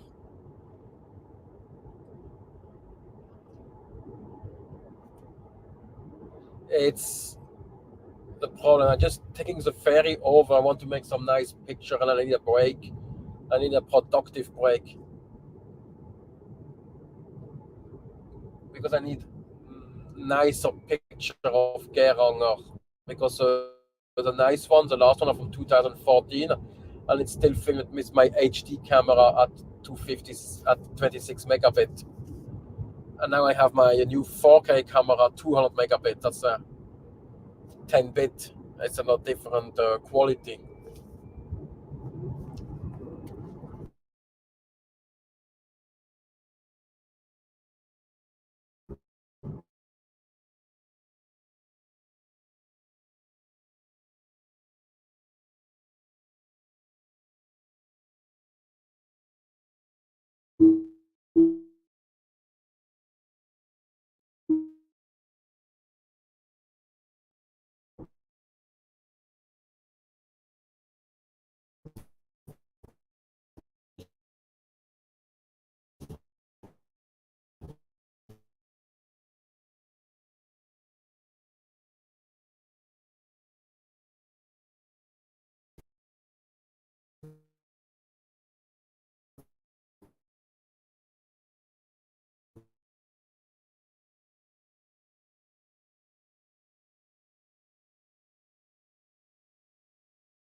So I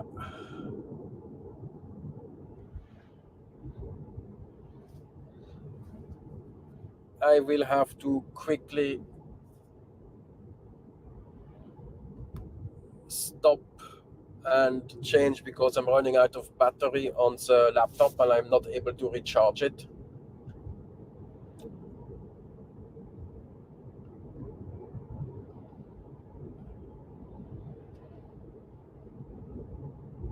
I can try one more thing if I can do that.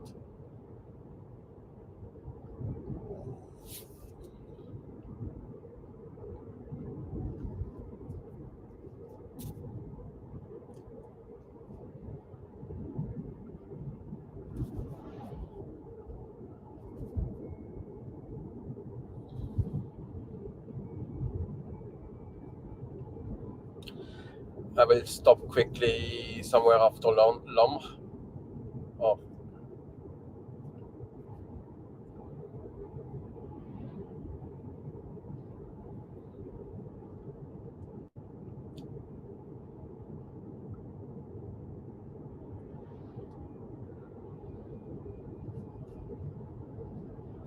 Yes, Fosnavåg is close to Ålesund.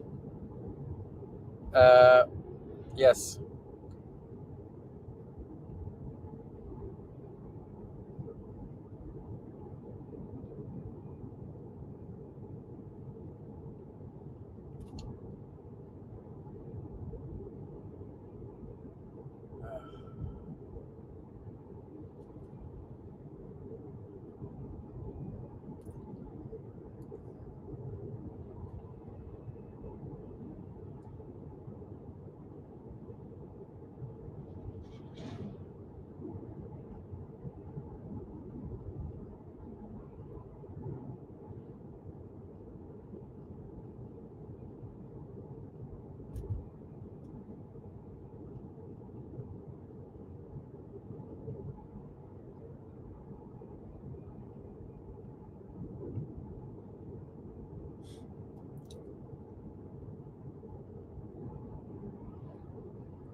Okay, we are now in Lom, the national park village.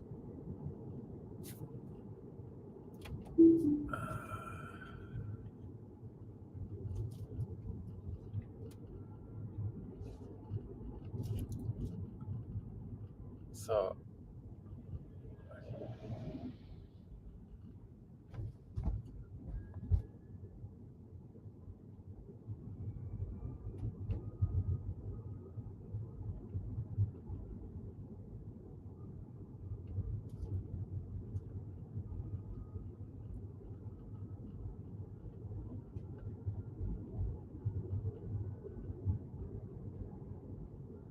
elk burger. So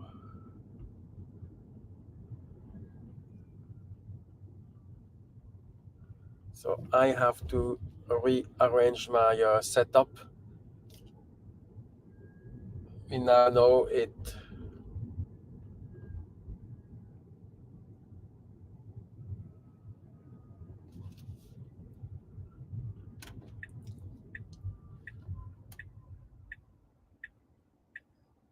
So the bakery is basically right in front of it, and the Brimibua is on the left side.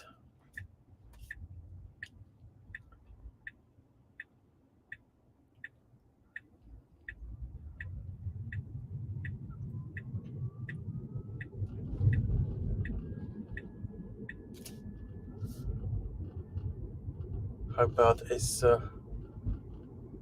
how full is it? It's not very full. Let's quickly. I just need to. Oh, just stop. So.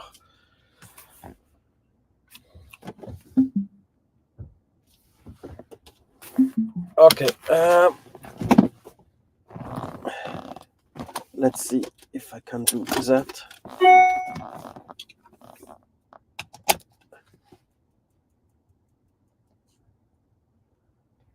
Okay.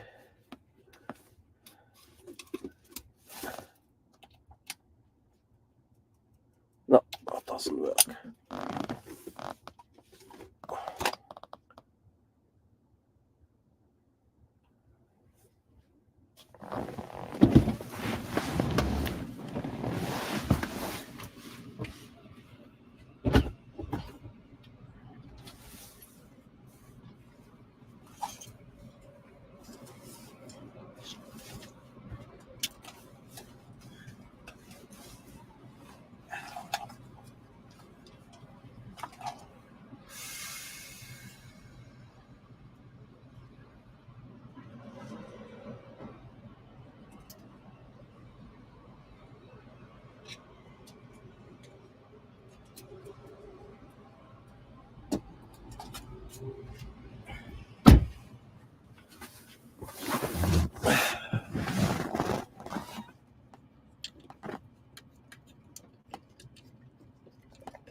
So.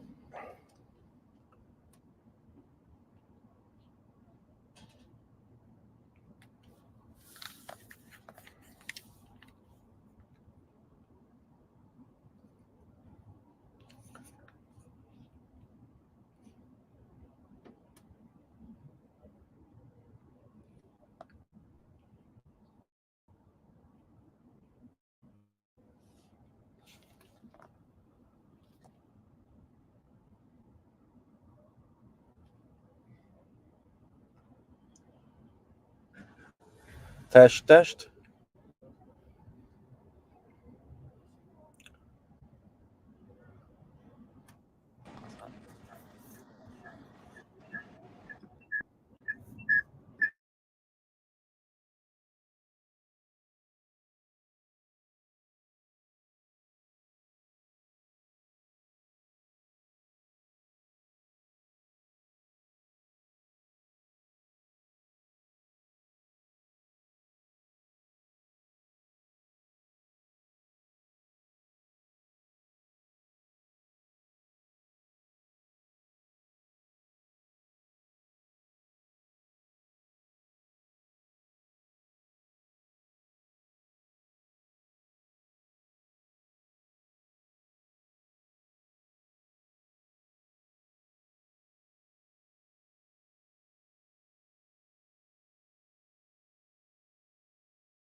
Test, test.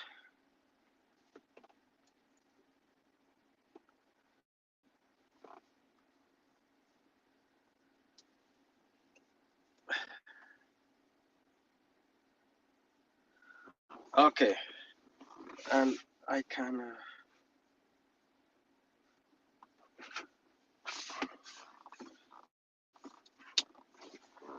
try to recharge now.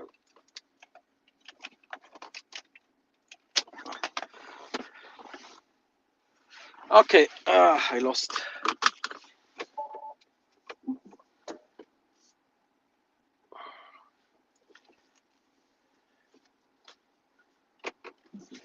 $10 doing that.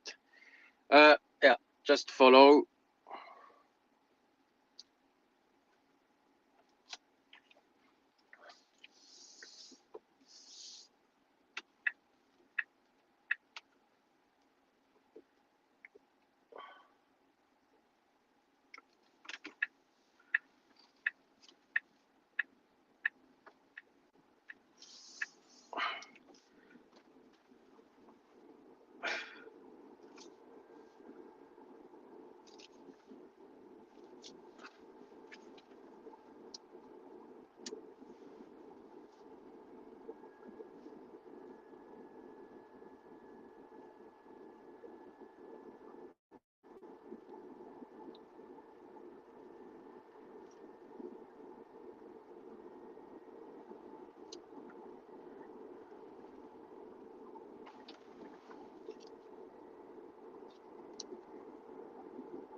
So I'm not able to read the chat at the moment.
So yeah, I fixed the setup, and we know it holds only for 7 hours.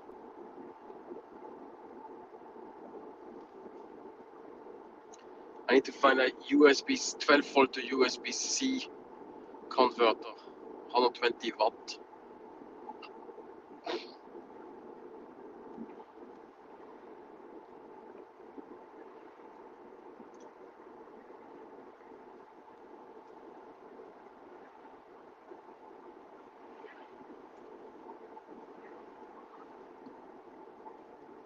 Because last year I had my old laptop and the power supply was way less powerful, so it worked.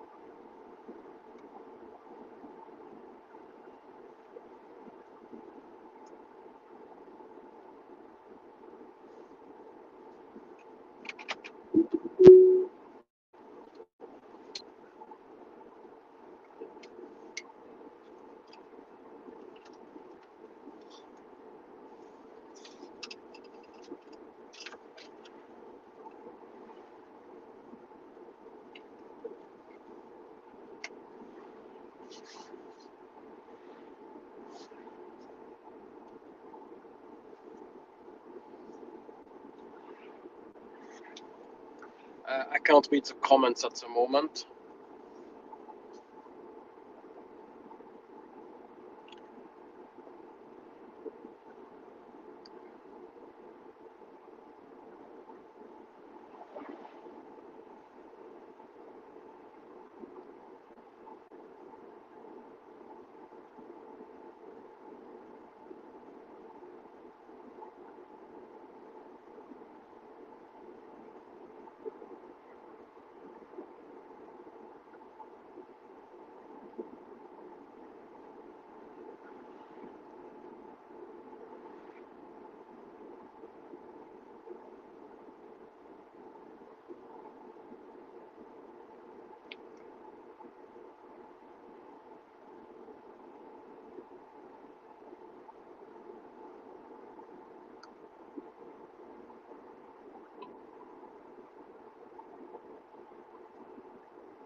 We see already the bad weather on the west coast.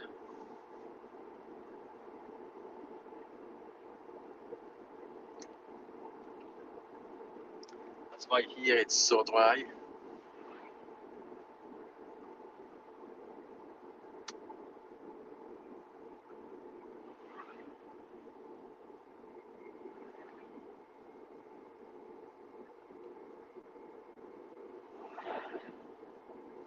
And on the right side you have a fellowship. That's where farmers buy all the stuff.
the stream has overheated the phone. So yeah,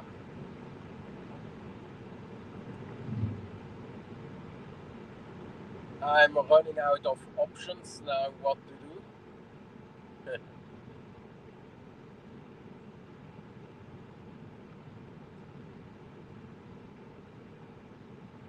Because yeah, if I start to do something, it's going to let's say take time, and I miss a ferry.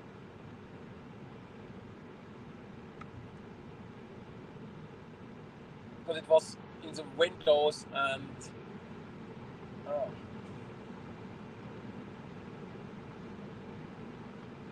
yeah.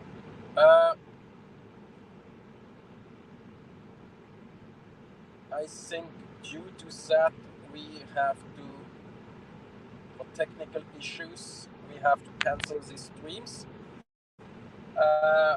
What we learn from it, you have to learn something. Don't make it more than I cannot only make something for 6 hours, or I go to the old system.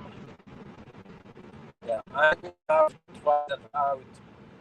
So unfortunately, I stream now because